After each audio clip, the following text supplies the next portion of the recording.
Am I audible? Yes. I said apologies for starting late.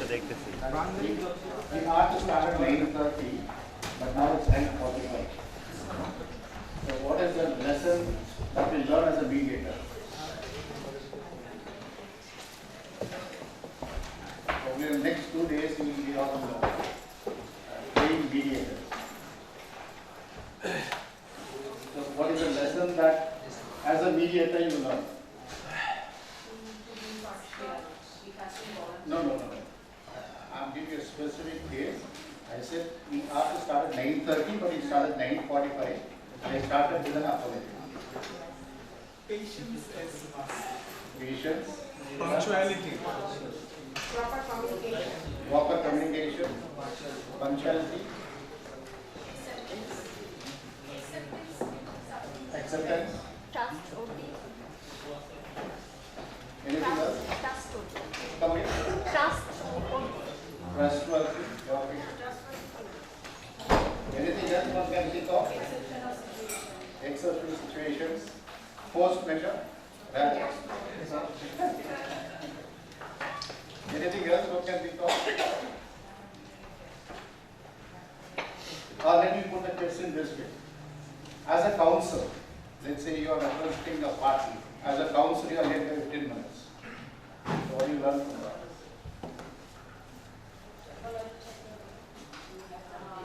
Focus on the disputed matter. Yeah.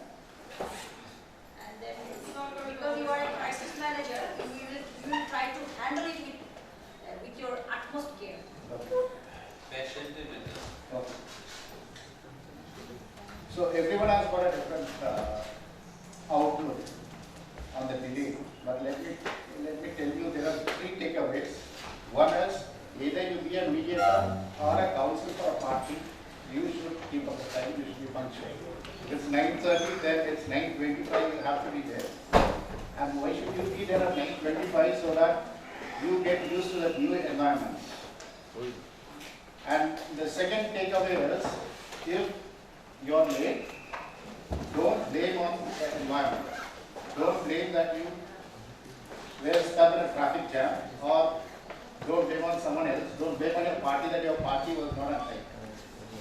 Right? So the second takeaway is, don't shift the blame. And the third takeaway is, say sorry and you lose nothing. You gain the confidence, you gain the trustworthy, as we said. So a small word of sorry is not going to, you're not going to lose anything, but you're going to gain the trust of your party or your mediator. So with that, let's start on today's topic, communication and mediation. Can any one of you tell me what exactly is mediation and what are the essentials of mediation? Maybe 1, 2, 3. Facilitated negotiation. Okay. Voluntary. Then. Now, what is the basic requirement for mediation? Parties. So when you say parties, it could be a dependent parties or an independent parties. Correct? When I say dependent parties, your family. Yes. Family is a dependent parties. And independent parties, contract. Commercial contract is independent party. So you have to have a dependent or an independent party. So that's the basic essential ingredient. You have to have 2 parties. Either they are disagreeing or they are agreeing to disagree on some point. And what is the second aspect one can think of? You have parties. You agree to disagree. So there has to be a dispute. Right? So there has to be a party, there has to be a dispute. And then what can one think of? Solving it. Somebody? Solving it. Solve it. Before that, when there is a dispute, there has to be an agreement. Right? You have to have an agreement or you have to have a contract. So the 3 basic ingredients are, there has to be 2 parties who are willing to disagree. There has to be a dispute among themselves, and the dispute should have stemmed out from the contract or an agreement. And finally, as she said, that mediator is there to facilitate, to resolve or to solve the issues. So that's mediation. So where does communication come into this? You have two parties, you have an agreement, there is a dispute in the agreement, you go to the mediator, where does communication come?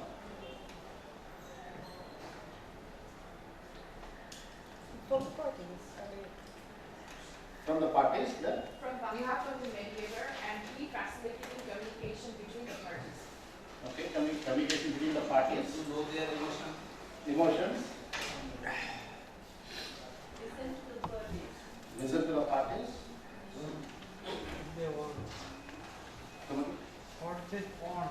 What they want. Assume a scenario, you're all lawyers, you represent your client, you appear before a bench, and then you stand silent. When your number is called, you stand silent. What happens?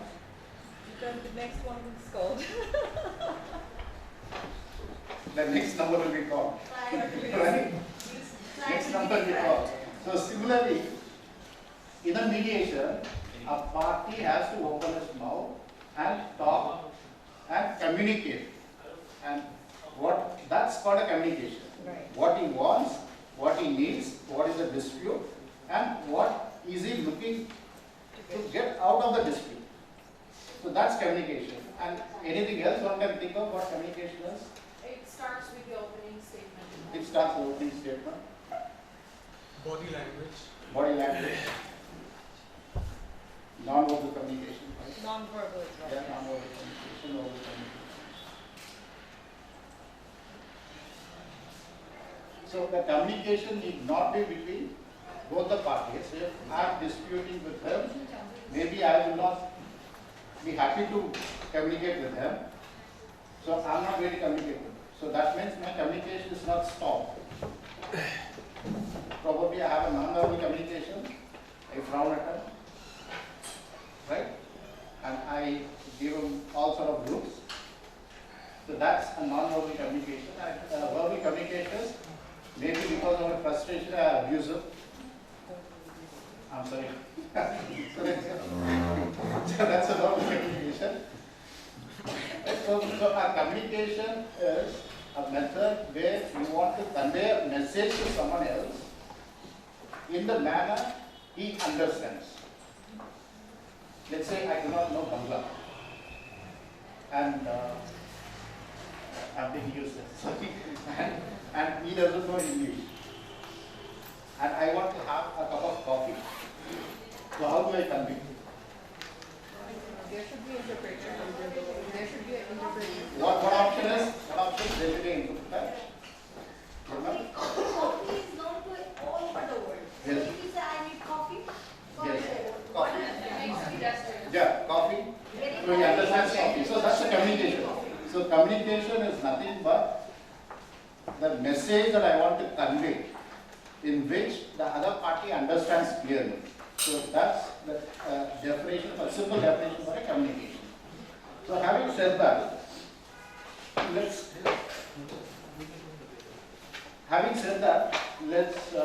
get into our business. What is the learning from it? It's very important because this is what will give you a synopsis of the entire presentation for today. One is, if I keep lecturing to you, the statistics or the psychologists say, my lecture will be effective only for 30 minutes. Beyond 30 minutes is going to go away here. And beyond 30 minutes, I'm also going to lose interest of what I'm talking. That's number one. So that's the reason lecture is effective only 5%. Reading is effective 10%. You read. Let's say you read for 1 hour. You are not going to understand what you read for 1 hour, and you are not going to remember what you read for 1 hour. So that's 10%. And the audio visual. Why do people use PowerPoint presentations in a training session or in a conference? Because lecturing, you read, when it's put on the screen you read, and audio visual. So that gives you 35%. All put together is 35%. A demonstration, when you do some sort of demonstration, when Mr. Sharma did the demonstration, you are able to understand how the tea was made. you're able to break the logjam. Right? So demonstration gives you another 30%. Group discussion. A classic example is where a senior has a number of juniors, 4 or 5 juniors, where he gives a specific case law to the juniors, and the juniors discuss on the case law, 4 or 5, and then they come up with different options or different remedies. So that's a group discussion. And then practice doing. And what is practice doing? A young lawyer appearing before a very senior judge. And what will be your first experience or the first experience of appearing before a senior judge or a senior bench?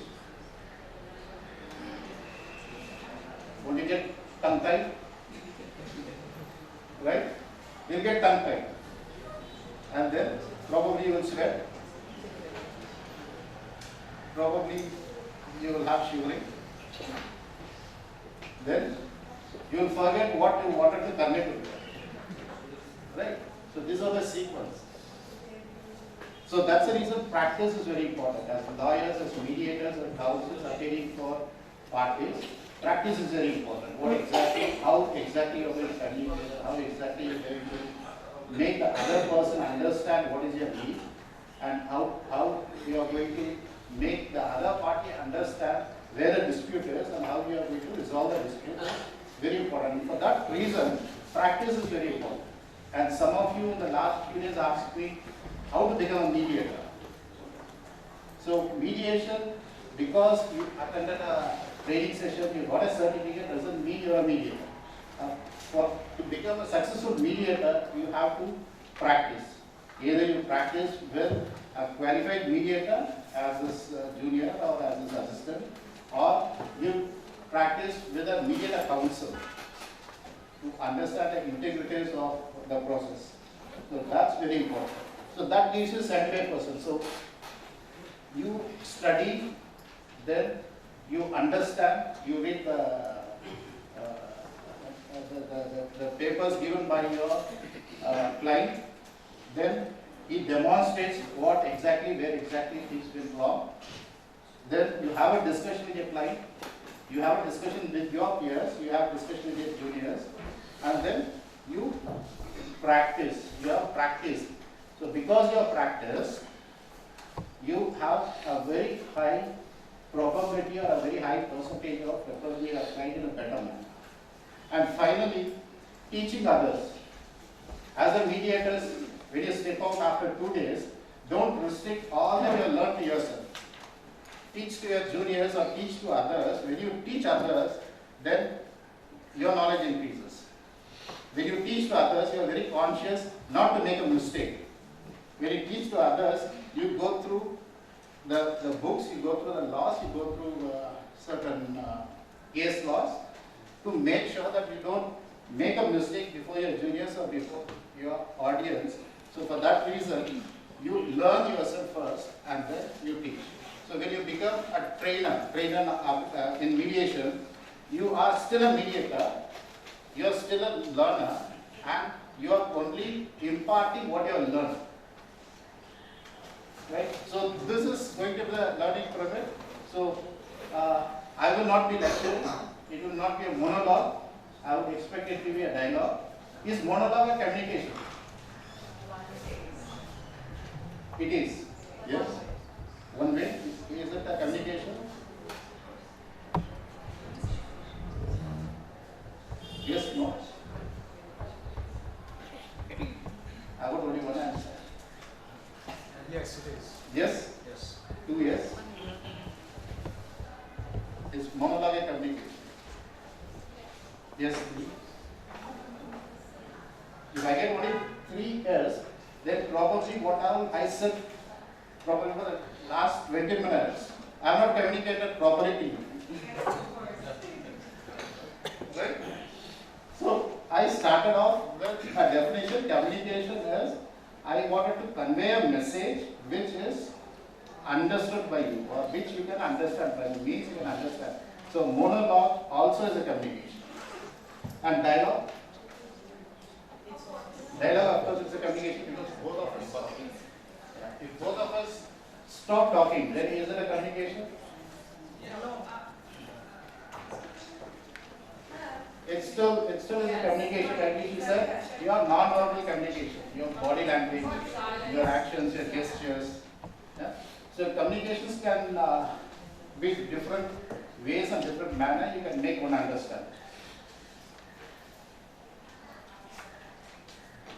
So what we are going to do, this is very important as lawyers and mediators. Anything you wanted to do, you have to first do this PDCA check. That is plan, do, check and act. So can you tell us what we are going to do today?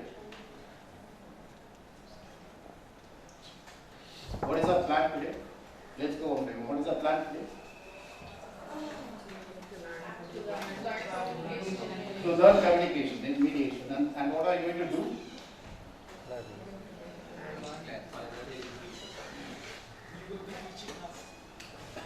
Yeah, we will all be learning together.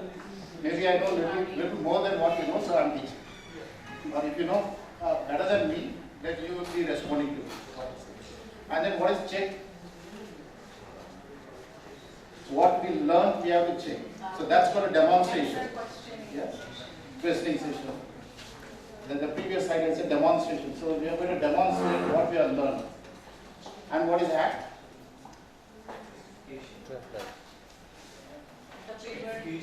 Execution of what you have learned for the entire day.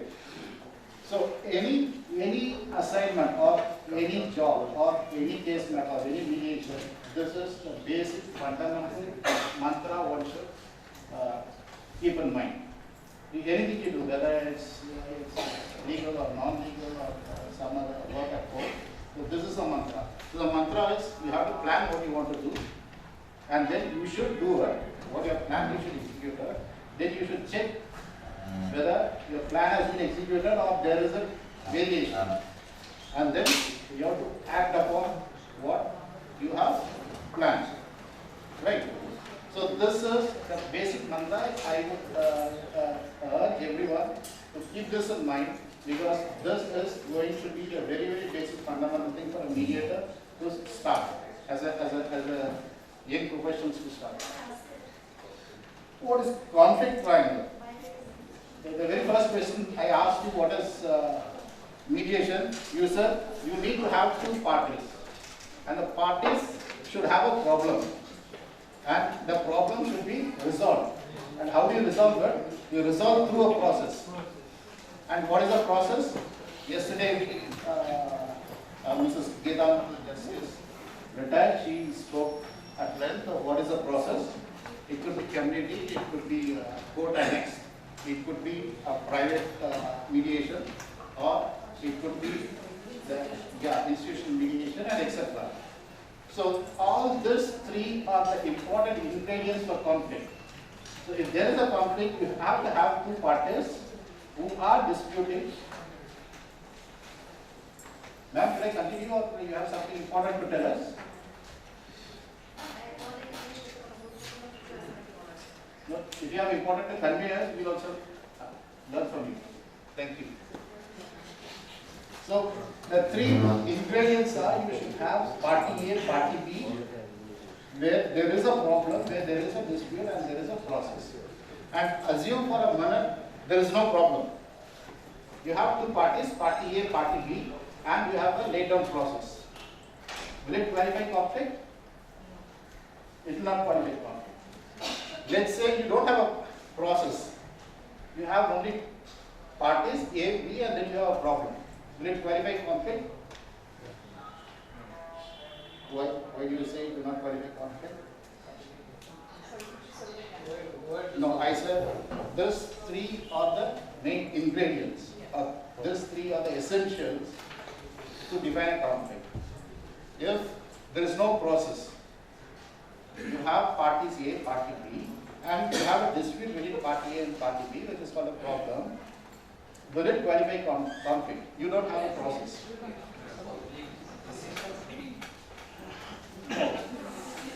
No, I said we all agreed that there are three essentials to a conflict. And my question is, you have people There's no problem, but you have a process laid down. Will it be a conflict? No, if you don't have any problem now, There's no conflict. You don't have a process, you have party A, party B, you have a problem. Will it qualify conflict? Yes, it will. It will, But right? discipline, because there is no process. Right. There is no process, but still it is a conflict, right? So now you understand what a conflict is. A conflict is between a conflict, you have two parties with a disagreement, with a problem, will qualify conflict. And if there is a process, laid down process, then it will be a disciplined conflict resolution system which will come later.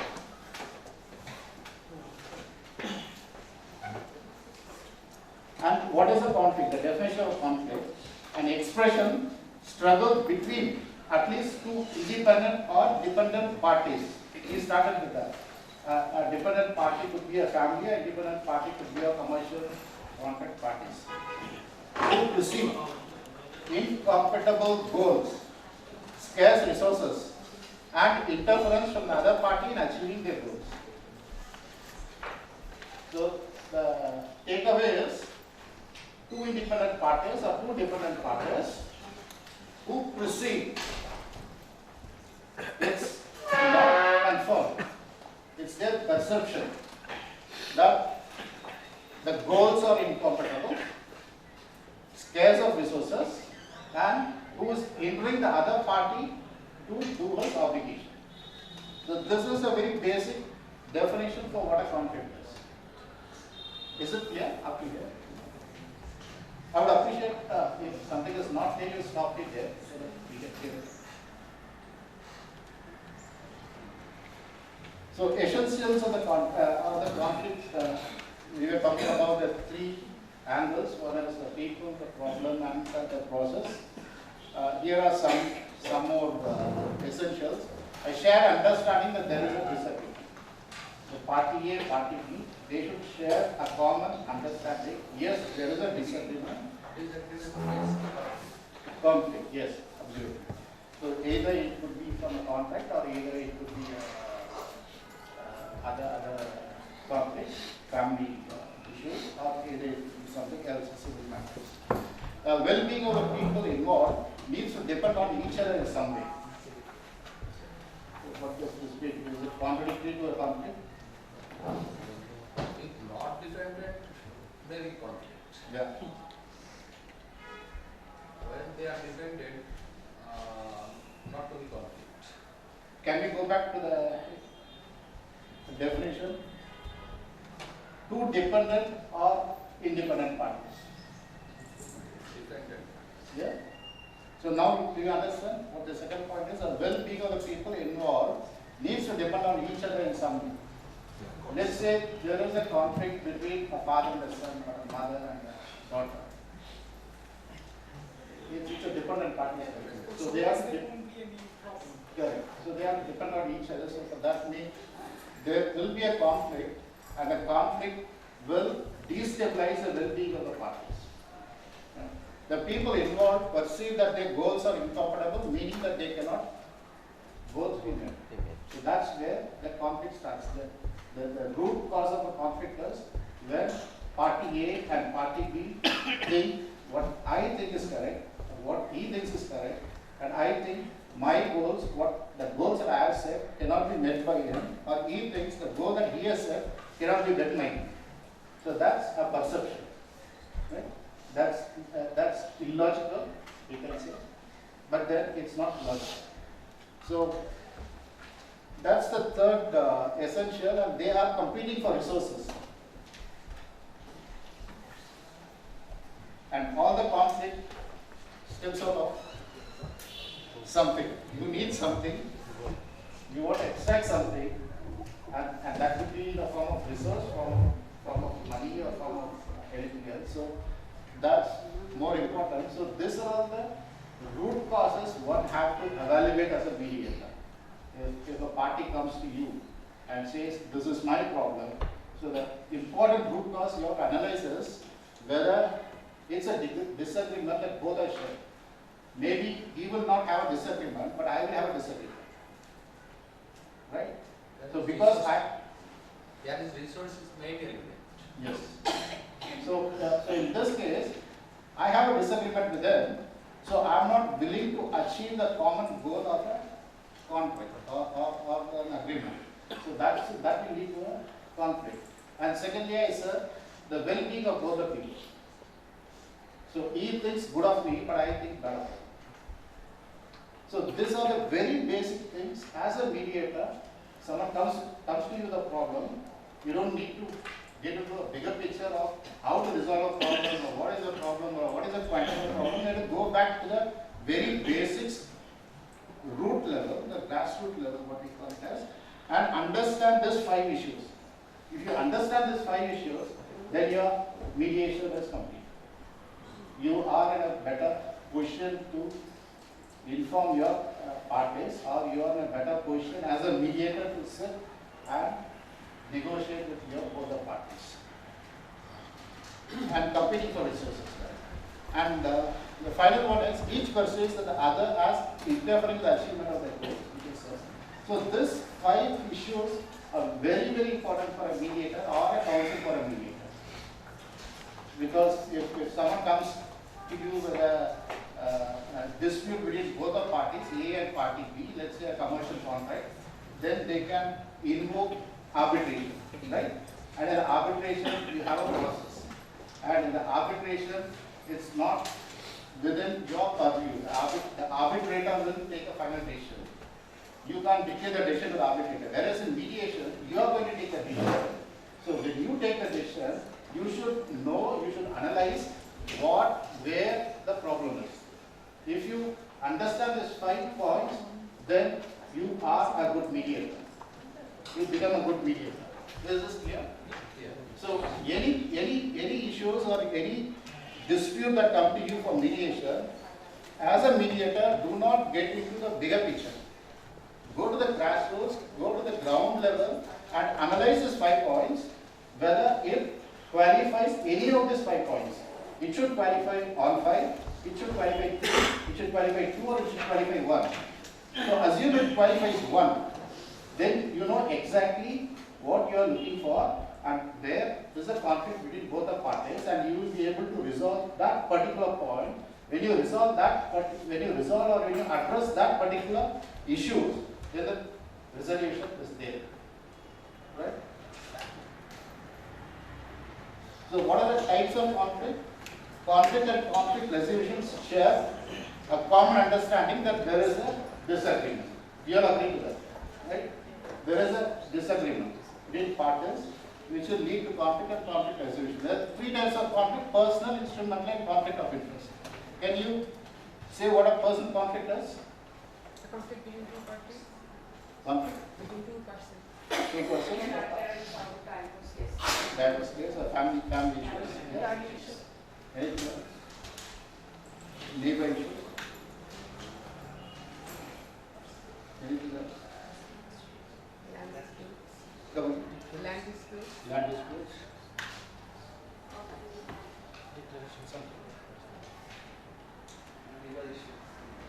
Come on. Neighbor issues. Any conflict that takes away your freedom with your known person is a personal issue. Your fundamental right, your personal fundamental right is taken away. So that means it ends up with your personal conflict. Right? And what is an instrumental conflict? Okay. Okay. A dispute in an agreement, a dispute in the yeah. Do you done it? What she said? Yeah. So we go to the next. Conflicts of interest. For example, easement rights, Mm. like always, like this. Okay. And if you read the first line, share a common understanding that there is a disagreement. Right? Whenever you share a common understanding there is a disagreement, that means there is a conflict of interest between the parties. So again, when someone comes to you with an issue as a mediator, you should look whether it is a personal conflict or an instrumental conflict or there is a conflict of interest.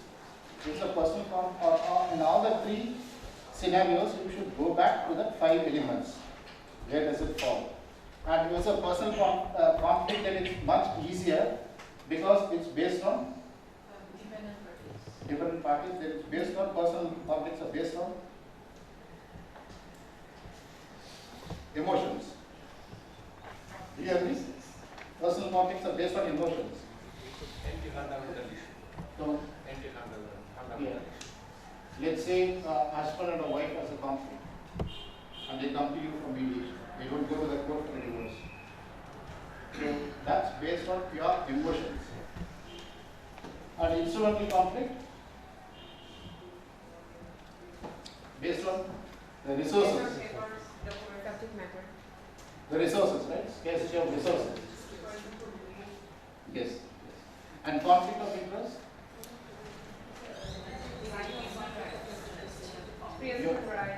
Your rights are taken away, and there is a conflict of interest when there is a shared disagreement. If we both have a common understanding that we disagree on certain point, then the conflict of interest comes in, right? So these are the 3 different types of conflict one should look at, and if all the conflicts qualify either of the one, and if you can pinpoint and say, okay, this is where the conflict is, then go back to the 5 fundamentals, see where it fits in, 2 or 3 or 4 or 5, then you will be in a better position to only address that particular conflict. Instead of beating around the bush, you have to be very specific and say this is where the fundamental problem is.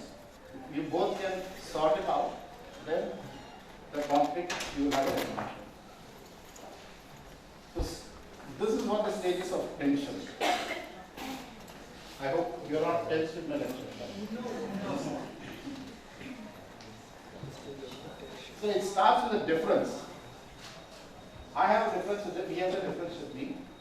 That is a disagreement, a common shared disagreement. Or I have a difference with him, he doesn't have a difference with me. Again, it's a difference of opinion, and that's a shared. It's not a commonly shared disagreement, but it's a disagreement. So if it is not addressed at this level, if the differences are not sorted out, then it escalates to a disagreement, which becomes a common understanding disagreement. Right? The second phase is it escalates to a common understanding of disagreement, which is the second step. And then if it is not addressed at that point of level, it escalates into a problem. And again, if your problem are not addressed properly, then it escalates into a dispute. Create a problem, and then it goes into a dispute. Right? And let's stop here. Let's go to an example. Let's take 2 different examples. One is a personal conflict and other one is the instrumental conflict. What can you think of a personal conflict? We are only talking about difference, disagreement, problem and dispute. What can you think of a personal conflict? Child custody. Child custody. So how does it start? No, you explain first in these 4 steps. Difference, disagreement, problem and dispute. A child custody is a classic example. So it starts with the difference between a husband and a wife, right? So the difference is not addressed. So then it becomes a disagreement. And wife says, child will be with me. The husband says, no, the child will be with me. So that's a disagreement. Even if it's not addressed at that stage, then what happens? It turns into a problem. And the wife will not see the husband's face, the husband will not see the wife's face. Right? And the anger, the wife's anger on the husband will be shown on the child. Right? That's what happens. And the husband's anger on the wife will be shown on the child. So the child will be the victim. So that becomes a problem. And where does it become a dispute?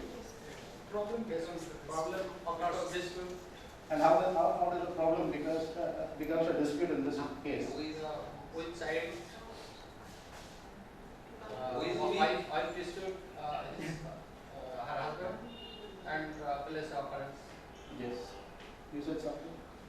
With that arise dispute. Okay. Anything else?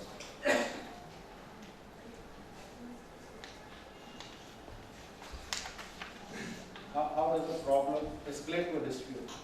Intensity of the problem. Intensity increases. Right? That's one. The intensity increases.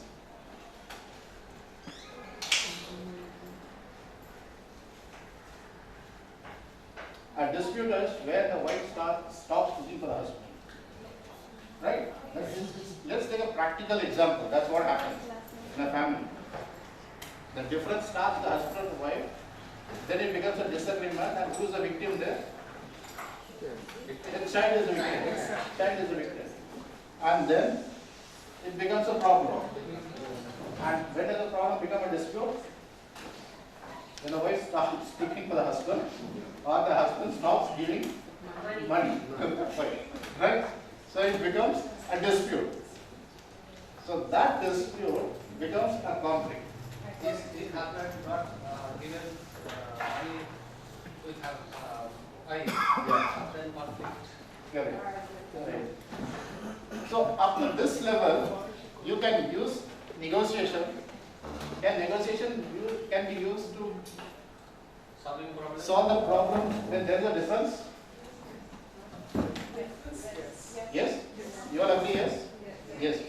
If there is a difference between a husband and a wife, then the elder from the family steps in to solve the problem between husband and wife. So that's a negotiation. And if the difference and the disagreement escalates into a problem, there is a mediation. Again, a mediation is conducted by someone who's elder in the family. And dispute, you have to go for mediation or conciliation. So now let's take an example of a second scenario where it's an instrumental conflict. Can you give me an example of instrumental conflict? Negotiation then comes conflict. No, we have stopped here. We said we are going to discuss two scenarios. One is a person conflict, one is an instrumental conflict. So the instrumental conflict, can anyone say where the difference starts, disagreement, problem and dispute? For example, there are two brothers. Two brothers. A land dispute. Yeah. One wants this portion, Okay. other one. So the difference arises. Okay. The disagreement, so, Partition. Okay. that's the difference. And the brothers doesn't agree to give the land to other brother. So there is a disagreement, and the problem, for example, they stop talking to each other. Or, yeah, in this stage, the problem arises. Yeah, okay. Well said. So the difference between a brother for partition of the property. So a difference starts when the difference is not addressed through a negotiation by an elder. It escalates towards a disagreement. Again, if it's not solved, then it escalates into a problem and then into a dispute. So you're clear of this first four stages, and first four stages do not have a bigger ramifications of the issues, but still it's solvable at the earlier stage. So now when the dispute gets escalated, it gets into a conflict. And we are not going into violence and war because a mediator at our level, we are not going to address the violence and war. At a conflict level, you do not do a mediation or conciliation, you step into arbitration, or you step into a high arbitration, or you go for litigation. So as a mediator, you should also understand, the third fundamental thing you should understand is, you should understand where the problem is. If somebody comes with you, to you with an issue, with a dispute, all disputes are not at the final stage. All disputes are not at the advanced stage. So you should try to figure out where you will be able to place the issues that is in front of you. Either it could be a difference at the beginning, so it could be solved, or you should figure out whether it's a disagreement, whether it stops there, it's only a disagreement between parties, or it has escalated into a problem. A problem is where both do not want to look at each other's face. Or is it a real dispute? So you should try to identify where it is. So once you try to identify where it is, then you will be able to do an effective process. And what is the process? If it is a difference or a disagreement at the earlier stage, you can do a negotiation. You can sit with them, do a negotiation. Either it could be a structured negotiation or unstructured negotiation, or either you can do the negotiation, or you can ask themselves to sit down and sort out their issues. And if it's a problem, it's a real problem where both of them are not looking at each other, then you can propose mediation to them, right? And when it's on the higher side, then you can always propose mediation or conciliation. Is that clear? So there are three basic fundamental things. The first one I said, there are 5 basic root causes for any conflict. Anyone comes to you with an issue, please analyze, see among this 5 where the problem is. And once you have identified among the 5 where the problem lies, then you go into a further analysis to see whether it's personal, instrumental, or it's a conflict of interest. So once you have understood where it lies, then you look at the stages. Which stage does the conflict sits in? Whether it's a difference or a disagreement or a problem or a dispute. So these are 3 basic fundamental things as a mediator one should learn, and one should always have at the back of the mind whenever they analyze a problem or an issue. Right? So we will be doing some exercises in the course of the day. So I would, every one of you, to keep this in the back of your mind, the 3 basic fundamentals. Number 1, the 5 basic issues. Then you go to what are types of conflicts, then the stages of conflict. Unless you analyze and you are convinced, then you will not be able to become an effective mediator. You will be fishing out where there's no. So that's it. And now the conflict, if it's a bigger conflict, then you go to arbitration. So Mr. Madeline had explained you the left to right model and the right to left model, starting from negotiation, mediation, conciliation, arbitration, hybrid model, and litigation, which I'm not going to do since she has already addressed on that. So up to here, is it clear for everyone? Because these are very basics for a mediator to understand where and how to analyze a problem lies. Whether it is the first issue is whether it falls in 5 or what are the types, and which stage the dispute. Unless you know this, you will not be able to become an effective mediator. You must have seen there are probably many mediators getting trained, but you find only a handful of mediators in the industry, or a handful of mediators who are preferred or referred to. Why is that so? What is the difference between, they are also trained like you. So what is the difference between, let's take for example, me and her. He is a preferred arbitrator than me. Preferred arbitrator than me. So what is the difference between him and Experience. me? Experience is one. Number 2, communication. Yeah. Practice. Expertise. Yeah. Experience. One section. Negotiate properly. You might have successfully resolved more disputes than. Exactly. He has successfully resolved more issues. So why is he able to resolve more issues, and why am I not able to resolve more issues? Because he's well trained. The proper That's understanding. the 3 basic fundamentals. He is able to look at this basic fundamentals. If someone goes to him and says this is the problem, he studies the problem and then he fixes the problem in that 5 issues, then he classifies the conflict, he decides on which stage the difference is. So he knows where exactly the conflict starts, or how it starts, and what exactly to be addressed. Whereas when it comes to me, if someone comes with a problem, I look at a bigger picture, right?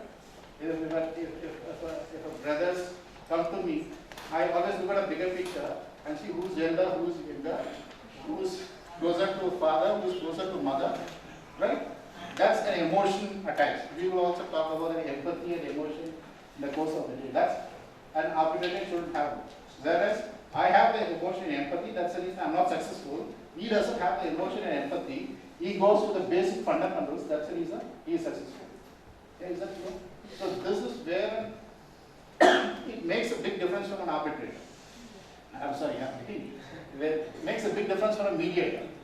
So you should be able to analyze and pinpoint where the issues are, and then you will be able to come with options of resolving the issues. Problem key. Problem- Yesterday, it's Exactly. key. Exactly. Problem, identify and solve. Exactly. So now let's see the difference what is bargaining and negotiation. And what is bargaining? Can you give an example for bargaining? In the market When you shopping. go to the market, maybe a fish market or a vegetable market, we bargain with the vendors. But when you go to the mall, we don't bargain, right? Fixed price. Why is that? There is no option. It's the same vegetable a vendor sells on the roadside.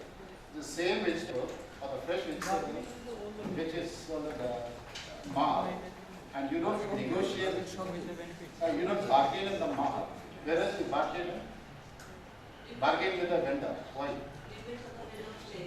Get more benefit. Benefits.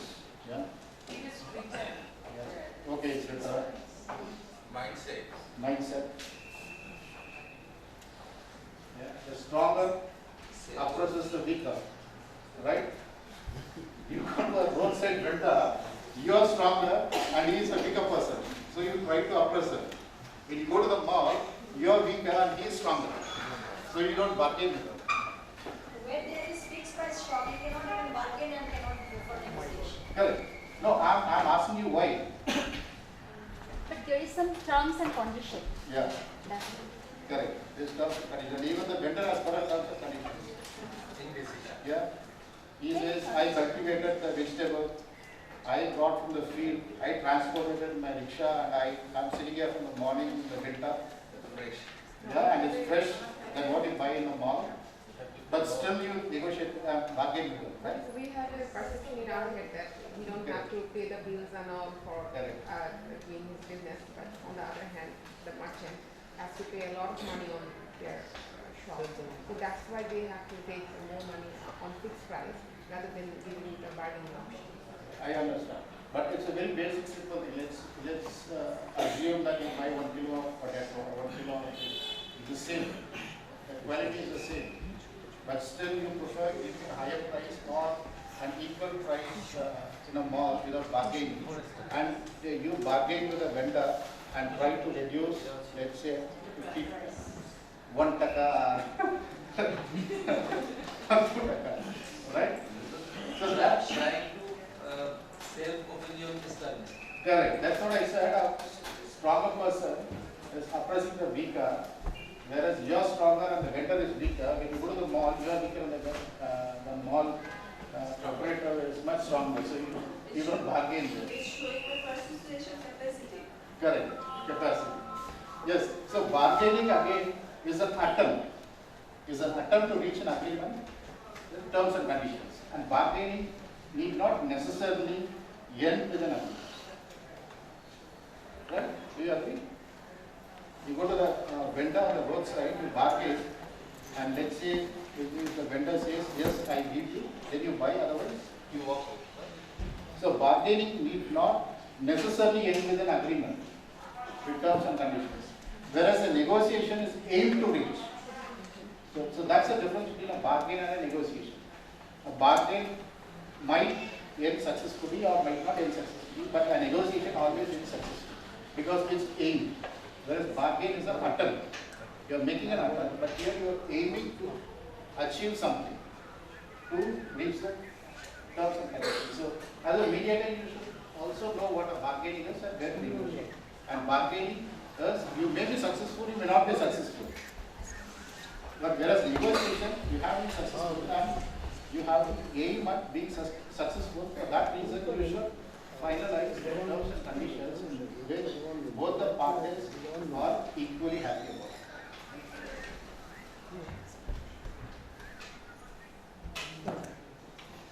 So I want you to do an exercise. Party A intends to buy a kilogram of onion. Vegetable vendor quotes 20 Bangladeshi taka per kilogram. Party A wants to bargain for 50 Bangladesh taka. So as a person who is bargaining, what are your options?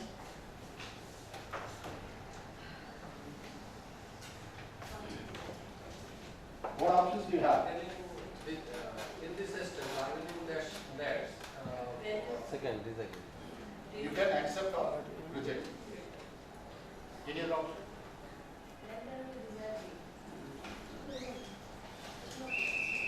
If we search, if it is available within 20 taka, then we cannot go for 50 taka. Then we will not agree, and we have to buy within 20 taka. And if we ask 50 taka, when we it's available in 20, we have to buy. So the takeaway here is bargaining need not be successful.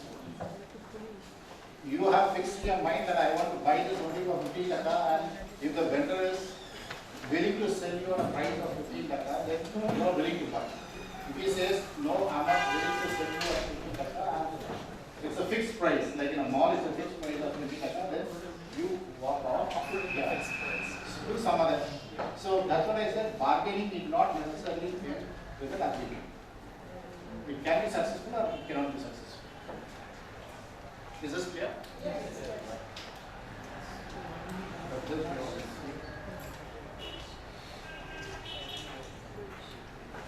Negotiation. We started off with a triangle. We said party A, we have three essentials. One is the process. No, you start with the basic. You need the parties. Then there has to be a problem. Then there has to be a process. Right? And then I said, in case if there is no process, you have the parties, you have the problem, but still it's a conflict. Right? So here you have a party A and party B. You have the parties and there is a problem, but there is no process. Is it a conflict? It's still a conflict. And what do you do now? You negotiate. The first step is, it's only a difference. Go back to the stages. It's only a difference. So the difference, it's good to negotiate. So you negotiate. So is it a structured negotiation or an unstructured negotiation? Unstructured negotiation because you are negotiating, the parties are directly negotiating. Right? Is that clear a difference? Yes. So it could be a structured negotiation. So what is a structured negotiation now? Where there is a process. When When there is a process. when you introduce an element called process. Correct? Because you have the parties, there is an existence of problem, but you do not have a process. And when you introduce an element of process, then you have the triangle. Then it becomes structure. Then what else can you include? You have included a process there.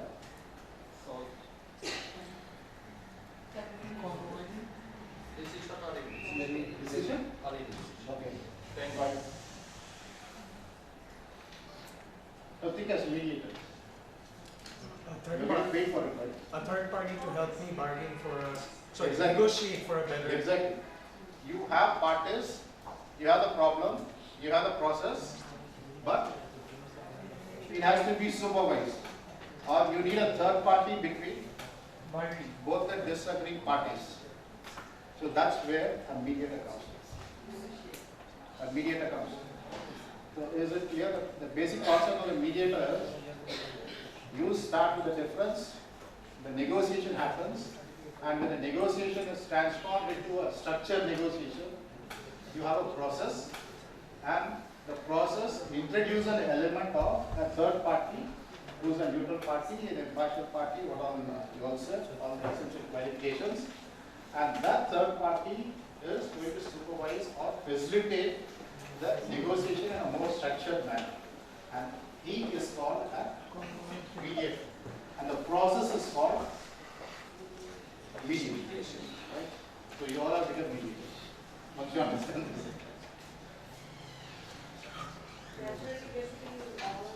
Yes, yes, it's an upgrade. It's an upgrade. Yeah, now let's do this. Party A intends to purchase a ready-built house. The price quoted by the builder is 10 million Bangladesh taka. I do not know what the price is. I just took that. Yeah, close price. And Party A wants to negotiate price to 8 million Bangladesh taka. Party A needs assistance from negotiator. So now the first question I want to put to you is it a structured negotiation or an unstructured negotiation? Structured negotiation because you are introducing an element of process, and the process is supervised by a negotiator. So it's structured. So now can any one of you tell me how you are going to negotiate? Who will volunteer? For price. I want a volunteer. Maybe one or two. Maybe someone, Yeah. maybe someone who is Can you pass the mic to her because she is volunteer?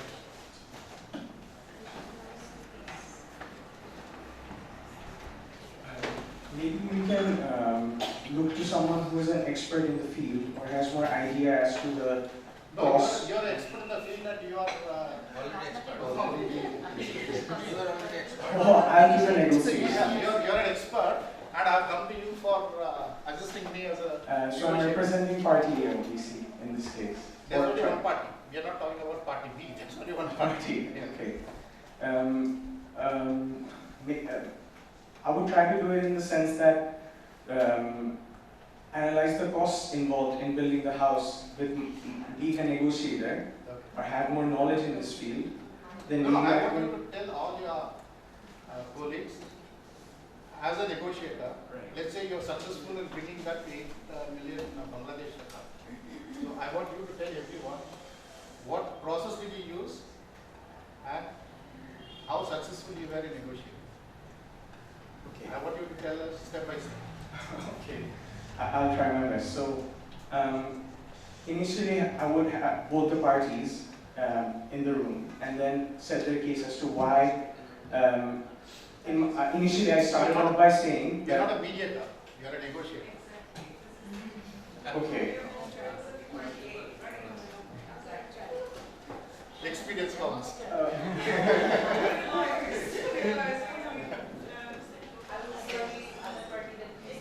No, he is volunteer. I'm sorry. I think I won't be able to. I think I don't understand the context. Okay, take my pass. She is volunteer, the one behind you. No, the one behind you. No, you don't. Okay, maybe first of all, I would like to convince my party A 8 million BDT for the new building price.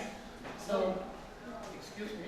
Party A wants to buy at 8 million yeah, Bangladesh taka. yeah. And you don't need to convince him. He's already convinced to buy at 8 million. Okay, so what is the my role? No, you're a negotiator. You Let me explain a bit. It's, the negotiator is acting as lawyer, whoever is lawyer here, lawyer for party A. So if you think that party A has to, wants to buy for 8 million, we're going to see the market value of the property. And if the market value is more than 8 million, we'll try to find out the problem in the apartment to make it down, the price down. Any other option? I have so many options, but I just want to say in Bangla because I'm very bad English. Yeah, you can. Okay. At first আমি দেখবো যে building স্ট্রাকচারটাতে কি কি অসুবিধাগুলো আছে। Someone will translate.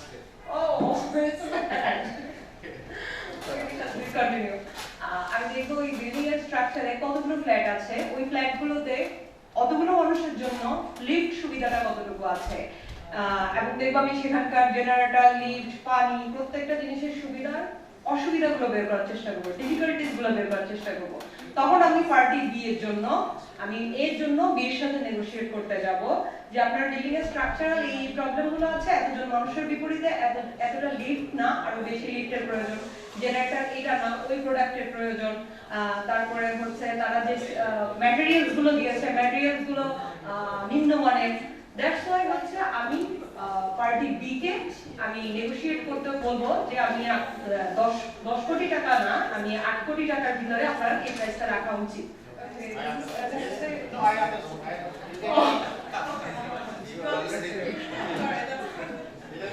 Actually, I did. I will try to see the contract first, what they have offered us, and what they did not comply with the offers, firstly. And then I will go to washroom and veranda, which is needed for us, that we need a good veranda to use. And if there is no sunlight to dry my clothes and all this, I will explain that this is not actually the corner or the side is not proper. That's the basic thing she has already mentioned, that we will find the loopholes of the flat, and then we will negotiate. Basically, whether it is compliant with the contract. You use the term for the loopholes in the contract. Yeah. No, you have to stand for it because you use the word loopholes in the contract. Yes. Is your word. A negotiator doesn't find the loopholes in the contract. All right, okay. But yeah, basically, watching this. Then you are a lawyer. You're not a negotiator. You're fighting the loopholes. You're a lawyer. Yeah, Yeah. Exactly. She has analyzed. So that counts as so many developments. Yeah. No, let's see. You're finished? Yeah, I'm done. Yeah. Yep.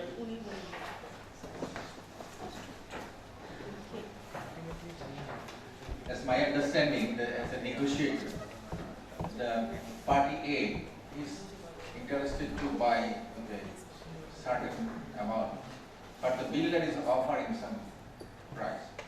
So it would be nice to, in the process, to see where is the advantages, what is the disadvantages of this house, and it will be fine. It will be nice to convince the A why he will buy this with the 8 million taka, and the builder who has the chance to get down for the price. So the gray area of this instrument, this offer, as a negotiator should identify. Then that is a strong point to negotiate. It's my understanding. Any other option from this side? Yours.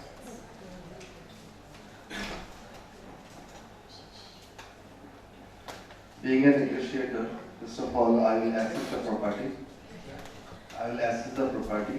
I will assess the builder to understand how much he has spent and what would be the opportunity cost to see if he delays the deal. And side by side, I will assist the buyer to understand that the price is hiking every day and what are the other opportunity costs he has to face if he wins this game. And then I will assist both of them to agree at 9 p.m.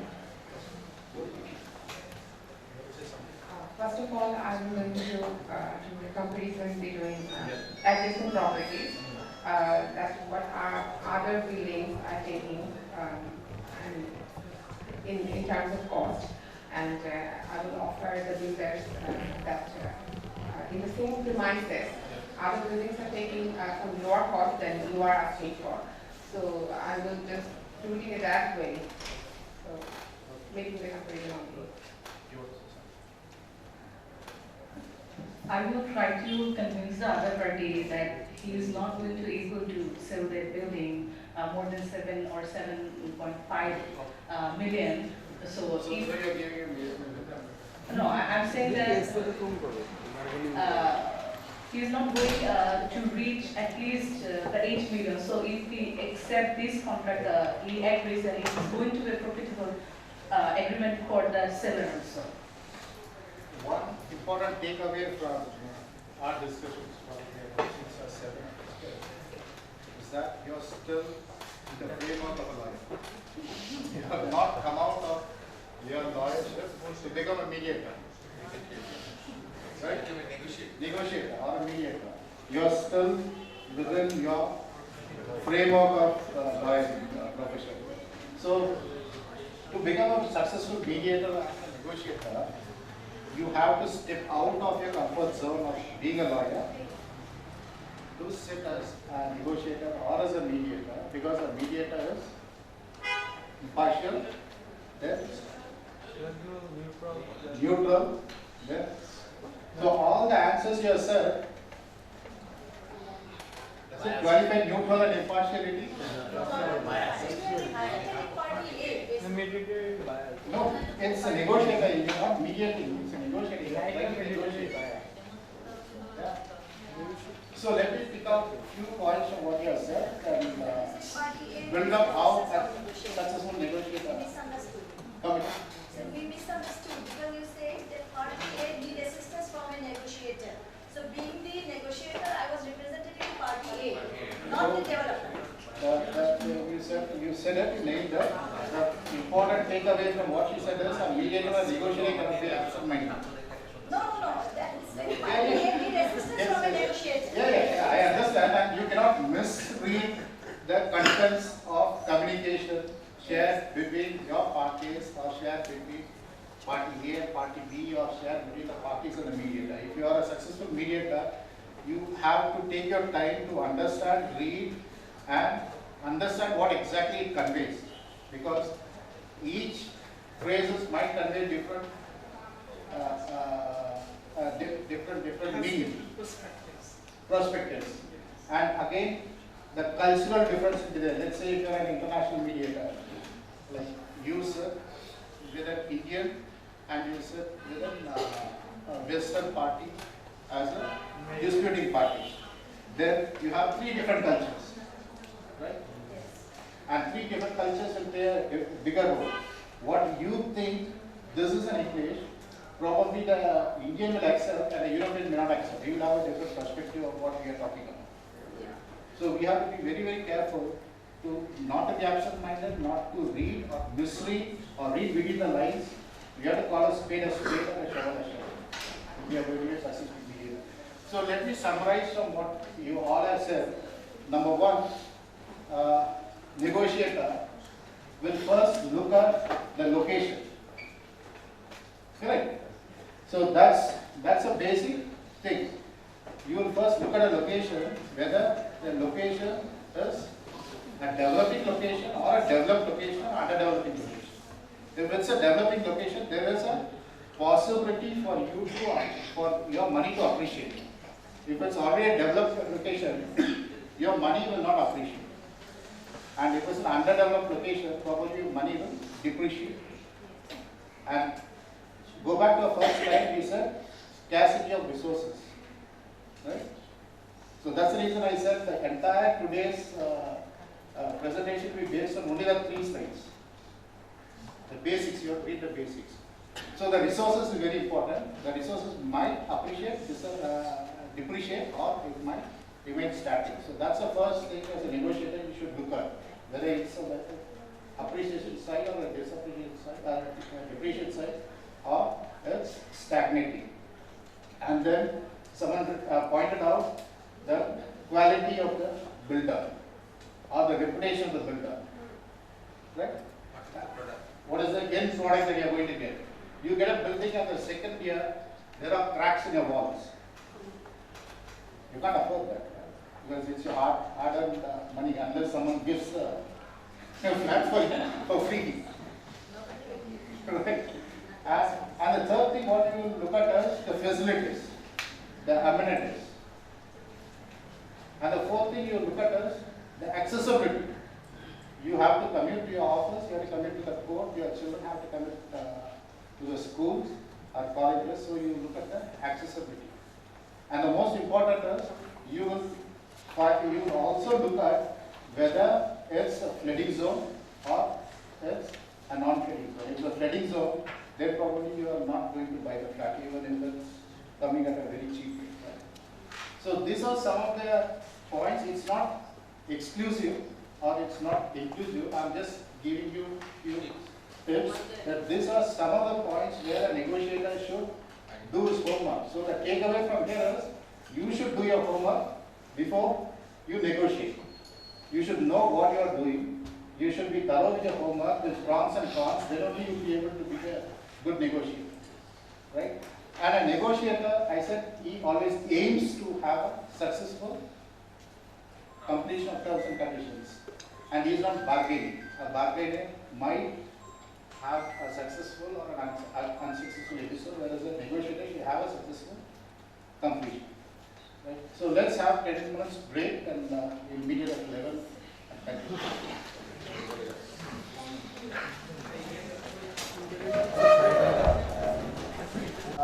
The process is the one which controls the entire happening. And the people support, who require support. Can party A agree to mediation and party B disagree to mediation, still can you go ahead with mediation? No. You cannot. Because mediation is voluntary. Voluntary. So both the parties are there. So that means you need the support of both the parties. And then you have a problem, the problem has to be solved.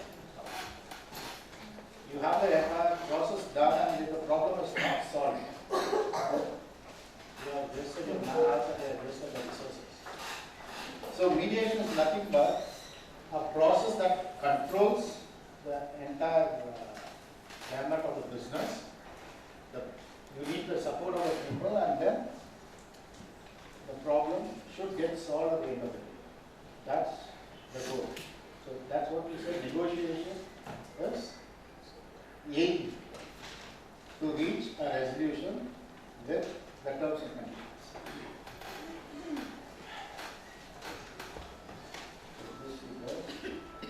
Yeah. Now the same question I am putting back to you.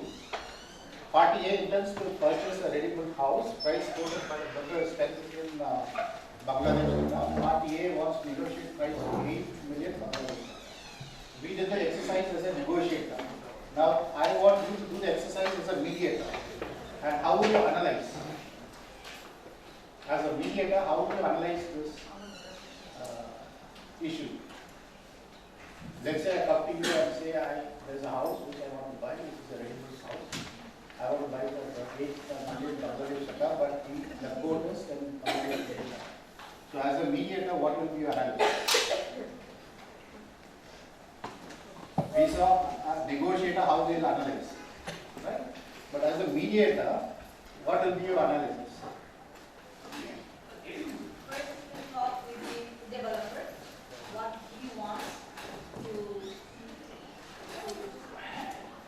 No, the developer has put it for sale. The developer has put the building for sale. He says, I need. I talk with the both parties. Yes. That's why I will talk as a mediator. We will talk with the builder also, and we will talk with the purchaser also, and then we will ask why he wants to stick with the 10 crore and why he wants to reduce that other party, and then we will come to an equilibrium so that both parties can live in a win-win situation. Any other option? Is it fit? You should not to 10 and 8. First of all, I have to be neutral because I have to maintain confidentiality and be flexible, and then I will be clear. No, what will be your analysis? You are neutral, you are impartial, you are the best mediator in the Dhaka. So what is your analysis? I will try to make a win-win situation. Any other options? Any other options? The first expectation should be asked, then I can was the problem of first one as well the problem of Understand the need of both the parties. yes, both the parties expectation I should realize that we can give the option. Any other options? So we have a pre-mediation stage, we have a mediation stage and a post-mediation stage. So starting from the pre-mediation stage, as the party A is asking me to negotiate maybe on his part. So what I will do in the pre-mediation stage, I'll go to party B and ask him if he is willing to mediate or not, first of all. And then if he agrees, then I'll try to bring them in a bring them together, make them sit and discuss, and ask them to decide their own case. Any other options? Any other options?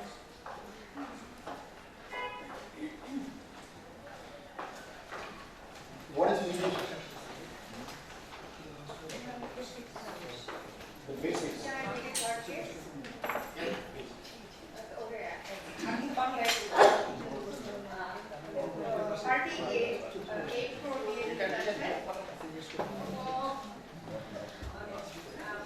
8 crore দিয়ে দিতে যাচ্ছে and party B 10 crore দিয়ে দিতে যাচ্ছে আমি তাদের দুজনকেই manage করব not 8 not 10 we can go for 9. Okay, good. Now, what is the basic underlying principles of a mediation? If you have parties, if you have a problem, you should have a process to fix it. Do you all agree? Yes. Yes, you all agree. There is a problem here. Is there a problem? And I said problem is how your problem steps out from your agreement. Agreement and contract. Right? So where is the problem here? Is there a problem? Recollect the first slide. I said there should be a common disagreement between the parties. The disagreement should stem out from a contract or it should stem out from an agreement. Right? So, looking at this, where is the problem? The problem hasn't arisen at all. There is no problem at all. It's in the disagreement stage. So, this is either bargaining or negotiation. It cannot be a mediation because your triangle is not completed.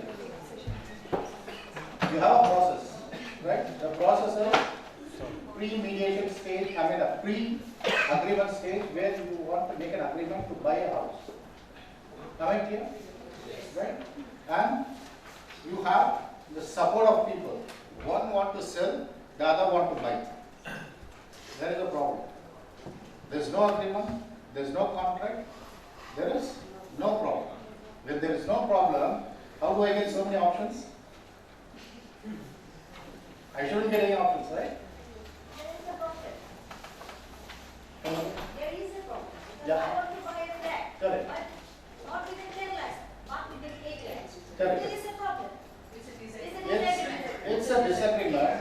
So if you go back to the stages of disagreement, the first one is the difference. So you have a difference. You say, I say 10, you say 8. So that difference should be addressed by negotiation, not by mediation, because the crux of the problem is not there and the problem did not arise. Is that clear? So that's the reason I said the first 3 slides what I showed you is the basic underlying fundamental principles for a mediator. You should, when I give you a problem like this, intentionally I wanted to confuse you between a negotiator and a mediator. When I give you a problem like this, you should have analyzed this using those 3 basic principles. Where does it lie? How do you classify it? And what are the stages of mediation? So, had you put this in the difference, there is no disagreement also. It's only a difference of opinion. And the difference of opinion, the stages of tension, I said, it can be resolved by negotiation or it can be resolved by bargaining. And again, what is the difference between bargaining and negotiation? I said bargaining may not be successful or it may be successful or may not. Whereas a negotiation is aimed. Again, you cannot say it is 100% successful. You only say it's aimed to be successful. Right? So as mediators, if someone comes to you with a problem, don't jump and immediately give them the solution. take your own time, study the problem, analyze the problem, see where, at what stage it is, see at what different conflicts it falls, and see what are the basic underlying principles, and then you will analyze whether it can be done in negotiation or it can be escalated to mediation or other processes.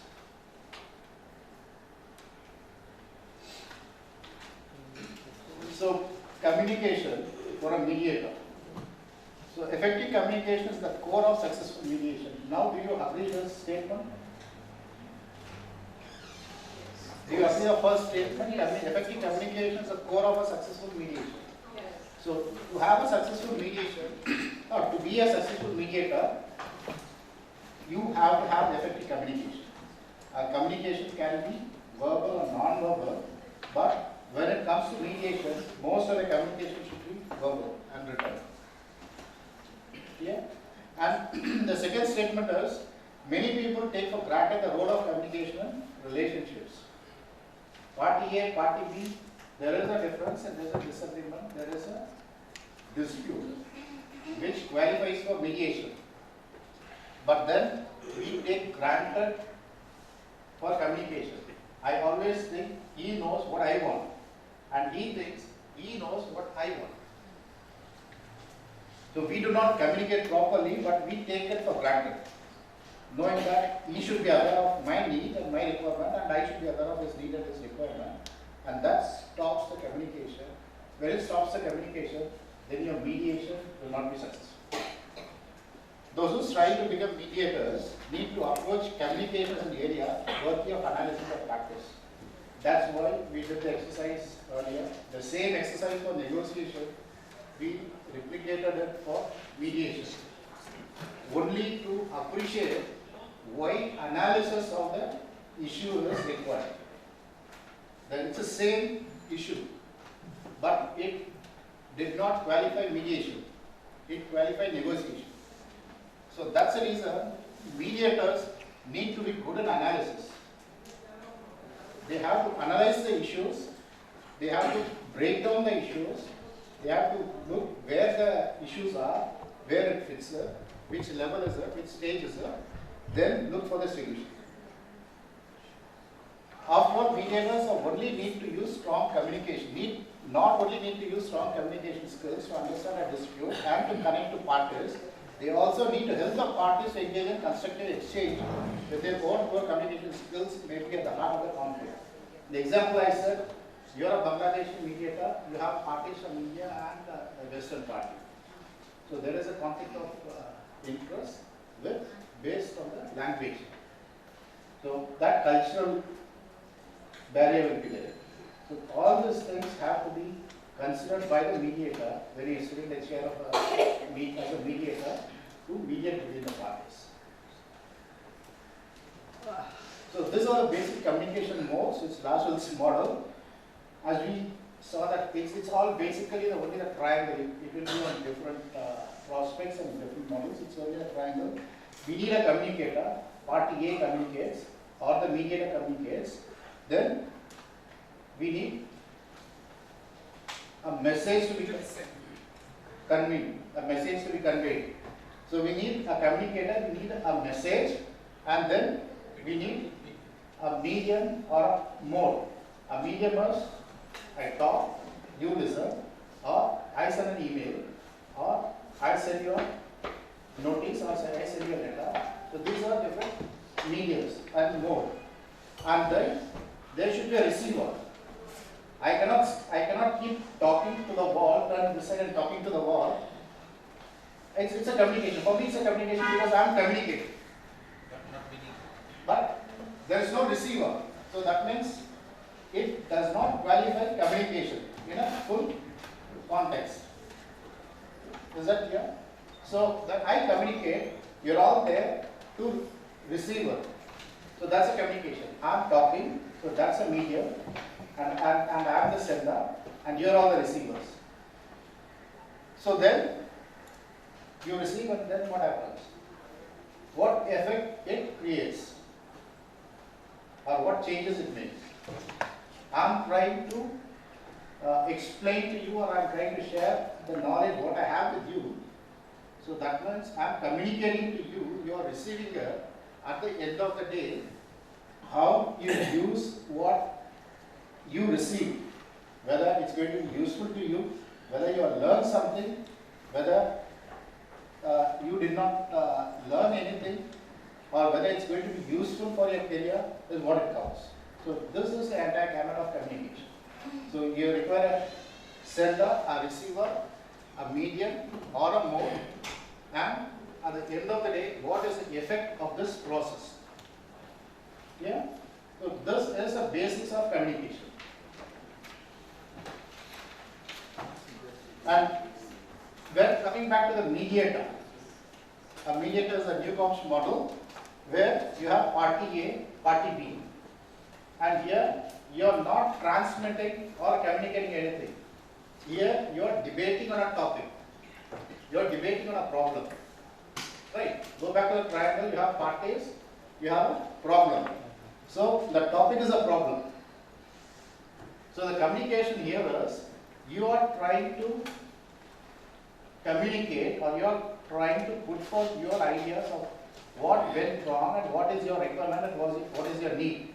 Similarly, the other party is trying to put forth his requirement, his need. And both have a common agenda of a dispute. Correct? So for a mediator, this model fits in for a communication. Communication between the parties, communication with the mediator, and the common agenda is the problem. And the problem, what is the effect? If you go back to the previous slide, you have a channel, you have a medium, receiver, and what is the effect? And what is the effect in communication? What is the effect in communication? What is the effect in mediation? What happens in the end? Both parties can find a solution. Find a solution. Solution is your effect, your final effect. So you have a sender, you have a receiver, vice versa, party A, party B. Then you have the mediator who is supervising the entire process in a structured manner, a disciplined manner. And what is the topic here? The topic is the dispute between the parties, or the differences, or the conflict between the parties. And what is the final effect? Final effect is you come to a conclusion, or you derive a solution where both the parties are happy and the part ways happy. Okay. So these are the basics of communication for a mediator. And the importance of non-verbal communication, someone said non-verbal communication, which we also discussed. In general, not in mediation, in general, people are using about 35% verbal communication and 68% non-verbal communication. And as a mediator, will you agree to this? Yes, non-verbal. Yeah. As a mediator, will you agree to this? 35% verbal and 68% non-verbal communication? Yes? There are only two answers. Yes and no. Yes, there's one yes. No, there's one no.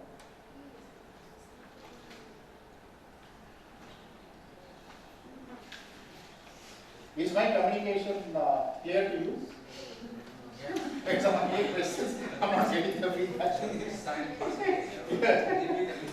So probably my verbal communication 35 was reduced to 5%. So you're not able to understand the question. My question is clear, right? No, generally, this is out of research analysis. They say verbal communication. When people are there, the communication percentage is 35% is communicated through verbal means and 68% is communicated through non-verbal means. So in general, it's true. For a mediator, is it true? No. So I have 3 no's now. Any other option? Yes? No? Non-verbal communication is also cultural communication. Culture. So it's important. No, it's whether it is all the time for 24 hours in a day or... No, I'm talking only for a mediation. During the mediation. Ah. No, why if it is non-verbal, how you will communicate? No, No, I don't know, I'm just asking you. This is a general statement. This is a statement based on the research. They say, not mediation, they say in general, people use 35% of verbal communication and 65% is non-verbal communication. Let's take an example. Like your son, you have a conversation with your son. I don't think 100% is going to have communication with you. Probably half of the time he is going to show some sign language to you. Yes. Yeah, you all agree. So probably this is more scientific that they say 35% is verbal and 65% is non-verbal. And my question now is, will this hold good for mediation? Yes. No. Yes. No. Somebody? Yes. Yes. Okay. So we have divided floor now. Yes and no. But my answer is no. No. No, as a mediator, I will try to reach the person in a way so that he talks or she talks. Correct. Yeah. So let's go back to the triangle, the communication triangle. New COPS model. Do you agree now? Still, those who have said yes, do you still agree yes? Yeah. So you need to have a communication. When in mediation, if you think you can do everything non-verbal for 68%, let's say your mediation sitting is for 1 hour, and 68% of the time you do a non-verbal communication with your mediator or with your other party, do you think it will be a successful mediation? It will not be a successful mediation. You have to open your mouth, talk, convey what is your requirement, convey what is your need, and try to understand what the other person's need is. Yes. Yes. Correct. So once in a while, probably you can say yes, you can say no, you can say yes. But not always, not 68%, right? So those who have said yes, now you have to change your answer to no. In mediation, 35%, 68% do not hold good. And I do not know what the percentage because I have not come across any research papers. Yeah. Where they have specified this is the percentage of verbal communication, this is the percentage of non-verbal communication. This is more important, zones of physical distance. If I am talking to my wife, she is going to be close to me, right? So the communication is between 0.0 to 1.5 feet. If you are talking a very intimate communication with your wife or with someone whom you love, it's going to be intimate and so you are going to sit close. Will that happen in mediation? There's no intimacy at all. So it will never happen. So that's the reason always in a mediation you don't use a round table. In fact, Dr. Apurva suggested when you are having tea, it should be better to have a round table during mediation. Why we don't have a round table during mediation? Because it's not an intimate communication, it's not an intimate conversation.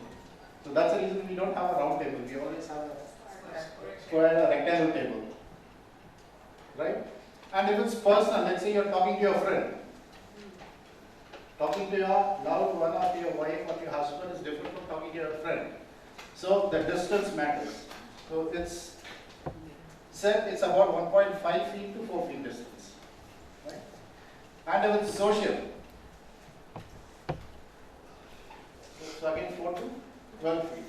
Social is, let's say you're meeting your senior counsel, and you want to update him on something. You don't go close to him and stand next to him. You keep a distance. You stay as far as possible to quickly update him and get on with this change, right? So that's social. And public, in a public meetings, it's more than 12 feet. So this is more important. When you are setting up your mediation environment or when you are setting up a mediation table, you should always keep this in mind. There is something called an intimate communication, a personal communication, a public communication, social communication. And where will mediation fall in this 4 spectrum? Any guesses? Social? It cannot be public, right? Because mediation is private and confidential. So it cannot be public. Yeah. So that's ruled out. So out of the three, it cannot be intimate even. Yeah. So both is ruled out. Personal and social. Is it personal? Not really. Not really. So it should be social. So that's the reason you always find 4 to 12 feet. Will it be 4 feet? Yes. Yeah.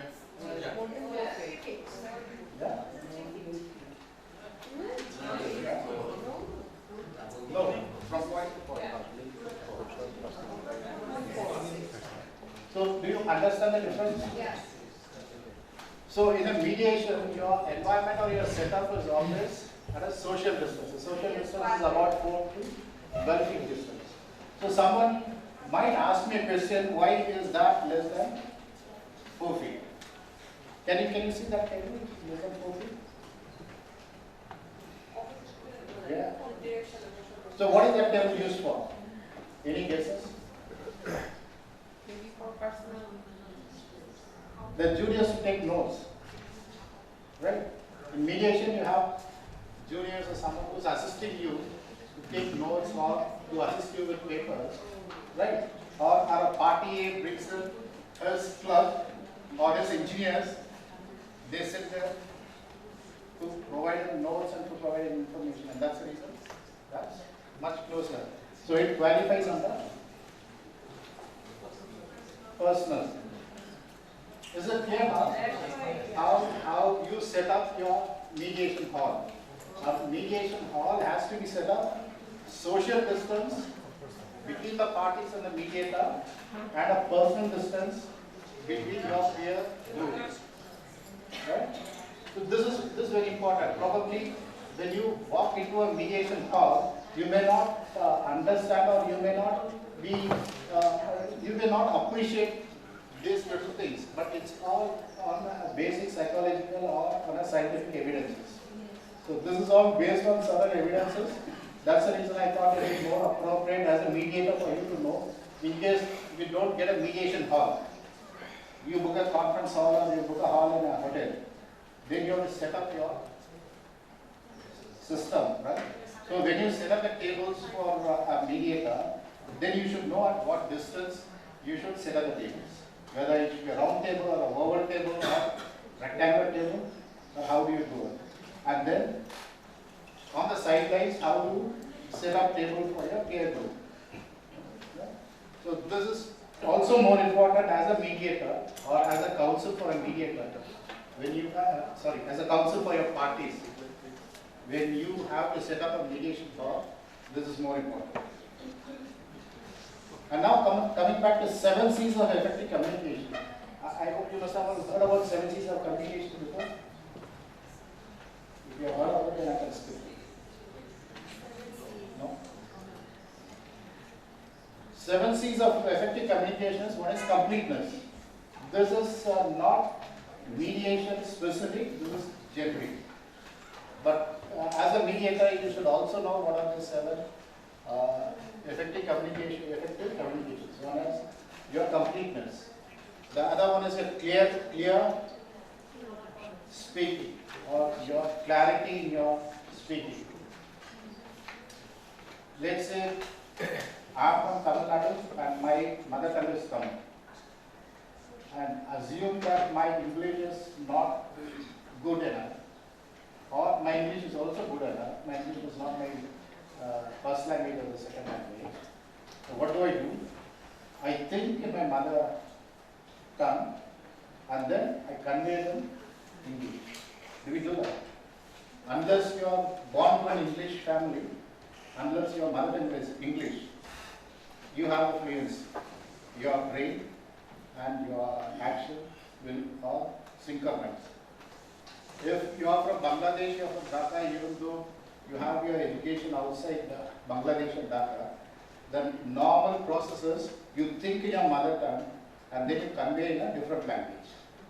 Correct? So when you think in your mother tongue and you convey in a different language, there could be a possibility that there is a difference in language, or there is a difference in the cultural barrier, or there are differences in the meaning of certain words. So for that reason, the effective communication should be complete and it should have clarity and it should have a clearness. Then your language or your communication should have courtesy. Right? As a counsel or as a mediator, you will have diverse age group people attending your mediation. Maybe younger, maybe elder, sometimes you're senior.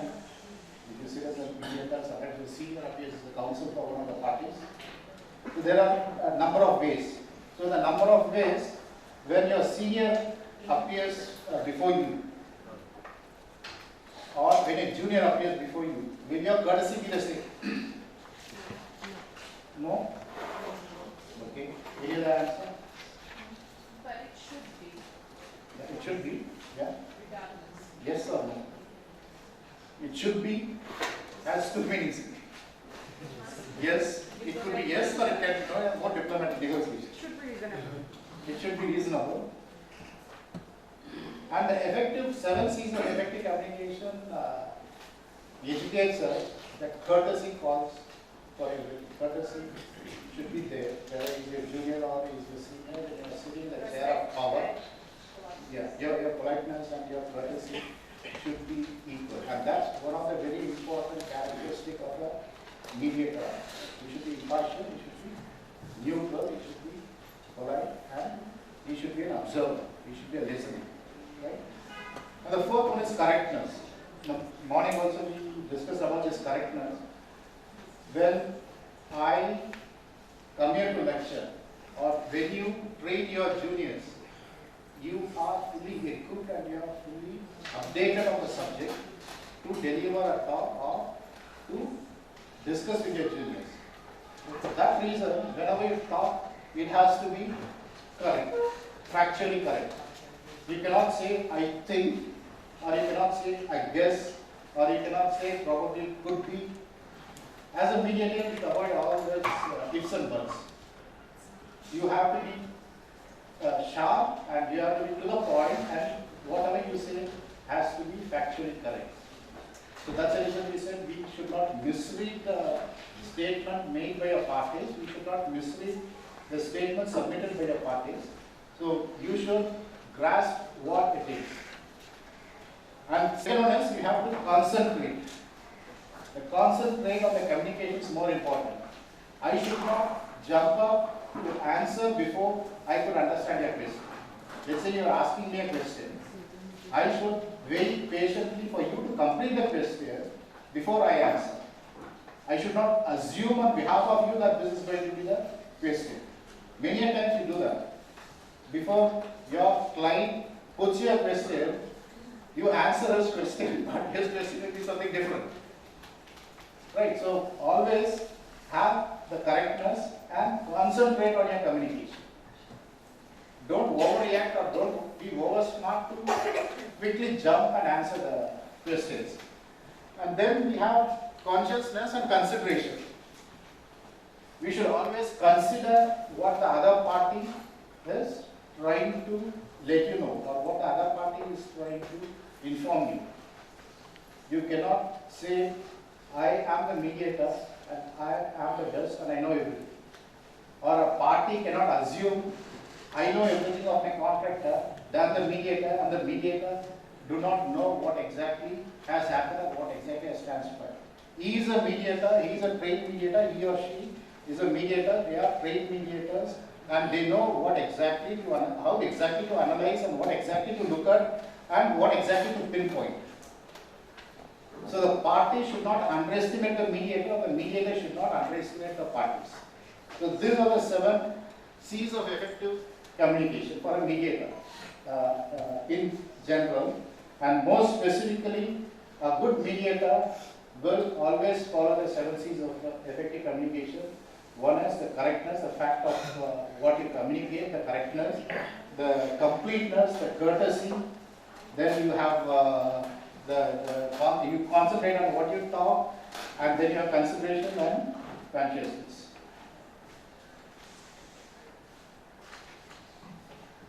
And how do we qualify communication? Mediation is a hallmark of civilization. morning she said it's in the blood. And every human being, whether irrespective of color, creed, and from different country, we have this mediation in our blood. Can you give me an example, a daily example of how mediation is in our blood?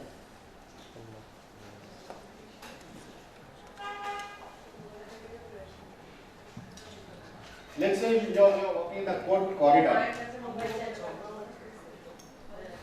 Let's say you're walking in your court's corridor and you rub shoulder with someone else. And what do you do? You walk away, but you say sorry. You say sorry, right? So that's, you're showing the courtesy. And let's say you rub shoulder with her and you say sorry, but still she is in disagreement with you. You're in agreement, but she's in disagreement with you. So that qualifies for a conflict. Then what happens? Assume you're on a court corridor. You are up shoulders with her, you said sorry, but she is showing faces to you. Then what happens? In the daily life, what happens? Somebody who is passing will say, "Hey, chalo, carry on." Right? Some unknown person, probably is not your senior or you might not know them. He will tap on your shoulder and say, "It's okay, carry on." Later. Yeah, carry on. It's fine. So that's mediation, right? Without knowing, you are trying to mediate with someone. Is that clear? And can you give me some of the example of what's happening in our daily life? So usually when we will start together, we say sorry and we say the body language we should be submissive and we should say sorry. Other person is a human being. They will say okay, it's okay. Yeah. It's not that they will make face and something like that. If your sorry is in a way that you are sorry but not sorry, your body language, then he can worship and mind. Yeah. That this sorry is not a mean to sorry. You don't do anything. And in your daily life, I don't know how many of you travel in public bus. When you travel in a public bus, you don't have a comfort zone that no, come close to you, right? So someone stamps on your feet. Then he says sorry, and then you say, so, okay, next time don't stamp on your feet. Or then give you back. You have to be very careful. Correct. So when you give him back, someone who's a stranger will say, it's a crowded bus, so we have practice ourselves. So that's a mediation. So that's what we say, it's a hallmark of civilization. The hallmark of civilization for the human beings, we have an inbuilt mediation characteristic. Right? And again, voluntary. In both the cases, the corridor of the court and the bus, we found is voluntary. Some third person who voluntarily comes in, pitches in, and he say, okay, carry on like that's right. So that's voluntary. And assume a situation where in both the situations, a third person comes in, but both the parties are not in agreement. They wanted to contest. They say, why did he rub my shoulder or why did he stamp on my feet? Then what happens? It becomes a structured mediation. Right? From an informal mediation, it goes into a structured mediation where someone comes in, sits, and then tries to analyze what the problem is. Is that clear? Okay. And then your mediation is private and confidential. I will quickly run through because you have heard more about it. It's private and confidential, which preserves the relationship of both the parties and which have a peaceful termination of the relationship. Relationship here is not that party A and party B goes as enemies. Termination of relationship is that temporary relationship of that contract. It's getting terminated. And arriving at its own solutions, then impossible. Remember the first definition of what we said? It is a perception of scarcity of resources. And forgot? And what did I say? Scarcity of resources are the party do not allow the other party to achieve the goal. So one party is thinking it's impossible, but mediation is possible when two parties meet with open mindedness to arrive at their own solutions.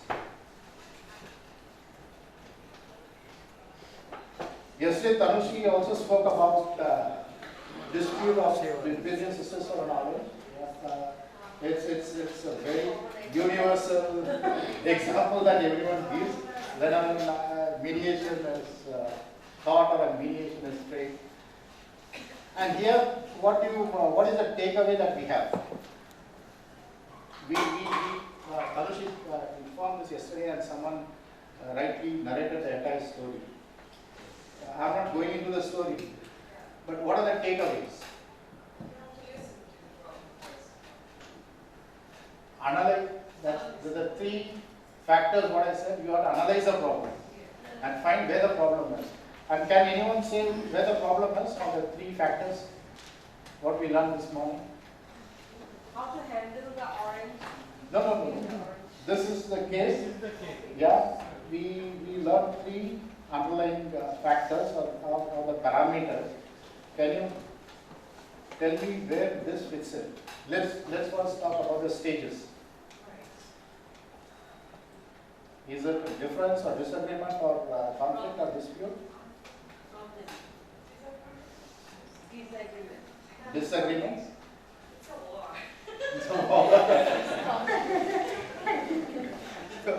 So you stick to being a judge.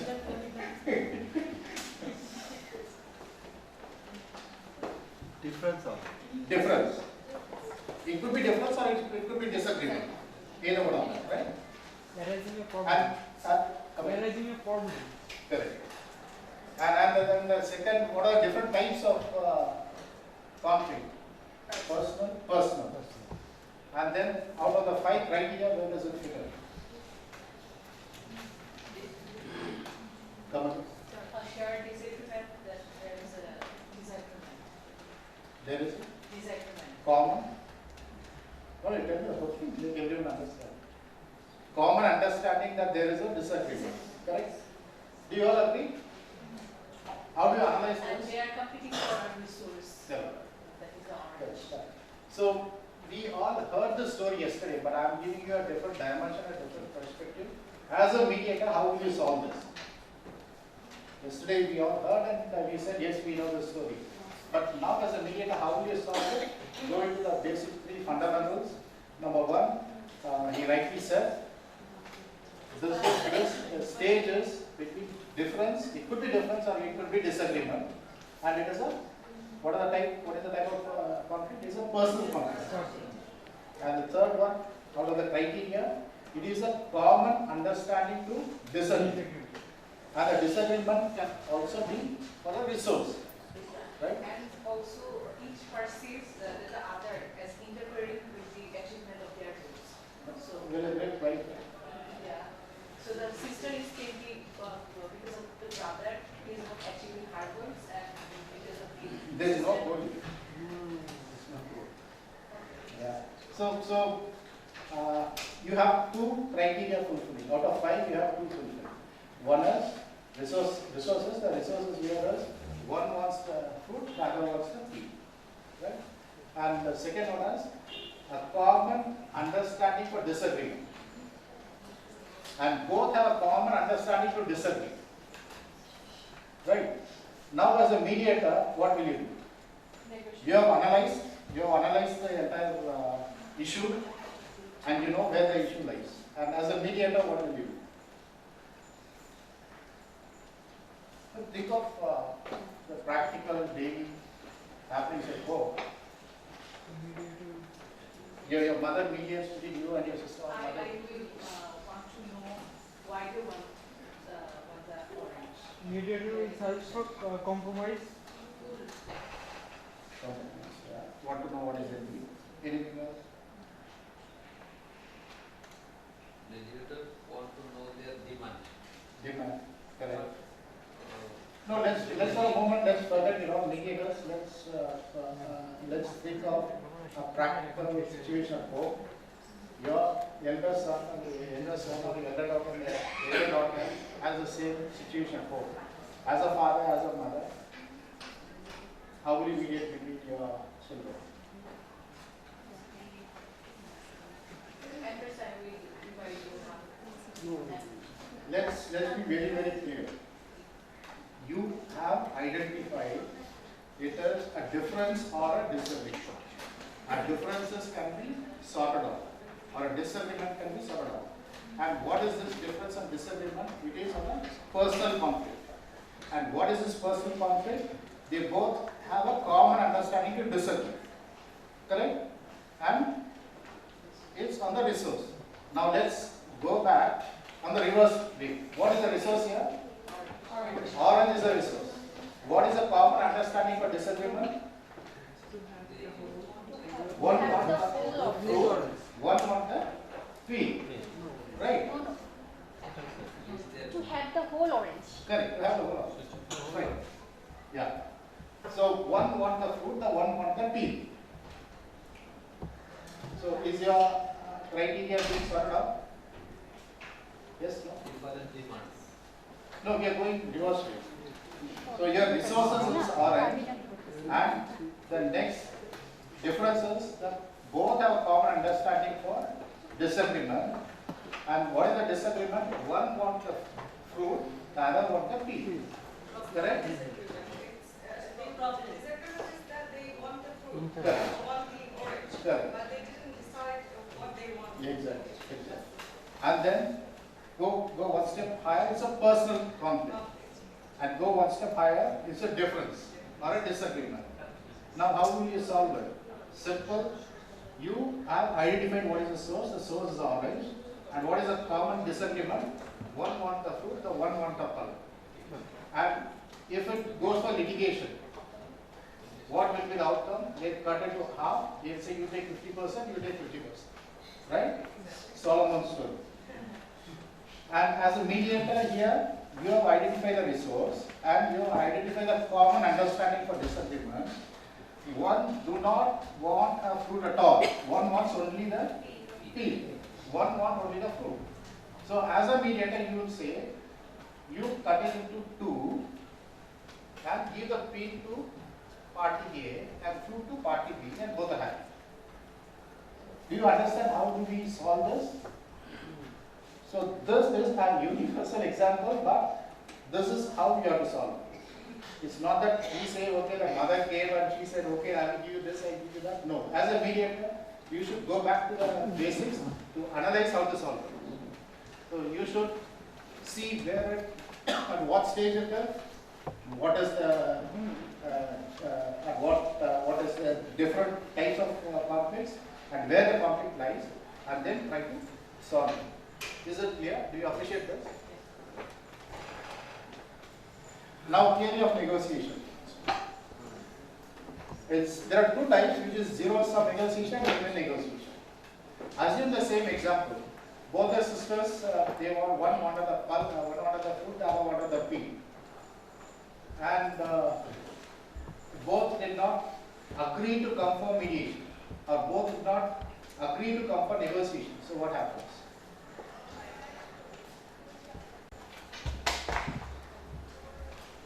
Are we feeling happy? No, the question here is, assume the same example what we said in the previous slide. Both the sisters are adamant. One says, I want the fruit, the other says, I want the peel. And they are not coming to the negotiation table, or they are not coming to the mediation table. Both are looking at different directions. So it will be a zero-sum negotiation, right? Whatever the effort the mother takes, whatever the effort the father takes, is futile and is not be successful because both are looking at different directions. They are not looking at the same direction. So the second theory is win-win situation. When we say win-win situation, it's not an ideal situation where I have a dispute with her and then we come to the mediation table. Then I say, okay, 100% I give it to you. He says 100% he gives me. No, that never happens in negotiation at all. That never happens in mediation. Let's be very, very clear as mediators. There is nothing called an ideal system. There is nothing called an ideal solution. There is nothing called an ideal resolution. It's all partial, where both the parties agree to disagree, then they come to agree. And there the issues are sorted out. But it's not sorted out 100%. There's nothing called a very, very ideal situation. So when we have a win-win negotiation, you come together, you only give up a part of your need based on his requirement. They also give a part of their need for your requirement. So that's the reason we say this is your need and this is the other party's need. Both come together and you coincide at some point where you have an intersection. And that's called a negotiating sphere. So that's why the negotiating takes place. And that's what we call as a win-win negotiation. If there is some element of intersection between the requirements and the needs, then your negotiation will be successful. But even here you see both the circles are not perfectly coinciding. So their part will be coinciding. The differences will be there. And you are trying only to maximize, to bring solution to their differences. You are not trying to 100% bring solution to their entire differences.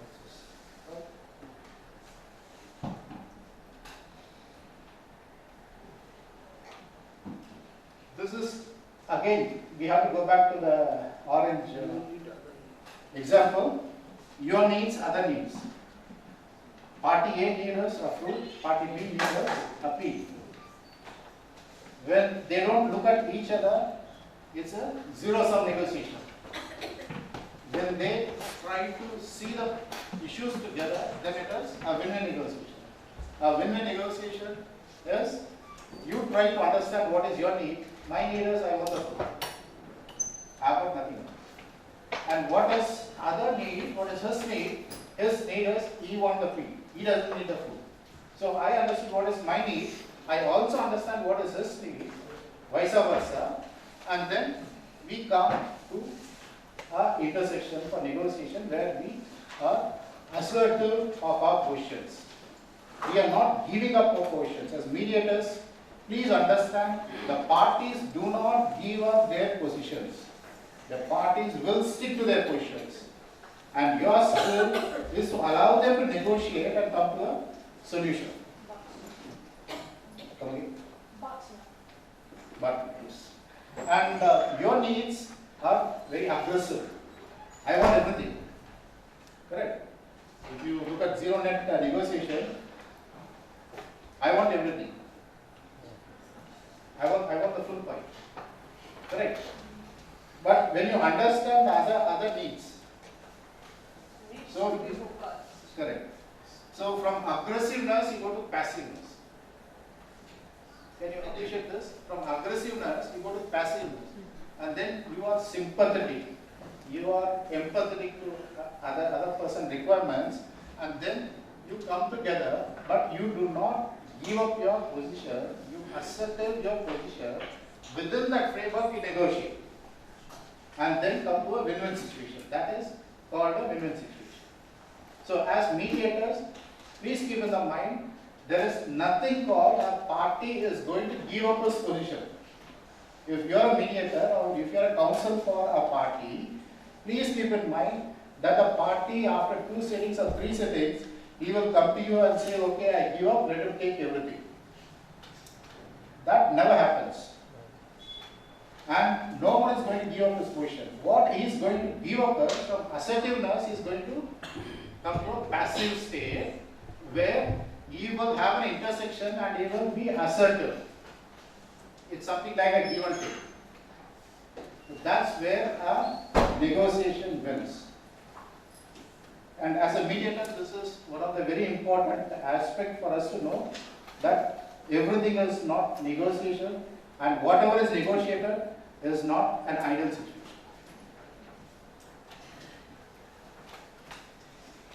And I will run through this because we as lawyers, we all know this. A settlement means the process of mediation is a contract. So when there is a contract which is binding between the parties and enforceable law. And as a mediator, yesterday we had different scenarios and we had different discussions. As a mediator, you go, 2 parties come to you, you mediate, then there is a mediation agreement, and one party says, after the mediation agreement, he says, I am walking out, which you cannot legally enforce on him, though he has agreed. So as a mediator, your post-mediation workers, you should advise both the parties to enforce their mediation agreement in the court of law. So once it's enforced, even later if somebody walks out, then it will not relieve any of the parties, it will be still binding over. And parties are free to agree on amicable settlement, that's what we said.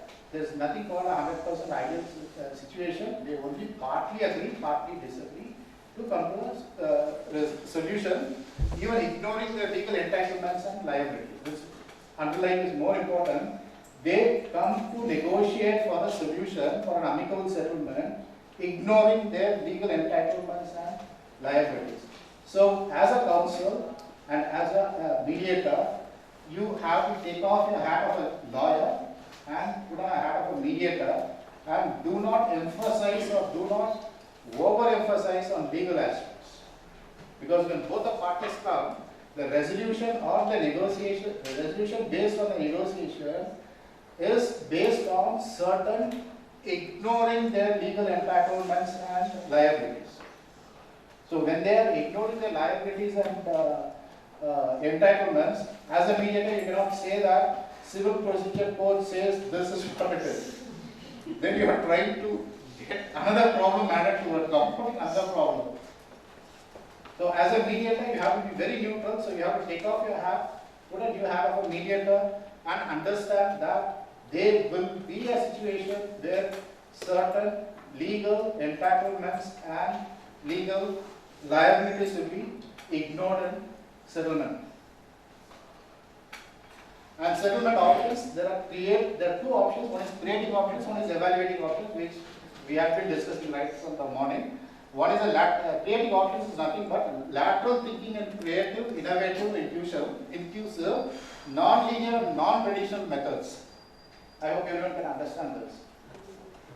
And mediators use this method to generate options for settlement. So that's the reason we said settlement ignores legal entitlements and legal liabilities.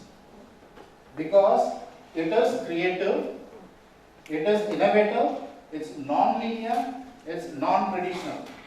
When it's non-linear and non-traditional, you are not bound by any law. So that's the reason a settlement ignores the legal entitlements and remedies, not the remedies, the liabilities. And this is the method a good mediator should adopt and a good mediator should use. So forget the law. Not forget the law. You have to allow them to talk. You're a mediator, you're not an arbitrator, you enforce. You're only a facilitator. So as a facilitator, you should only allow them to discuss a problem. Okay, when we see what we do that, when two parties are there, like in family confusion and family problem, then they are not aware of law. So if a mediator says about the law, the entitlement of the children and all these, which is free of cost. If this party needs to go to the lawyer, there was cost involved. In what way? Mediator is also cost involved.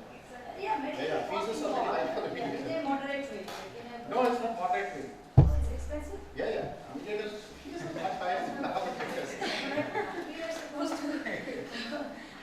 So when we explain all these laws, they became very normal and they understand the laws and then they come to an agreement so they don't fight something. Mediators do not discuss law with his parties. Mediators only facilitate the parties to discuss and iron out their differences. And we do not discuss what the law is about. And if you discuss the law is about, then obviously you are impartial and you are not neutral.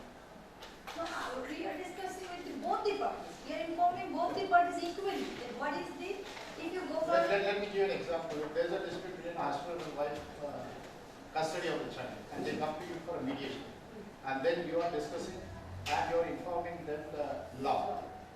Let's say we can only discuss marriage, the problem. Marriage Act says this. That means you have already taken side. You have already sided with the wife or you have already sided with the husband and say this is the law says. So indirectly you are hinting them not to come to a resolution or not to come to a solution. Sometimes it happens. Okay.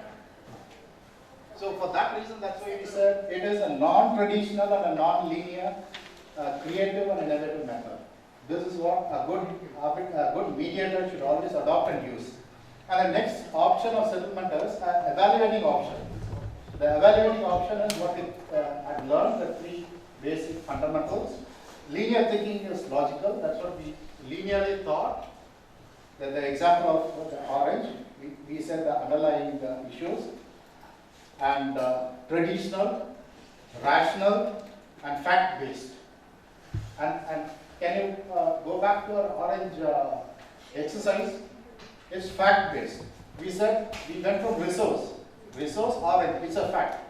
Then we went to a commonly understanding of disagreement. Both the parties have disagreed. That's a fact, right? And then we went a step ahead and said it's personal conflict, traditional or rational. We have rationalized. And then finally, what did we say? Let us be placed under a difference or a disagreement. So that is out of rational and fact-based. Can you appreciate the differences between two? Creating options and evaluating options. Creating options is a mediator adopts that method to provide both the parties to discuss and come to a solution which will be ignoring certain legal entitlements and liabilities, which could be out-of-box thinking. Whereas an evaluating option is the mediator uses this option to evaluate. Like how we evaluated the orange story, the mediator uses. Creating options, the mediator adopts. Whereas the evaluating option, the mediator analyzes. The mediator analyzes the fact. He uses the method. Is this clear? The options available.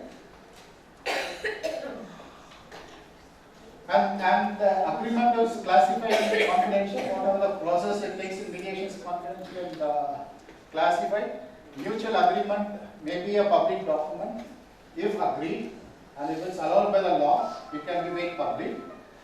And communication of conclusion, mutual agreed terms of agreement, and not settled report. As a mediator, let's say a party comes to you, party A and party B comes to you, and they come to you with, let's say, 5 issues. And all the 5 issues are sorted out and settled. So as a mediator, what will you do? You will make an agreement and then make both the parties to sign with the witness, and you may also affix your signature, and then give both the copies and ask them to go to the court to enforce it. That's a good mediator will do. You will always, if it's not a court annexed or a court preferred mediation, so private mediation, a good arbitrator, a good mediator will always suggest his parties, after the settlement is agreed, after the settlement is signed and executed, to go to the court and make and enforce the order, enforce the settlement, so that it becomes binding on both the parties. If it is not so, the agreement entered between the parties are not binding. One can walk out at any time. With the stamp paper, they, through MOU, they can come to an agreement and sign both the parties, and it can be a legal document. Unless your document is registered. If it's an unregistered document,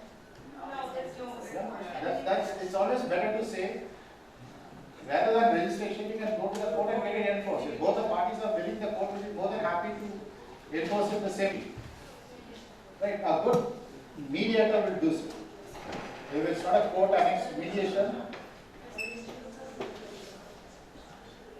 if it's not a court annexed mediation, a good mediator will always suggest his parties to enforce the settlement order.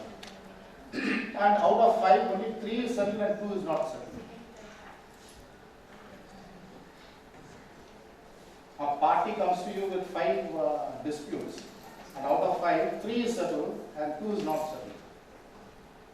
Or 3 is agreed and 2 is not agreed. Commission.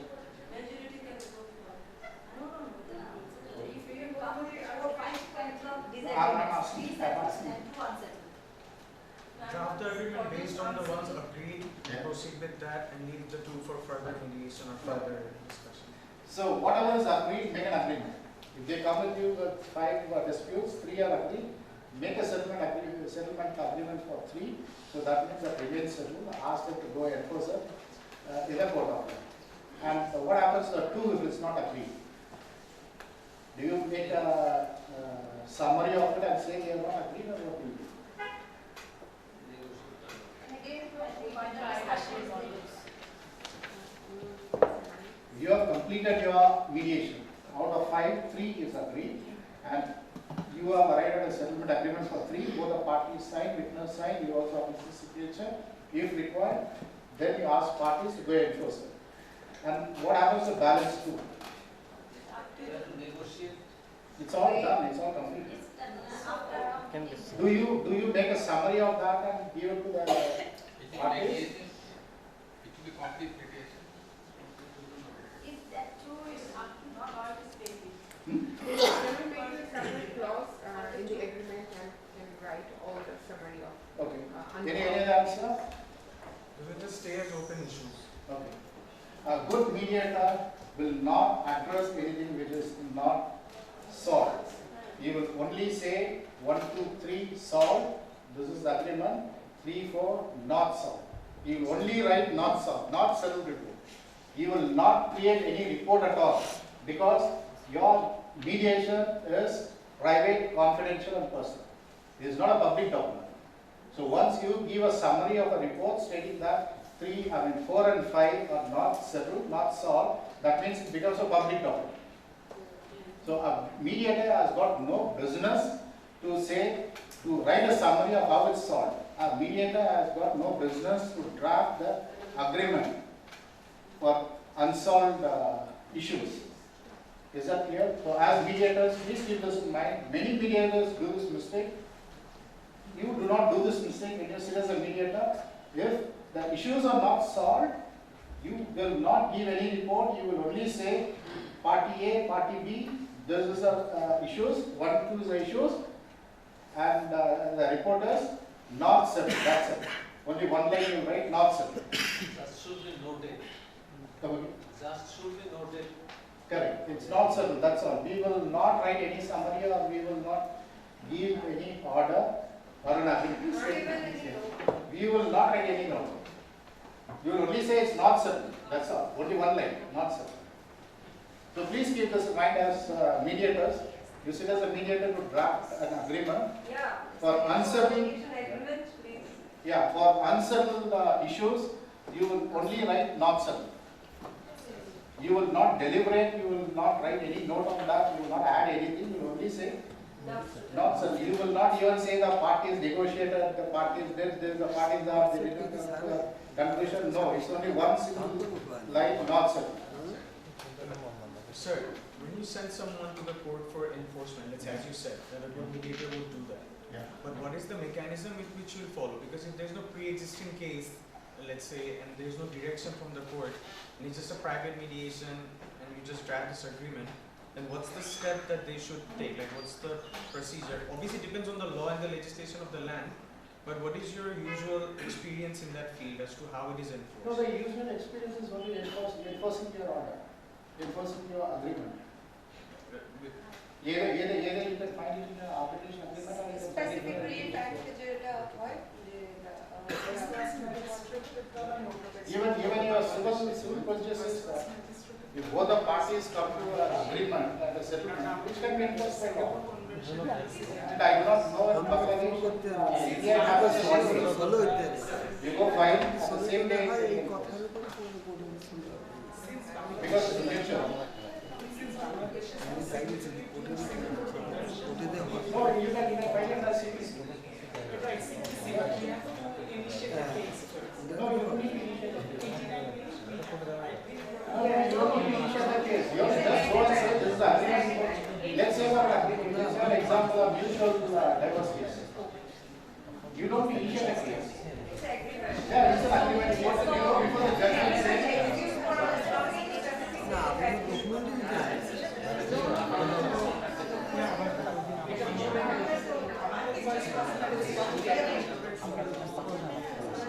No, I'm sorry, I'm ignorant about the law of Dhaka, but in India, divorce matters, there's a mutual agreement between the parties. If both the parties decide, and it is filed before the bench, and they resolve the marriage the same way. In our country, only the matter can be filed if the man only and the permission, if this is already in, then the outcome to the court. Let me check on this arbitration act of Bangladesh, and then I will see if there is a particular clause. I'm sorry, at the juncture I'm not readily I don't have the answer for it. Yeah. Correct.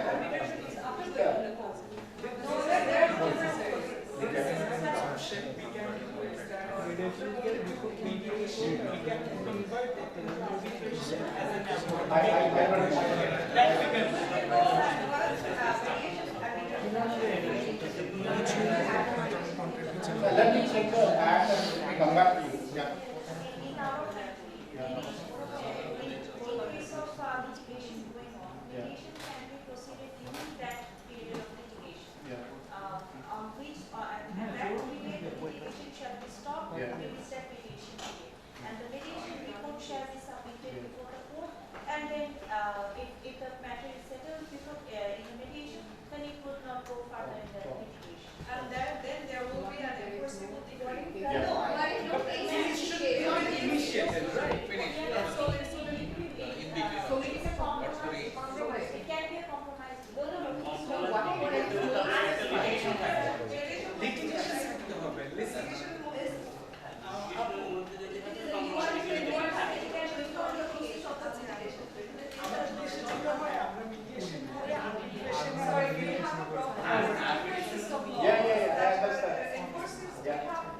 Stamp duty, where it says that if we write a contract with 300 stamps, worth of stamps, then it's enforceable by our laws. We don't go to the court to enforce it. So if it's breached, then we go to the court and then we dispute the facts, and then if there is settlement comes in, then there is a settlement. No, you're the best people from what the local laws. So, but my only suggestion is as a mediator, you enforce it.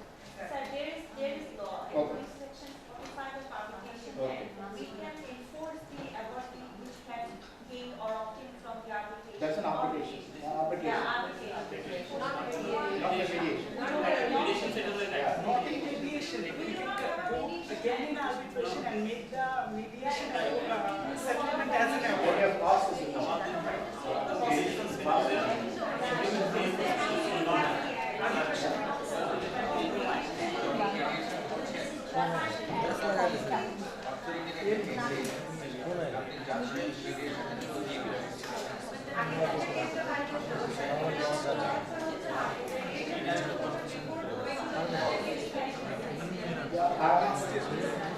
I'm constrained with time. Allow me to fast. Excuse me.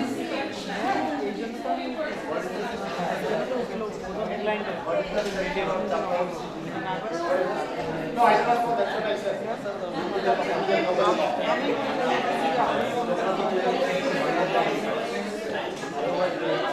I said it's in the local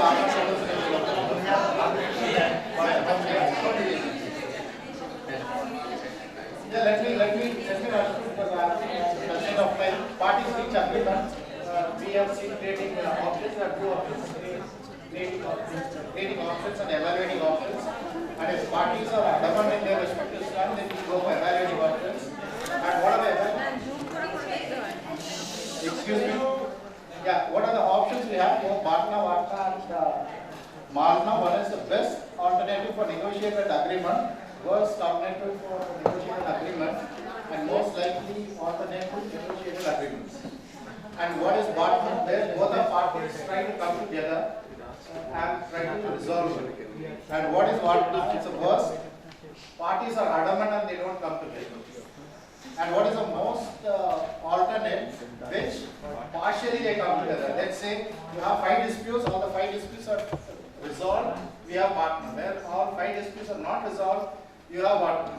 where you have 5 disputes, 3 is dissolved and 2 is not dissolved, we have the most likely alternative mediation order. This quickly we'll do this exercise. A commercial contract dispute referred for mediation. Technical expert appointed as mediator. Mediator passed a duly signed order. Parties did not sign the negotiated agreement. Will the order qualify mediation or conciliation or arbitration? I'll just give it to you.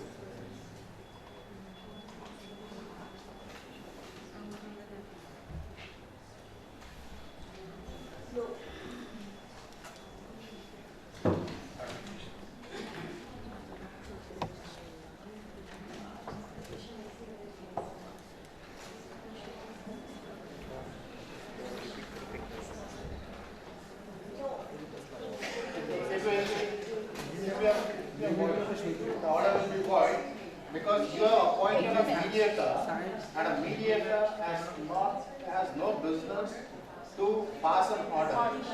It's only parties negotiate and they come to a conclusion and they sign the agreement. A mediator will not issue an order or will not sign the agreement without, he can be a witness to it, but not the signatory to the order. So it cannot qualify mediation, it cannot qualify conciliation, it cannot qualify arbitration also.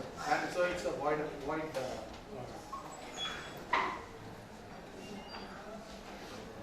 And we'll break for now for lunch, and after lunch we can go to I think time is flying out.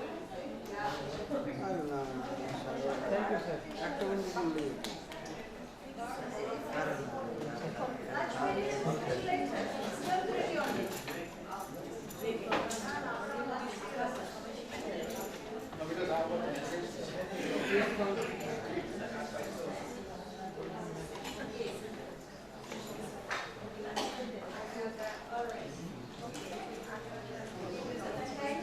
Yeah, we'll continue after lunch.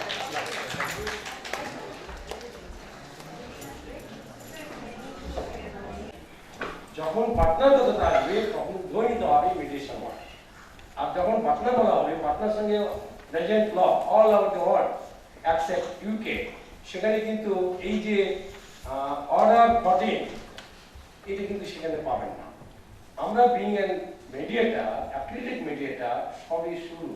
Acrylic mediator up to 120 hours প্রশিক্ষণ হওয়ার পরে আমরা মনে করব যে is going to be acrylic mediator. But আরেকটা হচ্ছে cross হবে কি আরো ইন্টারেস্টিং, শেষ আর কিছু না। অ্যান্সারটা কি আসবে? ইয়াস ইন্টারেস্টেড অর নট। এই ইন্টারেস্ট মিন্স হচ্ছে আপনি ডোমেস্টিকের কোনো জায়গায় ভ্রমণ করতে চান কি না। আপনাদের ভ্রমণটা বলতে গেলে নিশ্চয় ভ্রমণ না, ক্লাস নিতে হবে। কি ধরনের ক্লাস হবে সেটা সিলেবাস ওই গ্রুপে দিয়ে দেওয়া হবে, প্রত্যেকটা গ্রুপে দিয়ে দেওয়া হবে।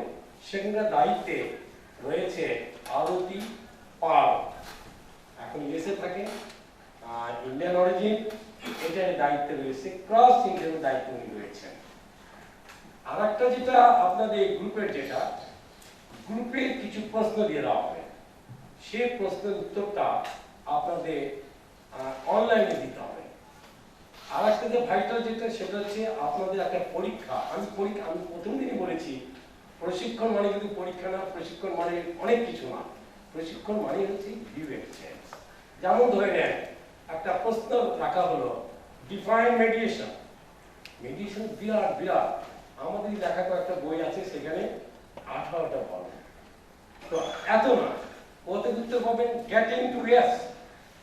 এই গেটিং টু ইয়েস যে তানুশ্রী যেটা বলেছে এটা মোর ভাইটাল, এটা আমরা অনুরোধ করে অনলাইনে আমরা দিয়ে দিয়েছি, গুগলে পাবেন। আপনার বই আকারে পরবর্তীকালে গুগলে পাবেন, ওখানে কালেকশনে বাইরে একটা বই নিতে পারেন। Getting to yes most important আমাদের মিডিয়েশন জগতে। আর গ্রুপের আরেকটা কাজ হচ্ছে স্ব এলাকায় নিজ নিজ দায়িত্বে cost bearers mediation board, not bells. সেখানে কি আপনার নিজের ট্রেনিং এর ব্যবস্থা করবে। ট্রেনিংটা দুধন হতে পারে, চাষিদের সঙ্গে আলোচনা করে। আমাদের একটা এমও আছে জিনিসের সঙ্গে নির্বাহী প্রধান।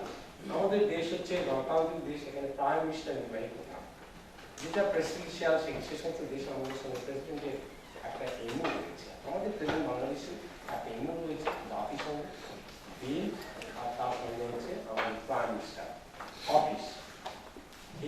মাধ্যমে যেটা বিং এ জাজ কম্পালসারি তারা যোগ দিতে তারা ডিস্ট্রিক্টে আর হাইকোর্ট এবং অ্যাপেলেট ডিভিশনে আমাদের 36 জন ট্রেন জাজ আছেন অ্যাক্টিভ মেডিকেল ঠিক এইভাবেই তারা বসে তার ট্রেনিং নিয়েছে তো তাদের সঙ্গে যে ক্রস হবে ক্রস বলতে গেলে ক্রস ইন্টারভিউ ক্রস কোশ্চেনারি কিছু কোশ্চেন আপনারা পাচ্ছেন বিমস মেডিসিন বোর্ড থেকে পাচ্ছেন এই বিমস মেডিসিন বোর্ডে যে প্রশ্নমালা কিন্তু ওই গ্রুপে থেকে আবার প্রশ্ন আসবে এই প্রশ্নগুলোর মধ্যে আবার প্রশ্ন আসবে ক্রস গ্রুপ যখন হবে আপনাদের প্র্যাকটিক্যাল কিছু প্রশিক্ষণ আমাদের থাই একজন লেডি রয়েছেন আমাদের গোল্ড মেডেল পেয়েছেন মেডিসিনে গোল্ড মেডেল পেয়েছেন উনি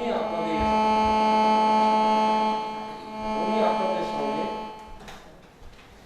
কানেক্ট হবে এই যে কানেক্ট হওয়া বলতে গেলে যেটা সেটা কিন্তু অনলাইন এই অনলাইন কিভাবে করবেন কিভাবে চলবে প্রস্তুতি কিভাবে হবে এটার জন্য একদিনের প্রশিক্ষণ আপনাদের আপনারা যারা সার্টিফিকেট পাবেন আমি বিশ্বাস করি সবাই পাবেন তারপর কিছু রুলস মেডিটেশন বোর্ড করেছে সেই রুলসের মধ্যে হয়তো আমরা সবাই পাবো আরেকটা যে বিষয় সেই বিষয় হচ্ছে এই গ্রুপ চেঞ্জ হবে আমরা আমাদের মতো একটা গ্রুপ পরে তৈরি করব 3-4টা ক্রস ইন্টারভিউর পরে এর সঙ্গে আপনাদের যোগ হবে অন্যান্য দেশ আমাদের এখানে যেমন প্রশিক্ষণ চলছে ঠিক এই প্রশিক্ষণটা কিন্তু আগামী সপ্তাহ থেকে নেপালে শুরু হচ্ছে সেম প্রশিক্ষক সেম সিলেবাস এটা ইন্ডিয়ায় শুরু হচ্ছে অর্থাৎ আগামী ডিসেম্বরের মধ্যে আপনারা যারা প্রশিক্ষণ গ্রহণ করে অ্যাক্টিভিটি মেটার হচ্ছে আপনাদের মধ্যে আমার একটা ক্রস এক্সাম হবে সেটা কি ওই যে কয়েকটা দেশ এই ডিসেম্বরের মধ্যে যে কয়েকটা দেশে অ্যাক্টিভিটি মেটার আপনারা যারা বলেন তাদের মধ্যে আবার এই গ্রুপ তৈরি হবে অবশ্যই যেটা বলবো অ্যাকচুয়ালি আমরা কিন্তু যাত্রা শুরু করলাম আমাদের ধৈর্য সহ্য সব কিছু নিয়ে চলতে হবে ইনস্টিটিউশনের সঙ্গে একটা কথা হয়েছে হয় ইনস্টিটিউশন ফলো করবেন আপনাদের ইনস্টিটিউশনের সঙ্গে সমগ্র পৃথিবী জড়িত আছে উদাহরণস্বরূপ আমাদের গাড়ি যাতায়াত করছে শহরাতে এখানে গভর্নমেন্ট বাউন্ড সিকিউরিটি দিতে আরেকটা জিনিস মনে রাখতে হবে আমরা কৌশলী হব আমরা কেউ চাই না নিজেদের মধ্যে থেকে কোনো বিরোধ সৃষ্টি করব হ্যাঁ অনেক আমরা তো বিভিন্ন পরিবারের মানুষ তো বিভিন্ন পরিবারের রুচি বিভিন্ন পরিবারের কিছু কালচার করি হয়তো আগামী দিনে 130 140 150 সর্বশেষ 370 আওয়ার্স প্রশিক্ষণের পরে আমরা তো মনে করবো যে একই পরিবারের আমরা তখন অ্যাকচুয়ালি আমাদের পরিচয় হবে সেই পরিচয়টা আসল সবাই একই পরিচয় এই যে 40 আওয়ার্স থেকে শুরু করে 370 পর্যন্ত সবাই একই পরিচয় আপনাদের প্রশিক্ষণের মধ্যে ঠিক করে নিতে হবে আপনারা কি করতে চান এখানে ধরেন আপনাদের মতোই তো এই যে তনু বলেন তারপর অপূর্ব বলেন ইসরা বলেন একই বয়সী সব বাট তারা সেই গ্রুপটা পার হয়েছে তারা কিন্তু ট্রেনার আপনার ট্রেনার হতে পারেন এটা একটা নতুন প্রফেশন এখন তো সেটা আপনারা শুরু করতে পারেন অর্থাৎ আপনার 40 আওয়ার্স যখন আপনারা সার্টিফিকেট পাবেন তখন তো শুরু করতে পারেন কিভাবে ওই গ্রুপের মধ্যে জানিয়ে দেওয়া কোয়ার ইন্টারেস্টেড আমাদের কাছে চলে আসবে আপনাদের দ্বারা চলে আসবে যে কে কি ব্যাপারে ইন্টারেস্টেড আপনারা নিশ্চয়ই জমা দিয়েছেন আমি যদি এখন জানি না কি ওর মধ্যে আপনারা যারা নোট করছেন কেউ ট্রেনার হতে চান মেন্টর হতে চান পলিটিক্যাল লিডার হতে চান আর কি কি জমা আছে আর কি জাজ হতে চান ডিপ্লোমেট হতে চান আমাদের দেশে কোনো ডিপ্লোমেট অ্যাজ বিং মেডিয়েটর আমরা গভর্নমেন্টকে বলেছি আমাদের দেশে ডিপ্লোমেট অ্যাপয়েন্ট আপনাদের সঙ্গে হয়তো কার পরিচয় হয়েছে এখানে তনু কিন্তু হচ্ছে সেন্ট্রাল গভর্নমেন্ট ইন্ডিয়ান গভর্নমেন্টের কিন্তু কনসালটেন্ট কোথায় কি বিষয় উনি কিন্তু আরবি বিষয়ে কনসালটেন্ট মেডিসিনে এখানে আরেকটা পরিচয় পেয়েছে উনি কনসালটেন্ট ভেক্টর গোয়া নেভিতে উনি মেরিন ইঞ্জিনিয়ার অর্থাৎ আমি বলতে চাচ্ছি যারা আপনাদের ট্রেনার ইন্টারন্যাশনালে পাকা পুক্ত হ্যাঁ তাদের কিছু কথা কিছু অন্যরকম মনে হতে পারে, কিন্তু মেডিটেশন জগতে কিছু ওয়ার্ড কিন্তু আলাদা।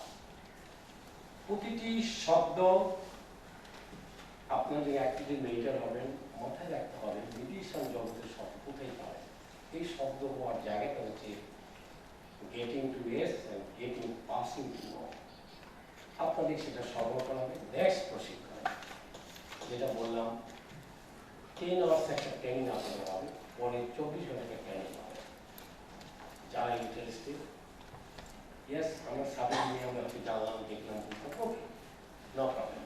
আর আমরা যদি প্রফেশনাল ভূমিকা চাই, আমি ব্যক্তিগতভাবে কি বলতে চাই, আমি এখানে প্র্যাকটিস করি, আমি যদি সিদ্ধান্ত দিই ইয়াস আমি অমুক দেশে এই ট্রেনিং আমি থাকবো, ওকে আমি বাউন্ড না। কিন্তু যদি একবার কথা দিই আমাকে যেতে হবে।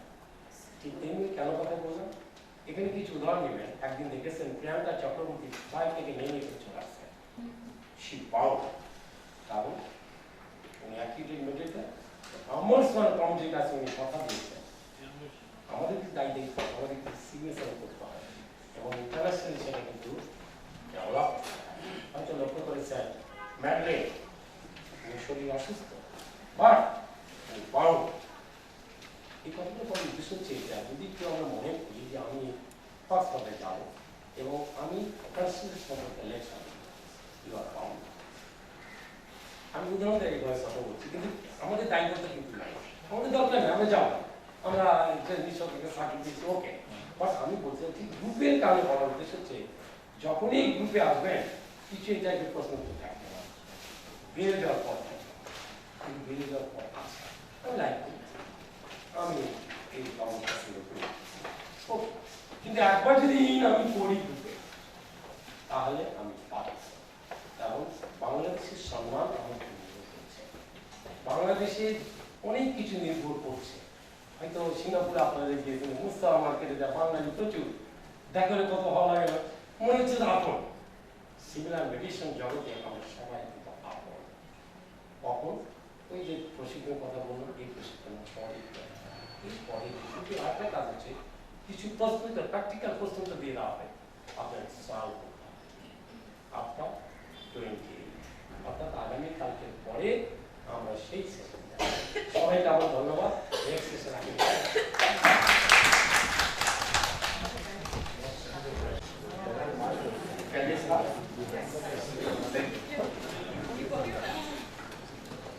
It's always difficult after lunch to see that everybody has. So I hope I will make it lively so that I will run fast, which we have already seen. Communication is a process which facilitates better and effective communication between the parties which are crucial for the failure and making the negotiation which results in unequal settlement. Even ignoring the legal entitlements and liabilities, the role of the mediator is to remove obstacles in communication. So we will see what are the here the takeaway is what? What is the process? It's the triangle of mediation, and who between the parties? What is the result? Settlement or solution? And what is the action of the mediator to remove obstacles? And mediator and communication, mediator should facilitate communication between the parties, this is number one. Identify obstacles in communication between the parties and remove them. Mediator should have good communication skills. He shouldn't be a passive spectator. Mediator is a facilitator and not a decision maker. As mediators or as counsels to your parties, you should inform your, if you are counsel, you should inform your parties that mediator is a facilitator and is not a decision maker. The decision maker are the parties, party A and party B. And communication is a key factor for successful mediation. And ways of mediation, morning we saw it's verbal, non-verbal, listening, return, and audio-visual. And what is communication? It's verbal, non-verbal, return, visual mode of communication, and active listening, observing, speaking, questioning, emotions and gestures are also communication. Methods of conveying proper message, we saw a receiver, a sender, a receiver, a mode, a medium, and a result, right? So you convey a proper message, the process of information transmission and conveying meaningful message, that's difference or dispute or demand or benefits or emotions.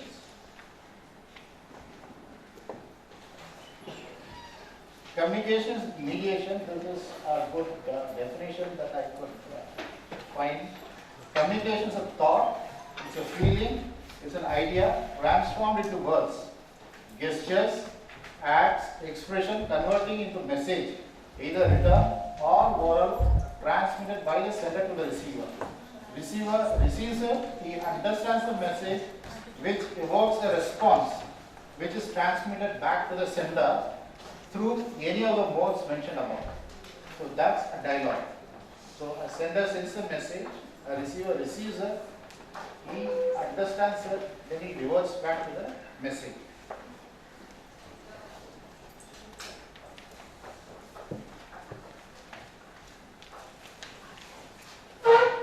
For paucity of time, we are not doing the exercise, I am just skipping it. And we have seen a sender, receiver, medium and mode, which I explained in the morning, and process causing miscommunication. When there is a communication, there has to be an opposite and equal reaction, Newton's law, right? So there has to be an opposite, equal and opposite reaction. So when there is a communication, there has to be an element called miscommunication. That's the reason we wanted to have that exercise, but because of paucity of time, we are bypassing that. We are not doing the exercise. So what is experience? What I've experienced, I want to convey. So I convey through a medium or through a mode, and I'm conveying it to you. Let's take for example, a party meets a mediator, a party meets a council and is conveying a message to the council. And the council understands it, and a council do not react or do not question the party, and he simply notes the said and he says, yes, I understood everything. Do you think it's good communication? No. There has to be questioning, there has to be a statement, there has to be a counter statement to understand the situation better. So there's always an element of miscommunication. So as mediators, we should be very, very clear on communication. If you do not understand, you should stop them there and ask them for clarity and ask them for a better statement. And if there is a mistake, if you feel that the communication is not proper, the transmission is not proper, you should stop them. So that's again the same. You will find the same thing, the sender, receiver, the medium, mode, you will find everywhere the same thing. And negotiation, I will hand over to Dr. Apu, who will be handling negotiation.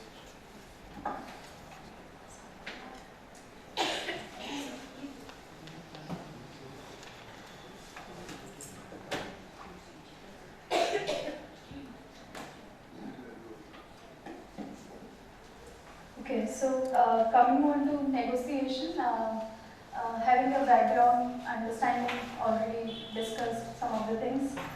We know that when we are talking about communication, we are talking about communication or a problem solving process. So maybe for remembrance, we can say that, sir, correct me if I am wrong, that from argument to agreement. Right? So if there is any argument, there is a dispute, and therefore we are sitting for mediation. Right? So there is a kind of a situation of disagreements or arguments. So to remember, we can say that negotiation is something as a process which takes us from argument to agreements. Right? So therefore we can say that it is an important form of decision making. It's a very effective communication tool for persuasion. So for persuading, many times we know, and like yesterday also we were talking in context of our parents, how we persuade them for smaller things to larger things, the tricks. So maybe this negotiation is a trick in communication which helps us to smoothly navigate the process. Then it is an essence in mediation process, we know, because that is how we are getting towards what we want. Aimed to reach agreement, shifting from adversarial system to mediation system. This point is quite more important, and we'll be looking at it in more details, that how communication or negotiation process is very different altogether when we talk about adversarial system, while if we talk about the mediation system, and process to enhance acceptable agreement.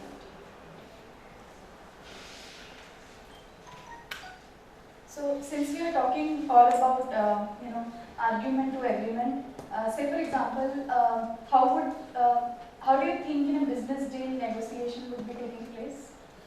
What would be the parties doing, or the two companies coming together would be doing? Sorry? No, I mean what points they would be discussing.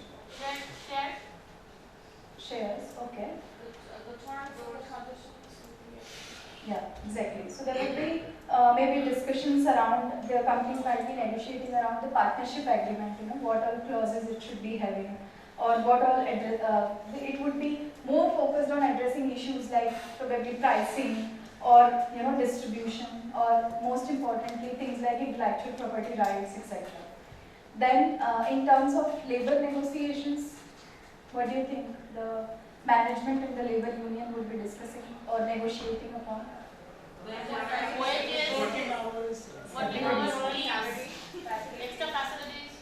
Okay, so labor negotiation relates with all of us, and so high words together. Okay, so we are negotiating or collectively bargaining on certain points, and of course very important, the wages and remuneration, working conditions, what would be the benefits for the employees, So we know when we are going for private practice, and what would be the vis-a-vis benefits of working in the government setup, sitting here, getting cars, other perks, etc. So those kind of negotiations we do often in our daily basis also, when we want to look into the two options available in front of us. Similarly, what would be the scenario in terms of international relations? What kind of negotiation? Dividing land, sea, Border issue. Okay. Yeah. So maybe we can say in this scene the diplomats from the two countries would be coming together to negotiate maybe a trade agreement, or tariffs, or quotas, or economic considerations, etc. And if it is about real estate transactions, again the real estate deals. So the buyers and the sellers, we know they negotiate on so many things. I've seen the buyers negotiating on these prices, because registration prices, because it goes up and down on the basis of what amount do we want to show in the registry, and all of those things. Maybe the dates of getting registry and all things. So now, specifically in context of negotiation within the mediation scenario. So we often, in mediation, family mediation is something which is more often. So how in family mediation do we see negotiation taking place? Yes, very good. Very important point might be with regard to custody. Yes. So the couple negotiates on many of such things, which may include how would be the so it may be regarding separation agreement, it may be regarding child custody, violation of the rights, or division of the assets, etc., etc. Workplace dispute. I believe workplace mediation is another specialized area which is picking up. So in that context, if we talk about in workplace dispute, what kind of negotiation within mediation would be happening? breach of co-termination. Okay. Okay. So there again we see employees involved in workplace dispute would engage in mediation to negotiate, or to come to a resolution or address certain issues which might be having. It could include even issues like communication, right? So there could be a list of hierarchies, and according to them, if there is any gap happening. So one of the important negotiation point is how communication will take place, or workload or team dynamics. Similarly, in context of neighbor conflict or community mediation, we see we are reaching to terms of agreement with each other in different ways. Then next is the non-verbal attitude. So we know when we are talking about communication, we are talking about exchange of ideas, information, or feelings between individuals and groups. So how much is the importance of non-verbal attitude? So we know in cases of, in context of juvenile justice, we have said that the police will not be in the uniform, or the first collection authority with whom the child should be getting in touch with. Might be either Childline, people from Childline, or do we have a concept of Childline here? Okay, so there is a helpline 1097, and if you find any child who is missing or who is under, sorry, child helpline 109, yeah, exactly. So the child is sent to child emergency is 999. Okay. So there we know that there is a particular set of citizens involved or authorities involved with whom the child will be first coming in contact. So in all of those things, these things are being taken care of. Why? Specifically because we know that the child might get more intimidated. If they see somebody who is in uniform or even black, white and black uniform, that who are these people? Why are they here? Is the custody or I don't know if the child is with, they might be having various fears around it. So fortunately, unfortunately, those who are responsible for protecting the rights and all of those things, all of them are in such positions also that many times at the first phase it might be very intimidating, right? We know that in usual sense we would every time want that we don't need to go to a doctor. So normal insan will always say, inshallah, we lawyers ki zarat na ho, right? So these are the things. So in those contexts also we know why, because even those things matter a lot. So even when we are sitting for a mediation, our non-verbal attitude, which of course includes our postures, our gestures, the looks, the facial expressions which we have, proper eye contact, leaning gently, and all of those things, right? So like yesterday only we got certain pictures from the sessions we were having. So there were different poses, and so while posting them or sharing with them friends, it was coming to mind that the posture of the participants was in itself speaking a lot, that whether they are interested or informed, or it's a boring session going on or what. So somebody, the justice sir had right now come. So the way you are responding, he would be very, I'm confident he would be able to know how is the session going on. Are the participants gaining anything, or it's just time is going by and waiting for the valedictory happening, something like that. So in this, we also know that while we are into professional setup, all these things are really crucial, sensitive, and a lot many things depend on our non-verbal attitude. Now coming to this, as I said, communication in context of both adversarial system and mediation, what kind of differences do we see, right? So we know, when we are talking about adversarial nature, there is a lot of sometimes things are of the nature of confrontation, right? We are confronting with each other, we are opposing each other.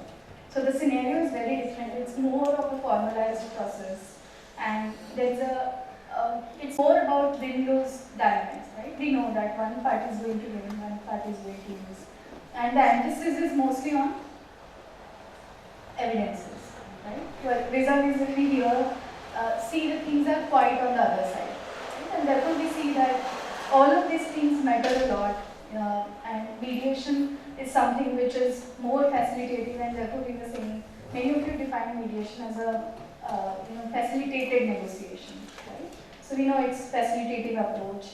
One of the essential features like voluntary, informal, there has to be mutual agreement, and in context of windows that we know, we mostly focus more on a situation wherein we can find a midway which can help both the parties. So it's more problem-solving, dialogue, empathetic listening, and all of those things, right?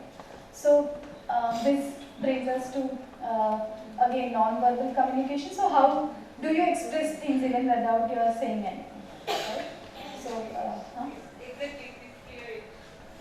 okay. So non-verbal communication. Yes. Like right now, right? Say for example, if you are just browsing your phone, or no, I'm just giving you example. Sorry, I'm just giving you example. on a lighter note, right? You are just browsing your notes or phones. I should have said notes. So instead of phone, right? So you're busy with something of your own, right? And I'm right here, and maybe I'm just, or maybe another example is just because you are sitting very, the proximity is very close to me. So I'm just looking here and here. No, I'm not looking backside.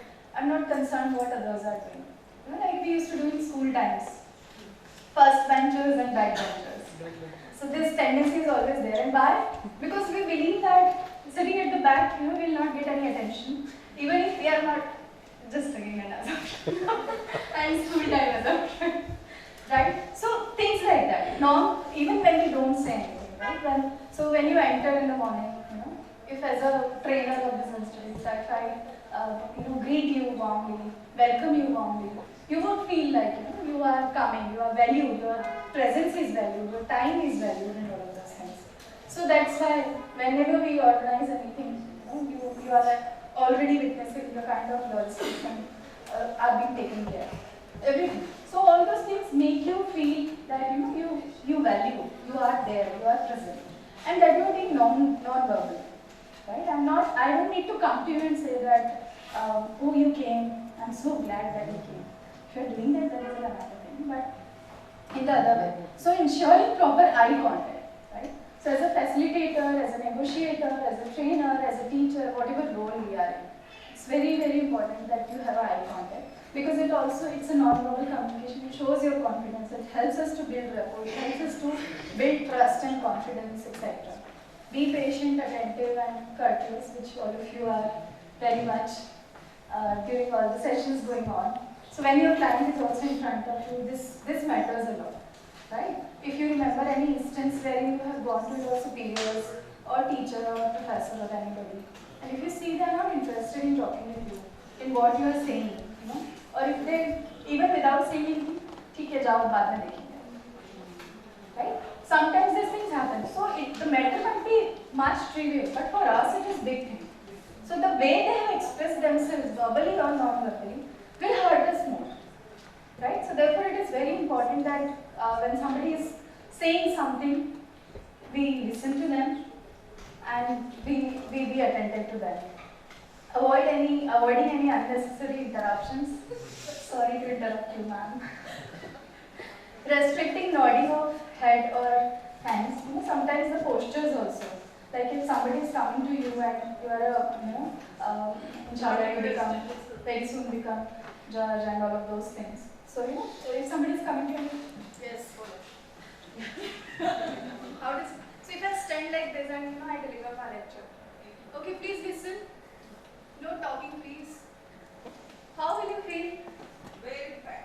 Very bad, right? So this is how. So we need to keep ourselves in the situation, not exactly that, but we need to understand, we need to value the presence of the people over there. And even this nodding of heads or hands is very important, right? Sometimes even these things matter a lot.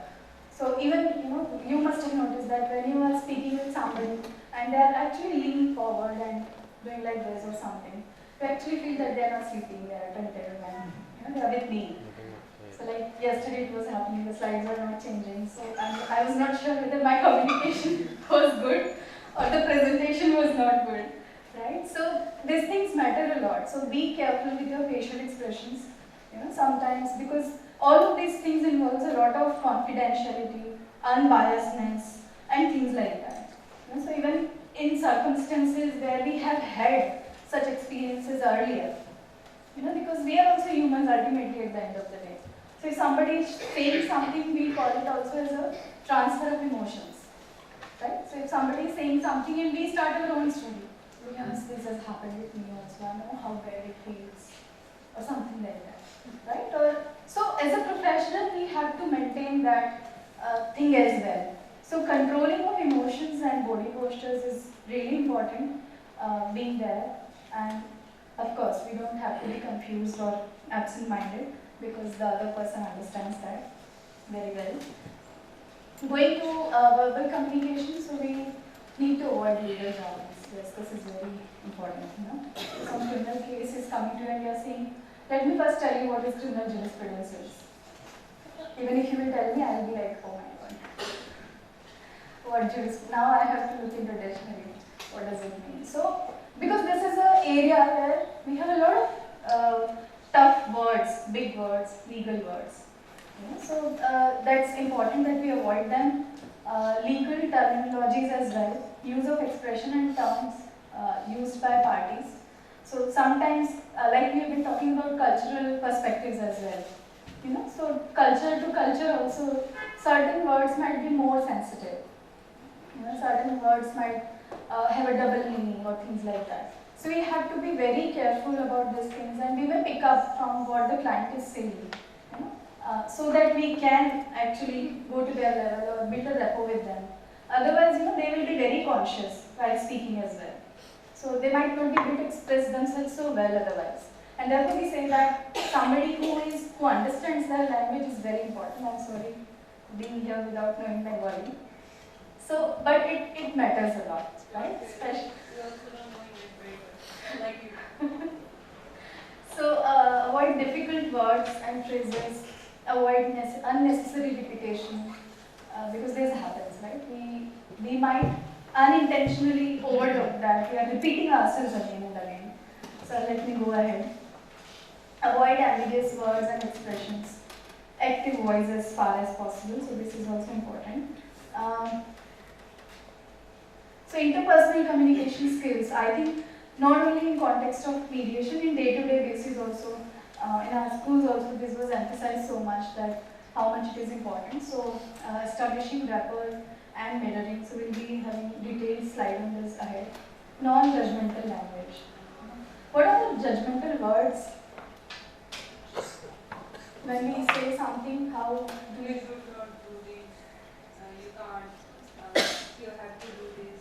Okay. When you form opinion on someone. Okay, can you give me, just tell me in a sentence or in a word, when something is said and it invariably has some judgmental thing to it.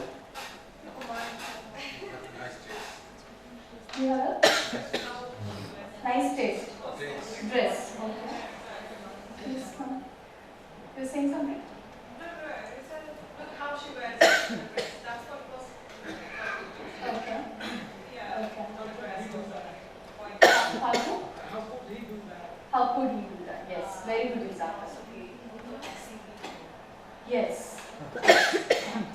Or maybe sometimes, huh? इससे कुछ नहीं हो सकता. I एकदम judgmental. Nothing really, or she'll be able to not do anything, something like that.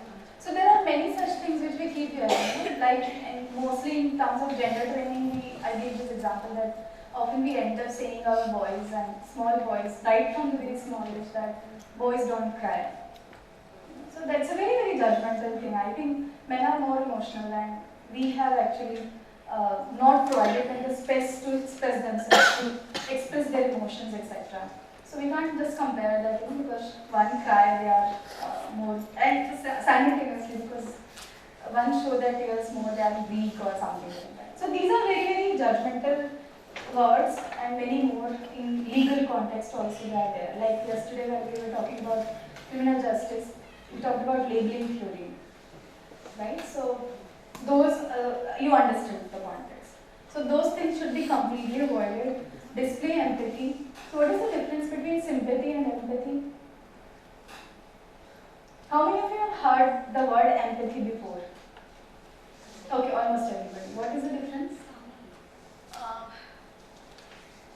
Sympathy called, it's like kindness, it's like his own sense and feelings, understanding. And empathy is me as in his shows.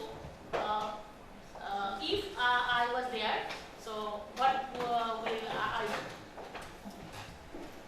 So sometimes we say that when something bad or unfortunate happens, we say that I'm very sorry to hear this, right? Or sometimes we may also say that I have exactly gone through what you are going through. Things like that. So we try to sometimes sympathize, sometimes empathize, but we have to be very clear about this also.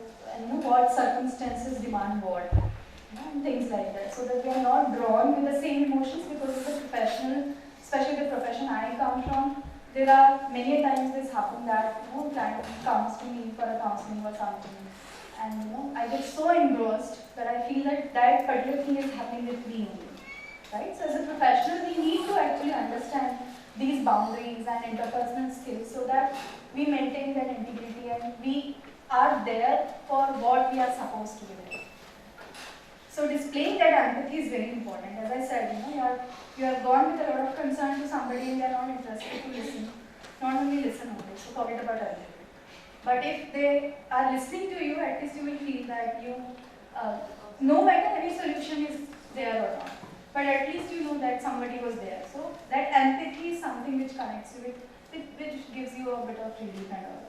So demonstrating and encouraging active listening and questioning, this is very important. Like many of the times after opening statement, you know how do you proceed with the mediation process. Similarly towards the end also, like in formal setups also we do. Nowadays in interviews also, your people are fortunate to have already placed in the right places, but I've given so many interviews in my life, so I know how it feels. So at the end, now this is a new culture that they would start, am I right, sir? They would ask you in the end, do you have any questions? Yes. Right, so there is this panel all around and they have kept asking you questions, and in the end they were very humbly with a smile, lastly with a smile, they will say, do you have any questions? And it's so much that by when you will tell me that whether I'm selected or not. Yeah. Or what would be the salary package and things like that. Right, so that culture is coming and we need to encourage that active listening and questioning, and many times it happens that while discussing, while negotiating, or in the whole process, we may get diverted. Like yesterday happened, everybody went to their childhood days and started remembering how their parents scolded them. So I had to bring you all back to the reality and that you are no more a child and we are sitting here. So that happens, that sometimes diversion happens, so you may, or sometimes people get lost. They might be coming with their own concerns. So they might get lost. So then you may encourage them that, have you heard what she said? Do you want her to repeat? Do you agree, or things like that. Similarly, questioning also. Maybe at the in between, if required, encourage them to question. Clarify information and assumptions. Speak clearly, simply and effectively. Showing respect for individual difference. This is also very important. Like ma'am was discussing yesterday, that if there is a women judge, if a woman feels that if there is a women judge, the judgment would be in their favor. Or sometimes men might feel that now, it's going to be a very biased decision. Like we have this Prevention of Sexual Harassment at Workplace Act. Possibly it might be here also something like this. So it's a mandate that for every organization to have an internal complaint committee and all. So many times these are the things which gets associated when some laws are not gender neutral or something like that. So there is a woman on the panel, there is a man in the panel. So there might be different assumptions with regard to that. But we need to be very clear that we are there for justice, right? And we have to pay respect to each party equally. Reframing, what is reframing? From start to last. From starting to last, everything should be discussed in a reframing. And also their common objects. Okay.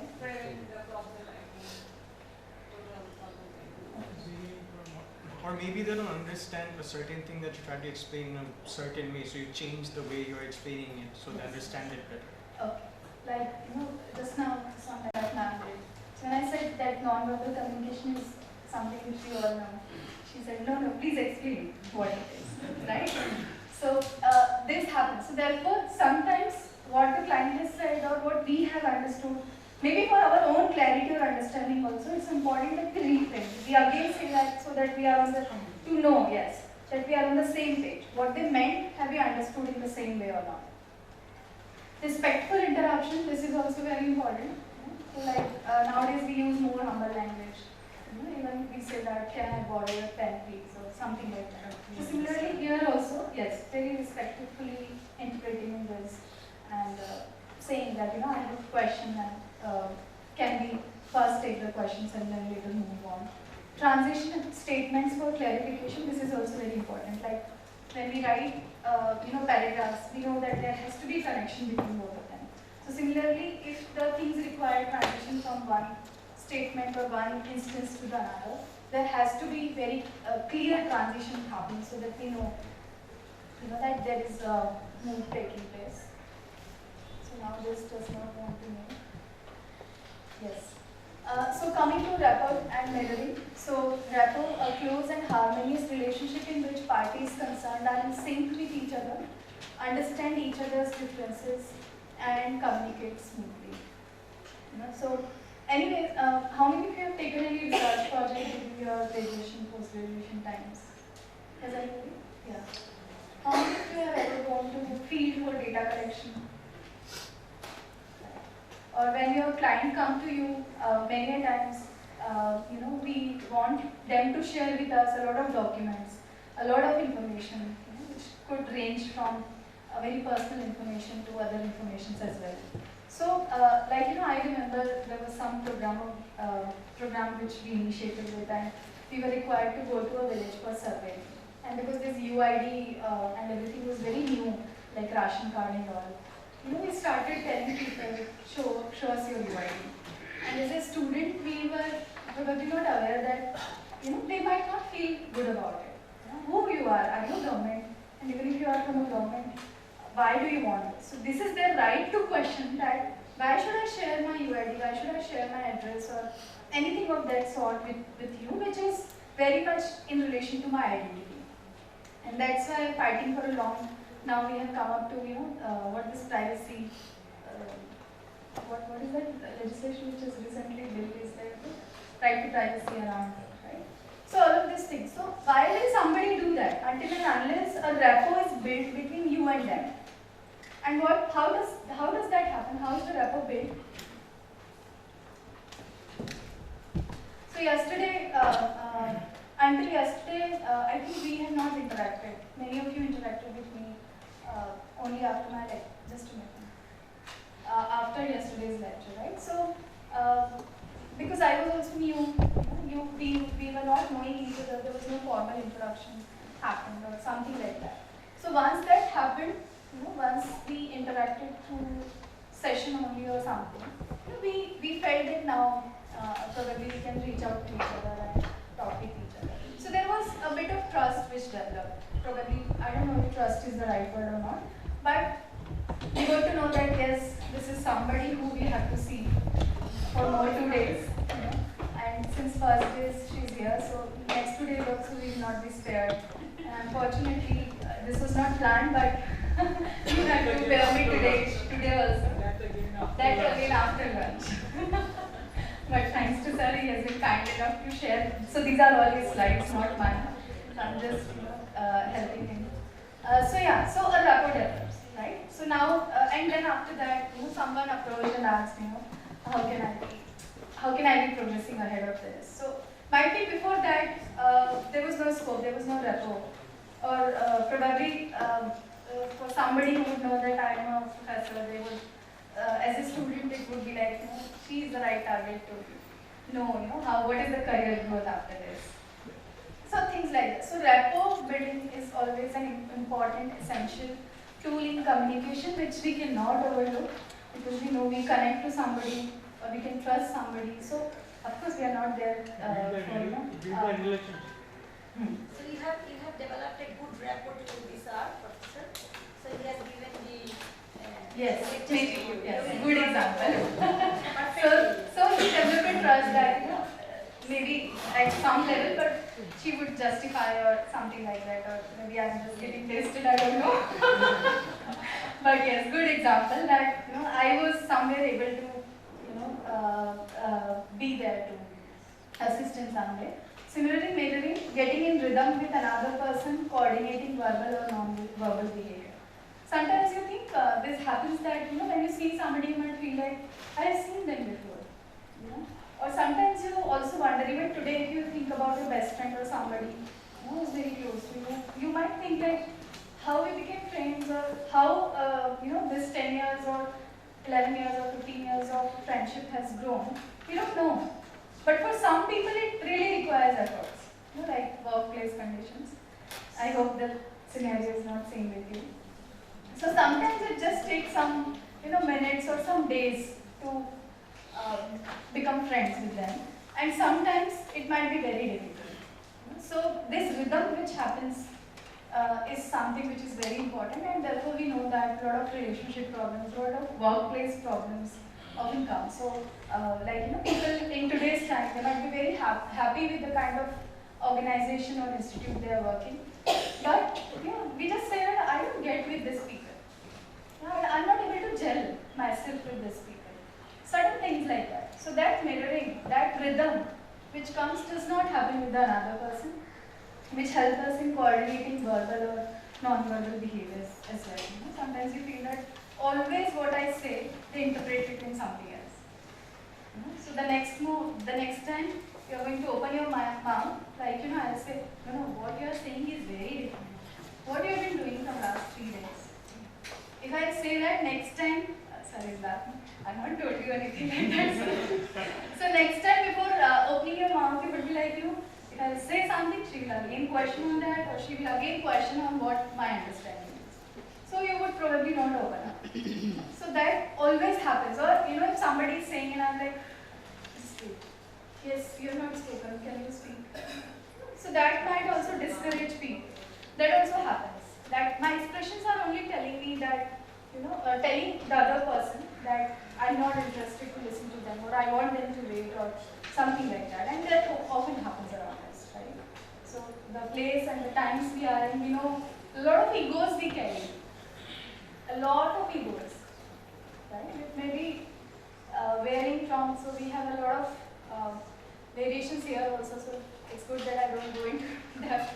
But we know, there are many barriers. For good, for bad, we don't know. But there are certain things which not allow us to coordinate well in terms of verbal and non-verbal communication. Sometimes it's like we should wish this person or not wish.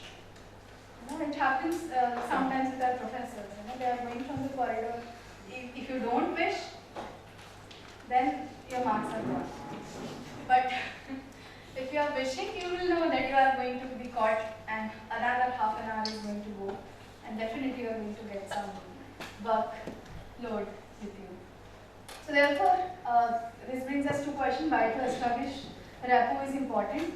Of course, it makes the scene more comfortable to interact with someone, sense of trust, and overcomes resistance to communication, because in mediation also again the situation is like the fact we know that many of the people might be having, like in many of the cases after especially the Mediation Act, the government, the system would be making it mandatory to go through the mediation. Just like divorce cases, I think mostly it is mandatory.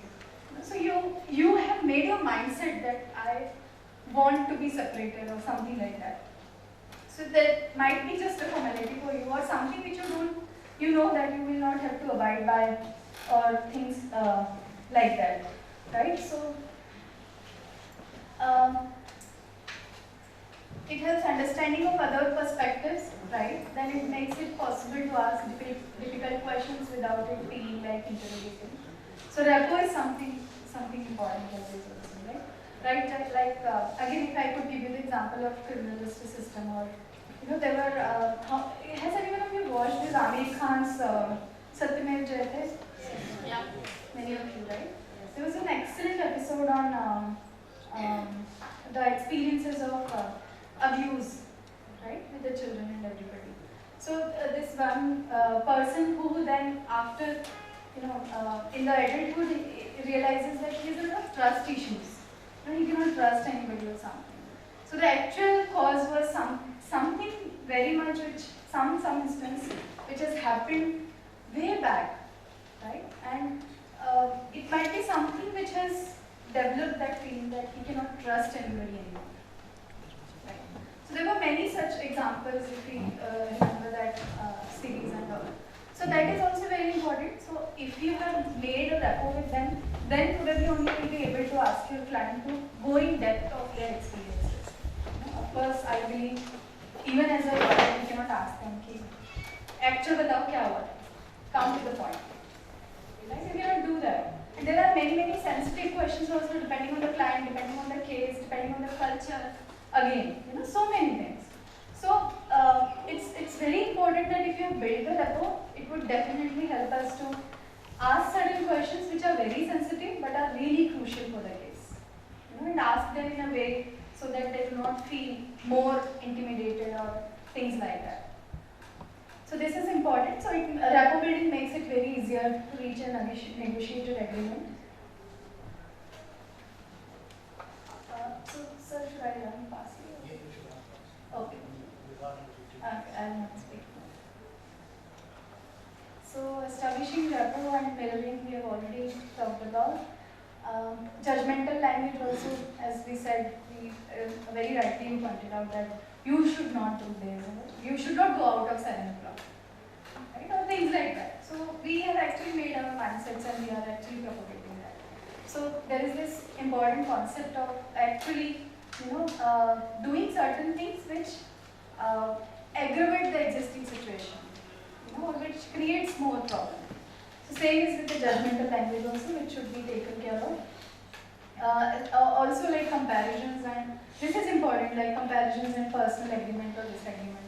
Because many times we do, if the client is not sure about what would be the implications, we might say, let me tell you that in my last case,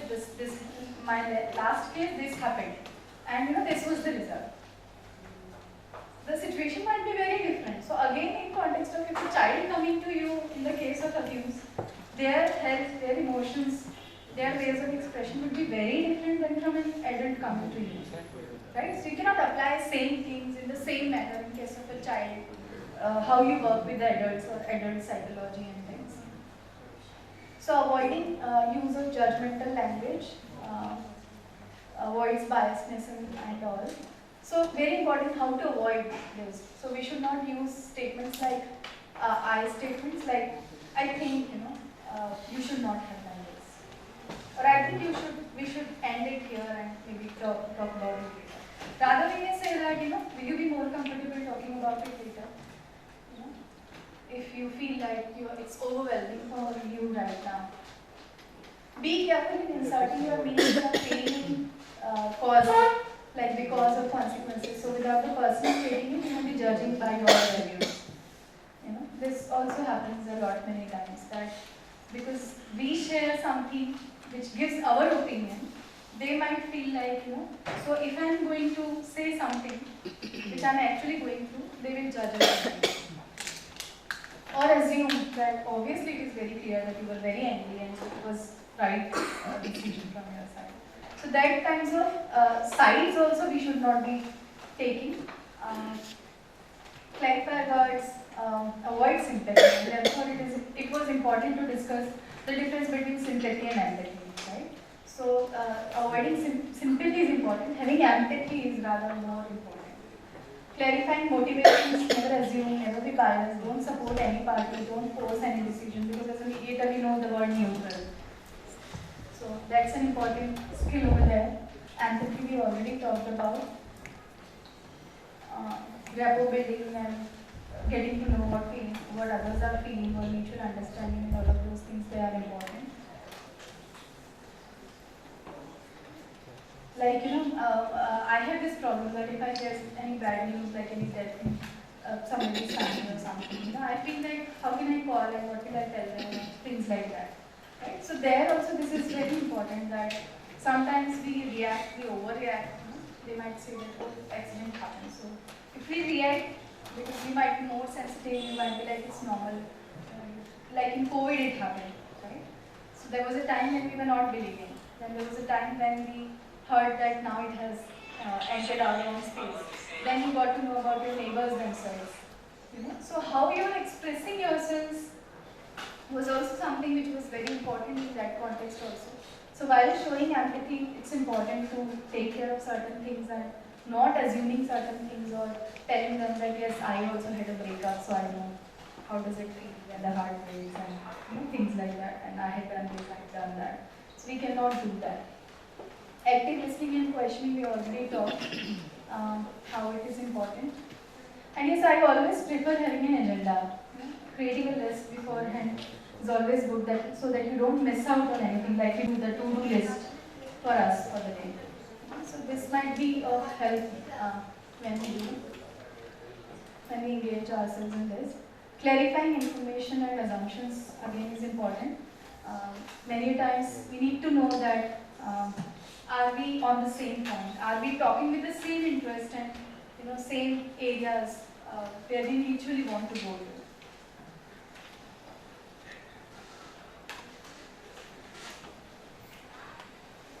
Yeah, so I think rest of the things are something which are very clear, like effective speaking and all. That probably their feedback will let us know at the end. So I don't think that needs to be explained.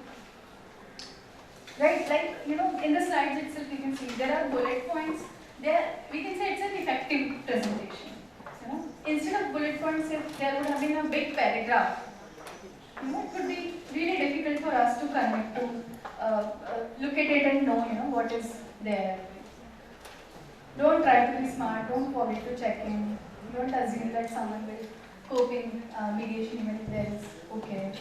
Like when I tell my students that you need to take notes, they're very smart. I should not say really listening to that. So professionals are not obviously, but with students, they nowadays they want their laptops. Parents say don't use your gadgets. They say, "When I was taking notes, who knows what they're doing? I cannot go and sit in front of them. So you don't know my WhatsApp or Facebook or what is open in front of me. You believe that there is a revelation. So same it happens. So similarly here also, while communicating, these things are really important. Respecting for individual differences, this is really important. The language, the culture, and many other diversities which we keep with ourselves. And there is always this, invisible baggage which we carry of our own past, of our egos, of our designations, of our qualifications, of our gender, and many more things, right? So we have to keep them all aside and remember that everybody has a worth, everybody deserves respect, and therefore it's very important to respect their individuality. Learning for earning or learning with earning are all good. Like in our professions, we might prefer clients who are financially well off and things like that, but simultaneously we need to understand that we are there for a bigger reason, and sometimes even taking smaller cases, it could be like doctors do play an important role, I believe. Yesterday I was telling sir that there could be a question of life and death in certain cases, like the doctors have in their hand. So you are in such a noble profession, we are in such a noble profession. So therefore it becomes really important that we respect their individuality, we respect their worth, we respect their time. Sometimes people, these laborers or somebody like this, they might have to let go their whole day wages to just come to the court. Am I right? We know that, right? So we have to respect all of those things when they are in front of us. Reframing we already talked about. So I think, sir, thank you for patiently listening.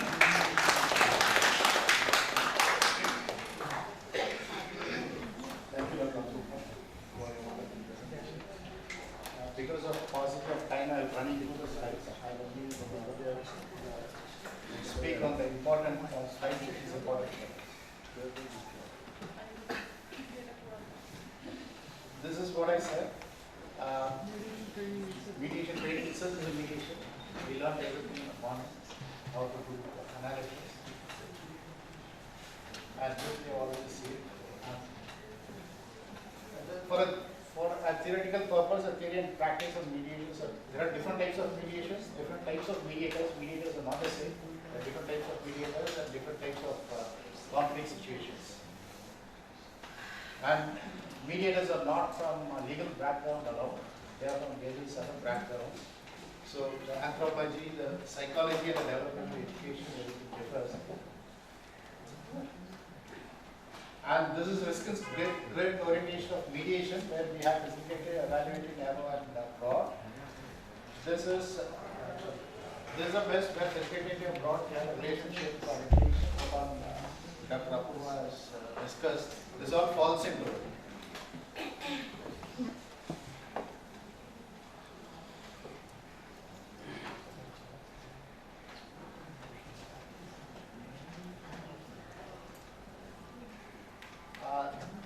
I will only speak on this, the agents of the third party and the outcome and process. Negotiation, there is no third party outcome and the process, because negotiation is party A and party B. And mediation, again, there is no third party interference, because it's between party A and party B, supervised by external resources. Whereas in arbitration, A and B do not have any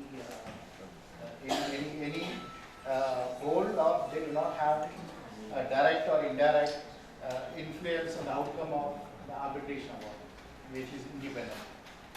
So that is what I said, gradually the third party interference increases from negotiation to arbitration. And I am skipping this, mediation trial I am also skipping, because I am only given 5 minutes more. Identification of issues, morning we discussed in detail. And ethics, I wanted only to discuss on this in the last 5 minutes, the ethics for a mediator. Ethics of mediators. A mediator is known to one of the parties, and the mediation starts by discussing this relationship is bad and it's wrong. As a mediator, if you know a party, you should disclose that before the mediation starts to the other party, stating that I know this party, but there is no conflict of interest in this particular matter. So, if you are okay, then I will be proceeding as a mediator. If there is an objection, then you cannot proceed. And please do not withhold information from the other party that you know one of the parties who has come for mediation to your chambers. So this is like a family plan. If I have a family and suppose my cousin, they are going for divorce. So I just suggestion for mediation. So interest of conflict should not I work for them. No, you can suggest a mediator, but before starting the session, you should convey to the other party. Let's say your cousin brother is there and someone, the girl is from outside. You should tell her that he is related to me, but I am not biased.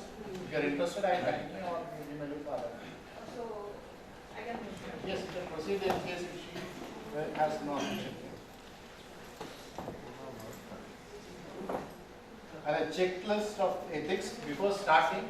You will check this. I don't have any close special relationship to the party. The mediation is suitable for this case. Morning we discussed a particular case is suitable for bargaining and negotiation, whereas the same case is not fit for mediation. So you should do the analysis. The parties should know the cost of this mediation procedure. That's more important. You let the parties know this is the lump sum you collect, or this is the first fees you collect, and this many tentative hearings will be there, or this many tentative days you have to attend the mediation, so they know approximately what the cost is. And in the beginning I explained that the mediation is voluntary, they can quit any time. That's more important. You have to make the confirmation to them. And then you should explain the roles of the mediator, that I have explained roles of the mediator. These are all checklists for ethics of the mediator. I explained to the parties and consult with experts such as lawyers to obtain their expert opinions anytime. One of the questions the Honorable Justice last time had put up was, can the lawyers speak on behalf of their clients in mediation? Yes. Yes. Yes? Yes. Yes? Mediation advocates. Mediation. Mediation advocates. There should be two parties. No, the question the justice of your High Court, your Supreme Court wanted, very clear. He said, can the lawyers speak on behalf of their clients in mediation process? Yes. Come again? They are not represented as mediators, but as lawyers. Lawyers, the counsel of the parties. Yes, they can. Yeah, the answer is no. The lawyers cannot speak on behalf of their parties. Whereas the parties can take the opinion of the lawyer outside the mediation hall, not in the mediation hall. Please remember, as a mediator, if you are sitting as a mediator, if the lawyer is if the lawyer discusses or if the lawyer opens up on behalf of his party, you should politely stop him and say this is not litigation, this is not court, this is a mediation between the parties. Right? That's very, very important. Most of the good mediators will follow this, and many mediators do not follow it. They conduct mediation process as a litigation process, and that's the reason not many people are interested to go for mediation. So please remember that lawyers are not allowed to speak on behalf of their parties in the mediation hall. But the lawyers are allowed to advise, the lawyers are allowed to suggest whatever they want to do outside the mediation hall. But the lawyer can be present in the mediation hall as a spectator for his party. In that case, if there is a labor dispute, what happens? If a labor union represents the laborers, right? So they can have representation, but not lawyers. Is that Lawyers can be represented, but they cannot speak in the mediation process. And lawyers can advise their clients outside the mediation hall. What is the legal basis of this principle? What is the legal basis of this principle? No, that's a mediation process. Mediation is between the parties, not between the lawyers. Always remember the triangle. You need a party, you need a problem, and you need a process. We never said you need a party or the party's representative. It's a party himself. Correct, others can be present, the lawyer can be present. And during the mediation, this is a checklist for a mediator. I am giving myself neutral and fair to both the parties. I am supporting the parties who voluntarily make up their minds. When I propose a solution, I am clearly telling that they are free to deny it. I don't force the parties to make a decision and implement a solution. I am not giving them legal advices. Can you see? I am not giving them legal advices. And I am not disclosing the secrets. That's because it's private and confidential. I not immediately correspond a party who says that he or she wants to suspend with the mediation or to change the mediator. Can a mediator be changed? Yes, the mediator can be changed.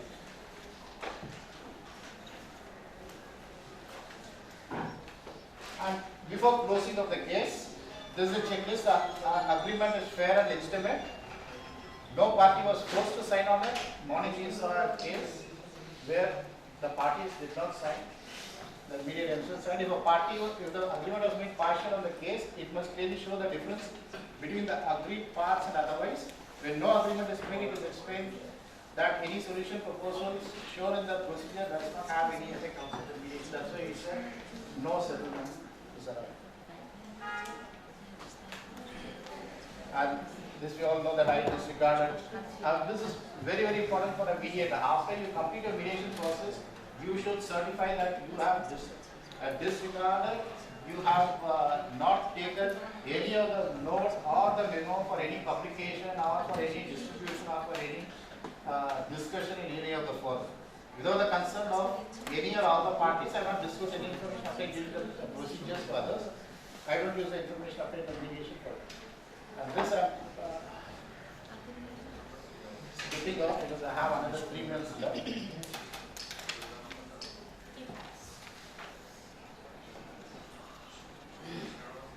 Yeah, mediator's rights and obligations. A mediator should know what is his rights and obligations.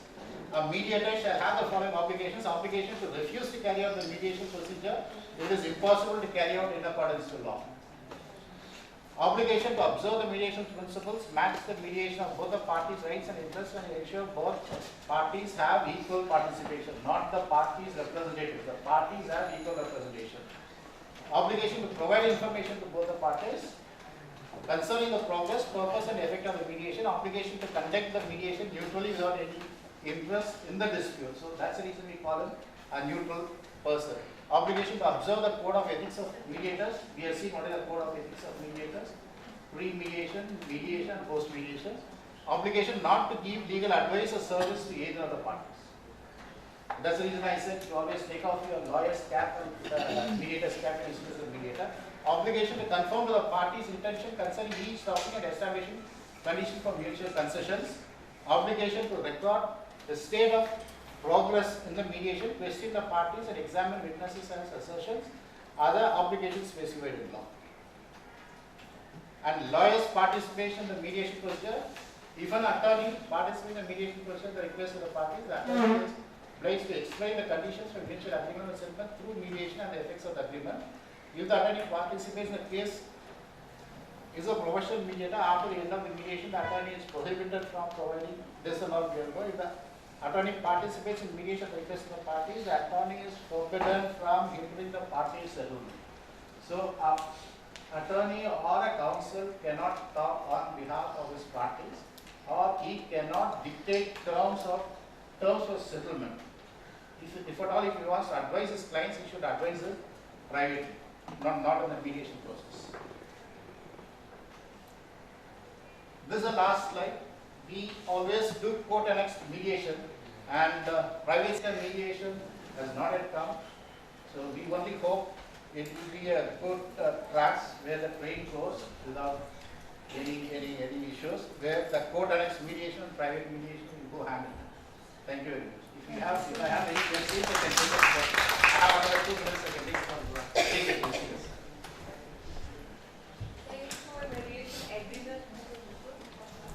Maybe I'll send it to James. Yes. Yeah, I'll send it to James and I'm sorry, I didn't have that. And this presentation, if you want to do anything else?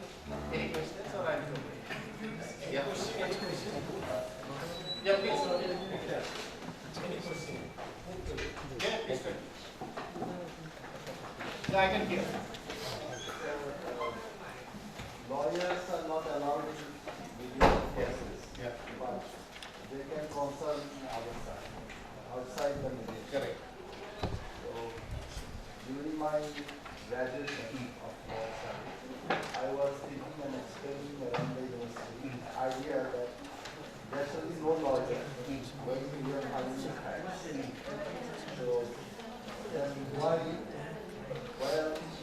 were thinking, I was personally looking, I was talking to my teachers, lawyers should not be engaged in facts finding. They will talk about law later.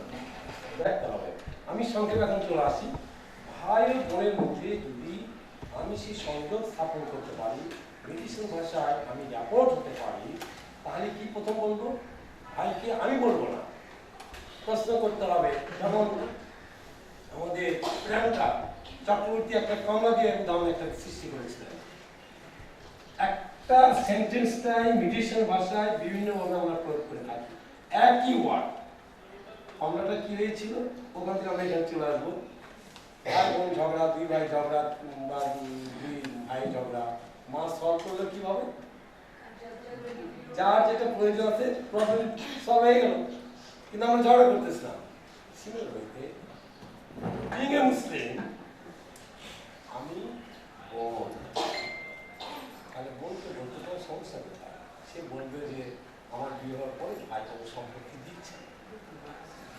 Institution তাকে নিয়ে আসেন আপনি কিন্তু institution দিয়েছেন institution শক্তিটা কি যেটা প্রথমে এতটা বললাম জাতিসংঘ শুরু করে আপনার ওই গ্রামের মেম্বার পর্যন্ত আসে আরেকটা শক্তিটা কি সেই শক্তিটা হচ্ছে কেউ চালে গিয়ে রক্ষা পাবে না এটা ভিতরে থাকবে আপনার এই যে আপনার শক্তি সেই শক্তিটা কিন্তু ভিতরে থাকবে বিং এন অ্যাডভোকেট আপনার আইন অনেক ভালো জানেন আপনি কি শক্তি প্রয়োগ করতে পারেন জাস্টিসের কাছে অর্ডার 7/14 এর কাগজ জমা দেয়নি সেই মামলা কিন্তু আমাদের হাইকোর্টে 50,000 মামলা পেন্ডিং গতকালকে রিপোর্ট করে যায় কারণ আজকে আমাদের একটা বৈঠক ছিল রিপোর্ট করেছি 50,000 মামলা উইদাউট ডকুমেন্টসে জেলা কোর্ট রিজেক্ট করছে এখানে আসছে পেন্ডিং কত সময় লাগে 1 মিনিট অর্ডার 7/14 এ কাগজ দেয় নাই ইউ বাউন্ড আপনাদের শেষ এবার আসেন বোনের কাছে আমি তো বোনকে কিছু বলবো না ভাইকে বলছি আচ্ছা তোমার সমস্যা কি অনেক সমস্যা ওই বোন এই ডিস্টার্ব করে সে ভাই বোন একই করবে কারণ কি করবে একটা স্ট্রাইক দেবে আপনি স্ট্রাইক হবে ভাই বোনের ছোটবেলা কিছু ঘটনা মারপিট করতেছে কোল উঠতেছে হামাগুড়ি দিতেছে এখান থেকে শুরু করে সর্বশেষ কি পর্যন্ত শুরু দেখা আপনি কিচ্ছু করছেন না আচ্ছা ঠিক আছে ঝগড়া দেখা আমরা ছবি দেখি ছবি আঁকা এরপরে ল, আচ্ছা আমি তো আইন ঠিক জানি না, আমি শুনেছি বোনেরা এই অংশ পায়, ভাইয়েরা এই অংশ পায় ইনডাইরেক্ট। তাহলে কি আমি কিন্তু মেডিটেটর ভূমিকা পালন করছি না, বাট মেডিটেটর, গুড মেডিটেটর, আমি শুধু তার মধ্যে একটা শক্তি জাগরণ করছি। এই শক্তিটা মেডিটেশন শক্তি। কি শক্তি? শান্তি স্থাপনের জন্য প্রপার ওয়ে। এখন সে ভাই শুনতে শুনতে শুনতে, হ্যাঁ কোরআন তো এটা বলে, কিন্তু আমি দিতে রাজি না। বাস ঠিক আছে, দিতে রাজি না। আপনি বলবেন না আপনি দিতে পারবো, তা বলবেন। আপনি কি বলবেন? ঠিক আছে, নিশ্চয় কোনো সমস্যা আছে, কেন দিতে চান? পরের দিন তাই বলা হচ্ছে কি, মেডিটেশনের কোনো কাল প্রশ্ন একটা প্রশ্ন ছিল, মেডিটেশন আমরা 1 আর্টিকেল 113 114 আর্টিকেল 5 14 সেকশন 14 সেকশন 5 কোথায় থেকে অ্যাপ্লাই করতে আমরা জানি। তো 14 কি? 14 হচ্ছে যে আমি ভুল পথে চালিত হয়েছি, আমি সেটা কন্ডেম করতে পারি। সেকশন 14 কন্ডেম করতে পারি। স্পেসিফিক্যালি মেডিটেশনের 89-এ বলে দেওয়া আছে ফাইনাল, কিন্তু কি বলা আছে? আপ টু অ্যাপ্লিকেশন, এমনকি অ্যাপ্লিকেশনে যা তোলা পরও মেডিটেশন হতে পারে, আবশ্যক কোনো মেডিটেশন থাকলো এই জেনারেল ল, শুধু আমাদের বিদ্যা বুদ্ধি প্রয়োগ করতে হবে। আমি আমার এখানে আসি, ভাইকে প্রথম ছবি দেখালাম, দ্বিতীয়বার সে বললো, দ্বিতীয়বার কোরআনে এটা বলে। আচ্ছা কোরআন না বললে কি হয়? আমি আমি মুসলিম প্লেসে যাচ্ছি, সব একই গল্প, হিন্দু ক্লাসিক বা অন্যান্য দুইটা একই গল্প। ডে আফটার টুমরো সে নিজেই বলবে, আমার বোনকে ছোটবেলা ঠিক আছে, এই যে ছোটবেলার বোন আমি কত আদর করছি, বা বড় আপা যদি হয় আমার কত আদর করছে ইত্যাদি ইত্যাদি। তার বোন তখন বলবে, আচ্ছা আপনি কেন এখানে আসছেন? আমি শুধু আপনাদের ঝগড়া দেখে আসছি, যে আপনাদের ঝগড়ার সঙ্গে আমার জীবনে কিছু ঝগড়া আছে। না না, ঝগড়া করা হবে না। বোনকে নিজে বলবে, তোমার অংশ নিজে। বোন যদি ধরে থাকে আবার, তাহলে বোনই বলে, ভাই তুমি তোমার অংশ নিজে। তাহলে কি থাকলো? মেয়েটির উপরে ভূমিকা থাকলো? থাকলো না? থাকলো। সেই ভূমিকাটা কি? ডাইরেক্ট বা ইনডাইরেক্ট। আজকে যেটা সেশন করলেন, যেটা দেখুন, এবার সে বঙ্গবন্ধু শেখ মুজিবুর কি করেছেন? কোন শক্তি? সে জনগণের নামটাকে কাছে নিয়ে গেছে। তাহলে বিং এ মিডিয়েটার আমাদের কি করতে হবে? দুই ভাই বোনের রহস্য আগে জানতে হবে। কি করে জানতে? যদি বললাম জাতিসংঘ শুরু করে গ্রাসরুট পর্যন্ত আপনি ক্ষমতাশালী, এই ক্ষমতা প্রয়োগ হবে ভিন্ন। এখন কি দেখলেন, এক মেম্বার লাগছে বোনের সঙ্গে, তোর তো সম্পত্তি দিচ্ছে না, দে মামলা দে ভাই, অর্থাৎ ভাইকে লাগাচ্ছে। এদের কি হবে? বাই কমিউনিকেশন আপনার সোর্স হাতে রাখতে হবে। একটা যখন প্রবলেম সলভ করতে যাবেন, মিনিমাম আমরা বলে থাকি মেডিটেশন ভাষায় 15 দিন আগে র্যাকি, নিশ্চয়ই মুক্তিযুদ্ধের কিছু ঘটনা জানেন, মুক্তিযুদ্ধ র্যাকি করতে হবে। র্যাকিটা কি? ওই এলাকাটা সার্ভ করা, ওই এলাকাটা সার্ভে করা। সার্ভ কিভাবে? ওই এলাকায় কোন কোন মানুষ মুক্তিযুদ্ধের সফল, কোন কোন মানুষ মাঝামাঝি, কোন কোন মানুষ টোটালি এন্ট্রি, এটাকে বলা হয় সার্ভে। সার্ভ তাদের কাছে আকর্ষিত করতে হবে। সার্ভেটা কি? এখন ঠিক করলেন 50% পক্ষে, 50% তুমি ইত্যাদি ইত্যাদি। সার্ভে করে দেখলেন ওখানে মেম্বার সংশ্লিষ্ট, মেম্বারকে কীভাবে নিতে হয় পরবর্তী ট্রেনিং পাবেন। কিন্তু আমি এই মুহূর্তে বলছি রিপোর্ট হিসাবে ওই মেম্বারকে আপনি তুলবেন। কীভাবে তুলবেন? আপনি ইনস্টিটিউশনকে বলবেন যে দেখেন প্রবলেম এটা মূল উচ্চপত্র মেম্বার বা মূল সমস্যার কারণে কোন দিন পার্টিশন করবেন। পৌরাণিক সে বাহিরে যাচ্ছি না, তাহলে কেন সমস্যা থাকছে? ওই ব্যক্তি লাগিয়ে দিয়েছে, ব্যক্তি তুলে নেবেন। কে তুলবে? ইনস্টিটিউশন তুলবে। কীভাবে সেটা আমার ইনস্টিটিউশন ব্যাপার।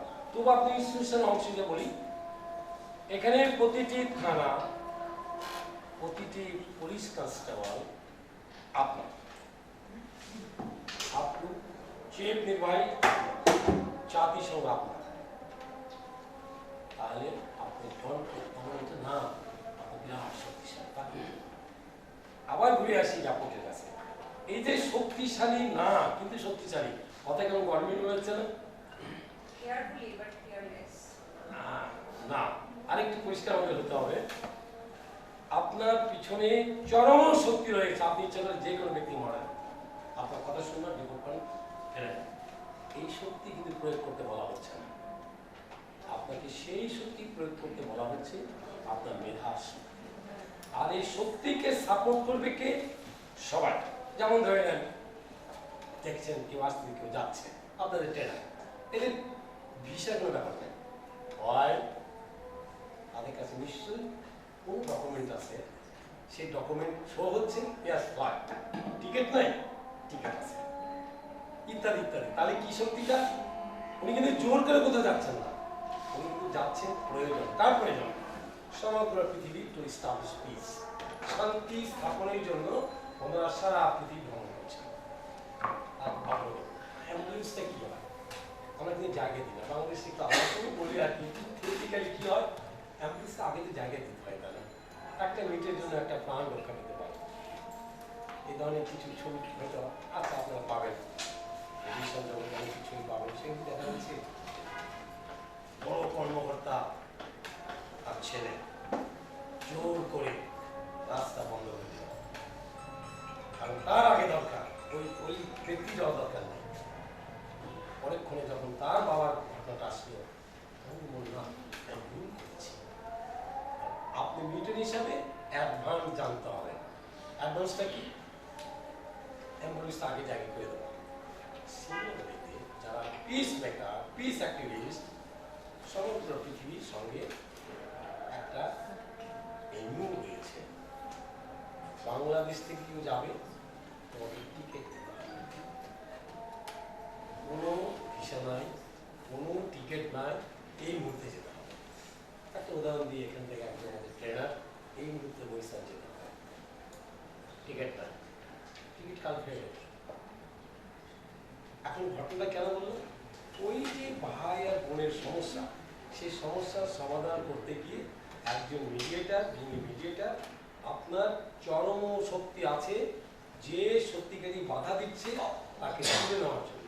কিন্তু আমাদের উদ্দেশ্য তুলে নেওয়া না, আমাদের উদ্দেশ্য তাকে নিয়ে এসে বুঝানো, আচ্ছা ভাই তোমার সমস্যাটা কি, আমরা আমাদের বাংলা কালচারটা কি, কে কার ভালো কেউ দেখতে পারবো, এটা সারা পৃথিবীতে। কিন্তু আমি যেহেতু বাঙালি একজন, আমি বাংলাদেশে রয়েছি, আমাদের 12 মাসের সেই বঙ্গবন্ধু সেই গেজেটটাকে সামনে রেখে আমরা বাংলায় কাজ করছি।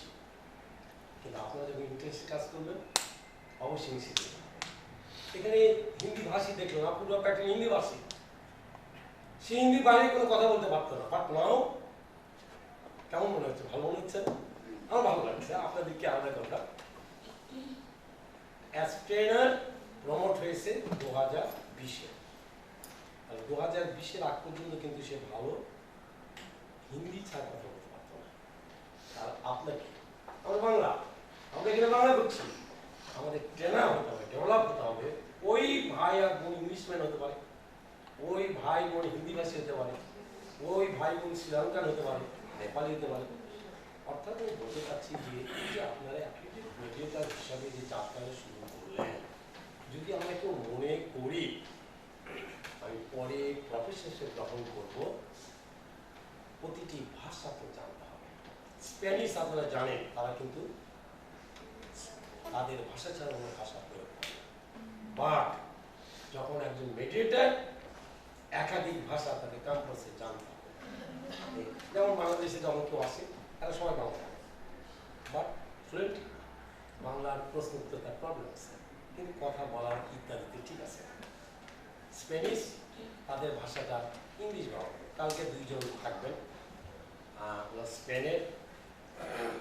এখন প্রশ্ন যেটা দাঁড়ালো, আপনার প্রশ্ন উত্তর নিশ্চয়ই পেয়েছেন, ওরা যেটা করেছিলেন যে মিলিটারি কোনো ভূমিকা তো নাই, কিন্তু কি পারে ভূমিকা তো আছে, আছে তো আমরা স্বীকার করছি যে আছে, মিলিটারির ভূমিকা তো আছে। সেই ভূমিকাটা কি? সেই ভূমিকাটা হচ্ছে ডেভেলপ পাওয়ার বিটুইন গার্লস, বয় অথবা ব্রাদার বা সিস্টার।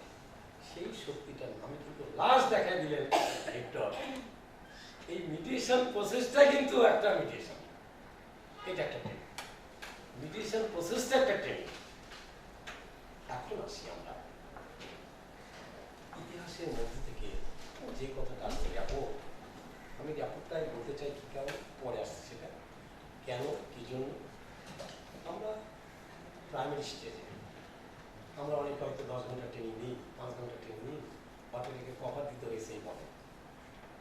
ইতিহাসটা জানতে হবে। ইতিহাসটা কিন্তু মূল শক্তি।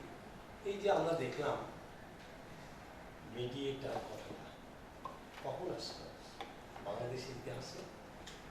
ডাক্তার শিরিন শারমিন চৌধুরী তিনি প্রথম বিএনপির সঙ্গে বসে সিদ্ধান্ত নিলেন প্রথম লিগাল এইড, তারপর কিন্তু এই লাইনে আসতেছে 2017 সালে অ্যামেন্ডমেন্ট সিপিসি অ্যামেন্ড আমরা যারা অ্যাডভোকেট আমরা দেখবেন mediator oblique legal aid officer. অর্থাৎ আমরা বলতে চেয়েছি লিগাল এইড অফিসার তোমার দায়বদ্ধতা অনেক আছে, তুমি চেয়ারে বসে লিগাল এইড করো না, চলবে না। পরে আমরা কি দেখলাম কি ধরনের মিলিটারি গুণাবলী থাকতে হয়।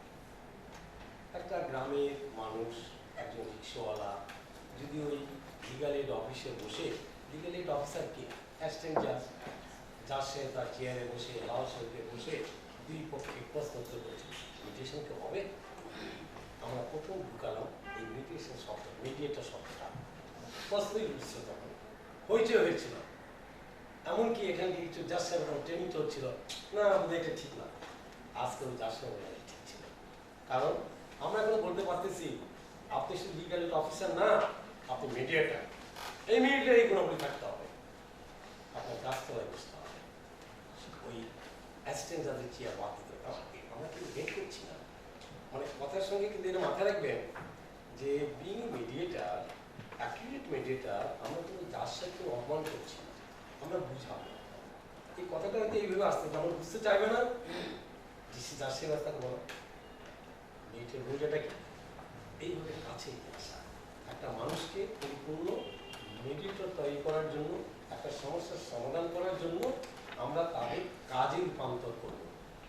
এই রূপান্তরের ভাষাটা হচ্ছে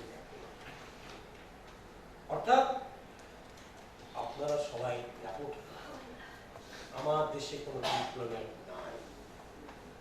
এর সাথে আমাদের বই আছে মানব জমিনের যে বর্তমান এডিটার, আমাদের প্রথমবার মনে করে কি কি আদর্শ ধারণা আমাদের দরকার, কে কোন পলিটিক্সটা আমাদের কোন দরকার।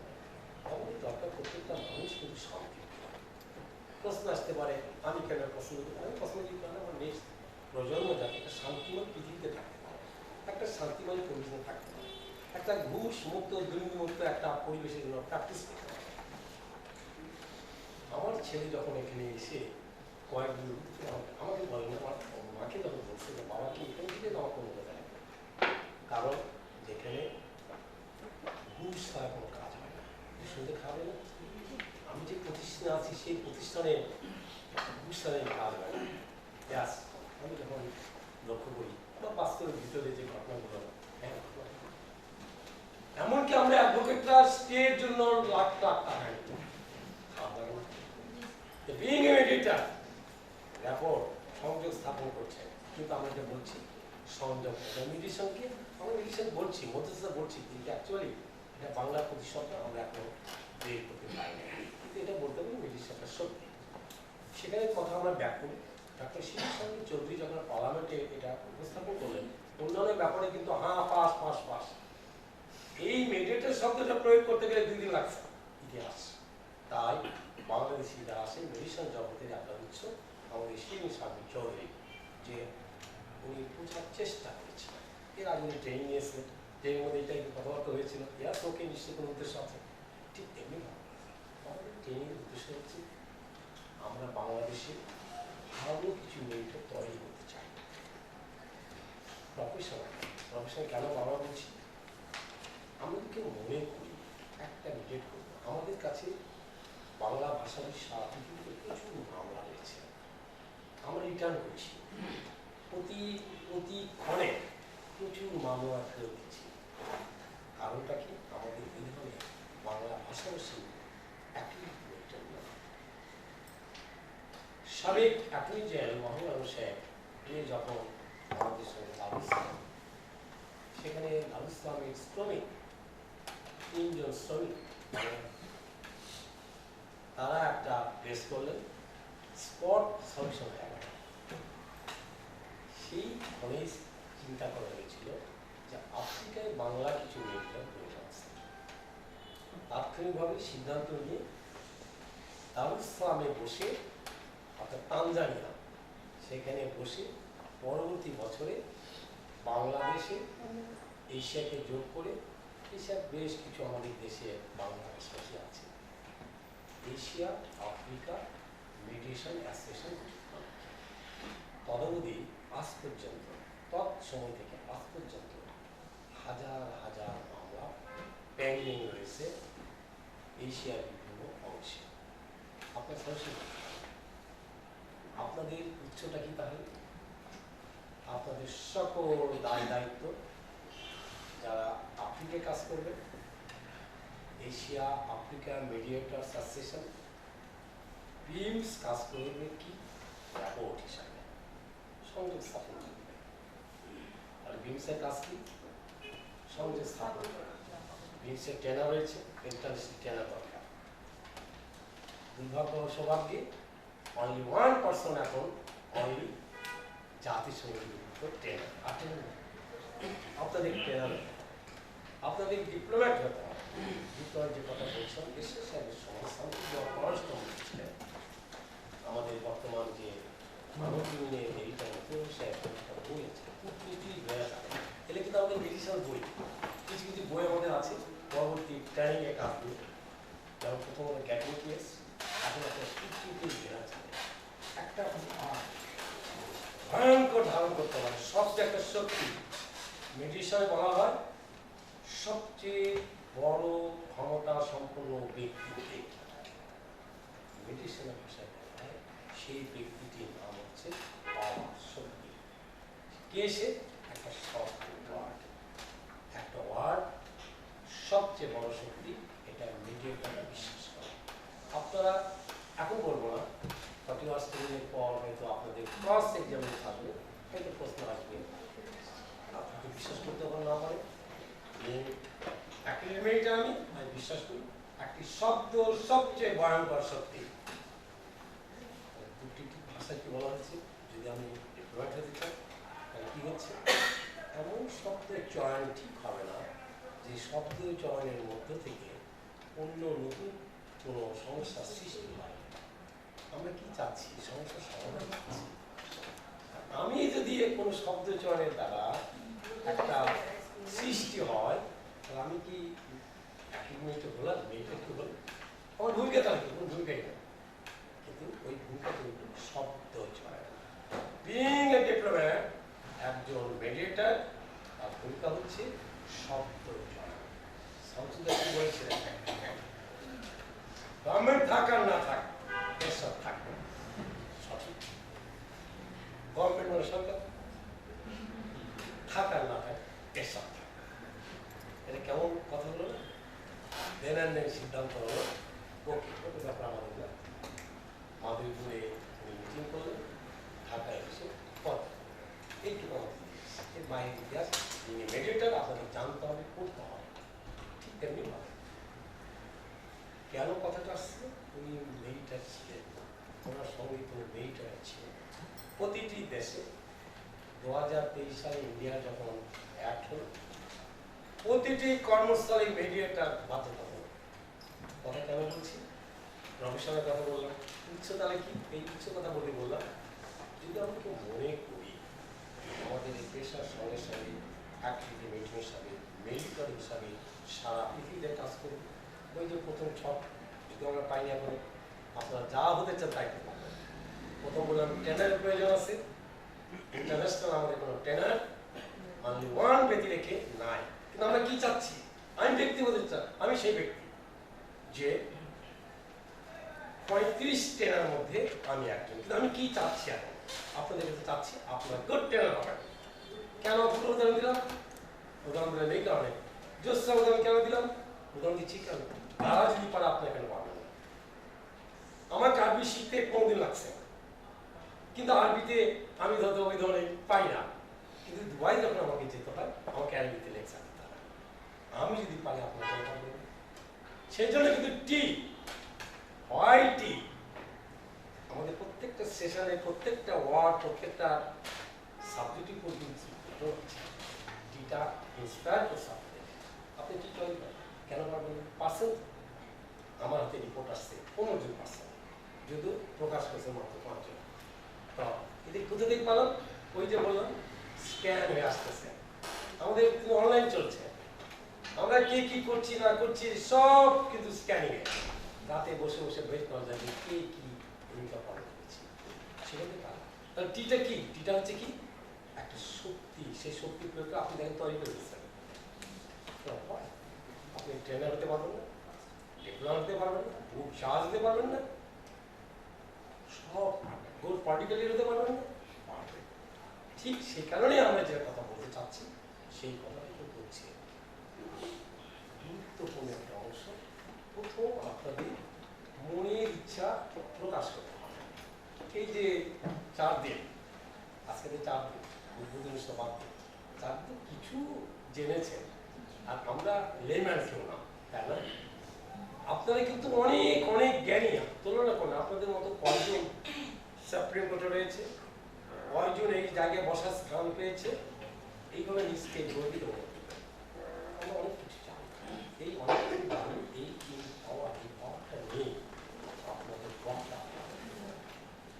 এই যে বক্তা হওয়ার প্রথম এটাই হচ্ছে আপনাদের গ্রুপ করছেন, সবার তো শুধু এখন হবে না, 2জন লিডার, এই 1জন লিডার 5টা গ্রুপে 5জন লিডার আপনার বক্তব্য। কারণটা কি? Develop yourself. এই যে ডেভেলপ করতে গেলে আমরা কি বলতে চাচ্ছি? টু ইমপ্লিমেন্ট কি শক্তি? পাওয়ার। টু ইমপ্লিমেন্ট আর কি আছে? ল্যাঙ্গুয়েজ, ভঙ্গিমা, উপস্থাপন। আমার উপস্থাপন হবে মেবি আপনার সম্ভব। তাহলে আপনারা যদি মনে করেন কেন গ্যাস ট্রেনে এসে উপস্থাপন করবে, আমাদের কোনো ন্যাশনালিটি নাই, অ্যাক্রিলিক মেটারতে কোনো জাতীয়তা নাই। কিন্তু প্রথম যে কথা বললাম, আজকে এই মুহূর্তে আপনি যাত্রা করবেন, যেতে হবে বাই অর্ডার অম্বুডসম্যান কমিটি। আপনি একটা ব্যাগ কোনো ব্যাগটা ছিল, তাহলে কি হল? যখন জাতীয় থাকতো তার 5-10টা দেখাতে হবে, সিল মারবে, টিকিট থাকবে, যাবেন। এই সেন্সে অ্যাক্টিভিটি মেটার যখন আপনি অর্জন করবেন, ট্রেনিং দিতে হবে অনুযায়ী। আমি আগে যেটা বললাম, ওনাকে জানানো হয়েছে আধা ঘন্টা আগে, কারণ গোয়িং টু বি ট্রেন আসে। আমরা যেমন গোয়িং টু বি অ্যাক্টিভিটি মেটার, 40 ঘন্টা শেষ হবে আমি অ্যাক্টিভিটি মেটার, 40 ঘন্টা আগ পর্যন্ত গোয়িং টু বি অ্যাক্টিভিটি মেটার। এরপরে তার কি হলো? এই যে বক্তব্যের মধ্যে কি আসবে? আমাদের কোনো যেহেতু জাতীয়তা আমাদের নাই, কিন্তু দেশকে ভালোবাসি, আমার দেশকে ভালোবাসি, এই জন্য কনস্টিটিউশন আগে আমাদের জানতে হবে। যে দেশে নাগরিক কনস্টিটিউশন জানতে হবে। কথা কিন্তু এগুলো বাতারি হচ্ছে, মনে হচ্ছে না আমার জাতীয়তা নয়, কনস্টিটিউশন হয়। আমি বিলং করি যে দেশকে, আমি সেই দেশকে ভালোবাসি, তার সঙ্গে সঙ্গে পৃথিবীর অন্যান্য দেশের মানুষকে ভালোবাসি, তাই বুঝছি জাতীয়তা না। আর কেন জাতীয়তা না? আপনি যদি ইম্পাওয়ার্ড হয়ে থাকেন, আপনাকে বলা হচ্ছে ও জায়গায় আজকে ট্রেনিং আছে, আপনি সেখানে লেকচার এই সাবজেক্ট আপনি ঠিক। আপনি যদি মনে করেন যে বাংলাদেশের দামিস্তানের ট্রেনার হতে চান, আপনার বলা হবে কোন জায়গায় আপনি সাবজেক্ট যেতে হবে, নাও যেতে পারেন। প্রথম যেটা বলেছিলাম ফার্স্টার নাও যেতে পারে, কিন্তু যদি একবার স্বীকৃতি পত্রে স্বাক্ষর করেন, তাহলে আমার উচিত হচ্ছে কি নিজে ওয়ার্ডটা। আমরা যেটা সিপিসিতে কম্প্রোমাইজ অর্ডার 28, আমি কম্প্রোমাইজে সই করার পরে আমরা জাল যে কি বলি, সই আমি করি না। মেডিয়েটার বলা হয় ওই যে কথা ইনস্টিটিউশনটা শাস্তি দিলে, কি শাস্তি আলাদা। আমাদের প্রথম কথাটা হচ্ছে শান্তি স্থাপন। তুমি সই দিয়েছো, কম্প্রোমাইজ করেছো, এখন তুমি ডিনাই করছো, 1 দিন 2 দিন 3 দিন 4 দিন 5 দিন, তখন লোকেট করা হবে তার পিছনে শক্তিটাকে। সেই শক্তিটাকে উদ্ঘাটন করে যদি শক্তি ভালো হতে আশা আসলো না আসলে ইনস্টিটিউশন, সেখানে কথাটা বলা যে ইনস্টিটিউশনের মধ্য থেকে আপনারা যে লক্ষ্য করেছেন, এইভাবে যদি একটা লেকচার দিয়েছি বক্তব্য আছে, আপনি কিভাবে সলভ করবেন বাই ইনস্টিটিউশন আর বাই প্রাইভেট ক্যাপাসিটি। উত্তর কিন্তু সুন্দর দিয়েছেন, জিজ্ঞাসা করেছে কোনটা আমরা কেউ বলেছি প্রাইভেট, কেউ বলেছে ইনস্টিটিউশন। প্রাইভেট হচ্ছে কি, আমি একলা ধরেন একটা মেডিয়েটর, আমি কোনো প্রফেশনে গেলাম না, ইনস্টিটিউশনে গেলাম না, আমি কি করছি, আমি হচ্ছে একটা ফার্ম, সেই ফার্মে অনেকে আসবে, মেডিটেশন করতে আসবে, দেখা গেলো ধরনের বদমাইশ কিছু লোকজন ওই মেয়েটার পিঠে চলে কিসের তুমি মেডিটেটার, আমি যা বলবো সেটা উদাহরণ আছে আমাদের। সে কারণে একজন পুলিশ অফিসারকে পরিচয় আমি করে দিয়েছিলাম যে গুড পুলিশ অফিসার, আরেক পুলিশ অফিসার সম্পর্কে না বলে বলেছিলাম এই ধরনের মেডিটেশন হয়েছে, বসলো, জমি দিয়ে দিল, টাকা দিয়ে দিল, এই তুই এটা পাবি, তুই এই মেডিটেশন। ওই শক্তিকে পরাস্ত করার জন্য ইনস্টিটিউশন প্রয়োজন। আমরা জোরে কথা বলতে পারি, কারণটা কি, নৈতিকতা এবং সততাকে আপনাদের সমগ্র পৃথিবী আপনাদের পাশে থাকবে, কোনো কেওয়াসের স্থান নাই। কিন্তু তার মানে এটা না কেওয়াস করে তা খুন করবে না, চেষ্টা করা, চেষ্টা চেষ্টা চেষ্টা, তারপর যেটা ইনস্টিটিউশন বুঝবেন। আর প্রথম ইনস্টিটিউশন কি দেখলেন, সর্বময় ক্ষমতা পৃথিবী থেকে একদম গ্যাস ফুটে চেয়ারম্যান মাস্তান পর্যন্ত আপনার মাস্টার পুষতে হবে, সেটা আপনার পোষার দরকার নেই, এটা পৃথিবীর ইনস্টিটিউশন। আপনার ক্যাডার বহন করতে হবে, কে করবে, ইনস্টিটিউশন। অর্থাৎ এক কথা ইনস্টিটিউশন পাবে না, অবশ্যই এখন আপনারা 5 বক্তব্য রাখবেন। এখন আপনি এখন দেখবেন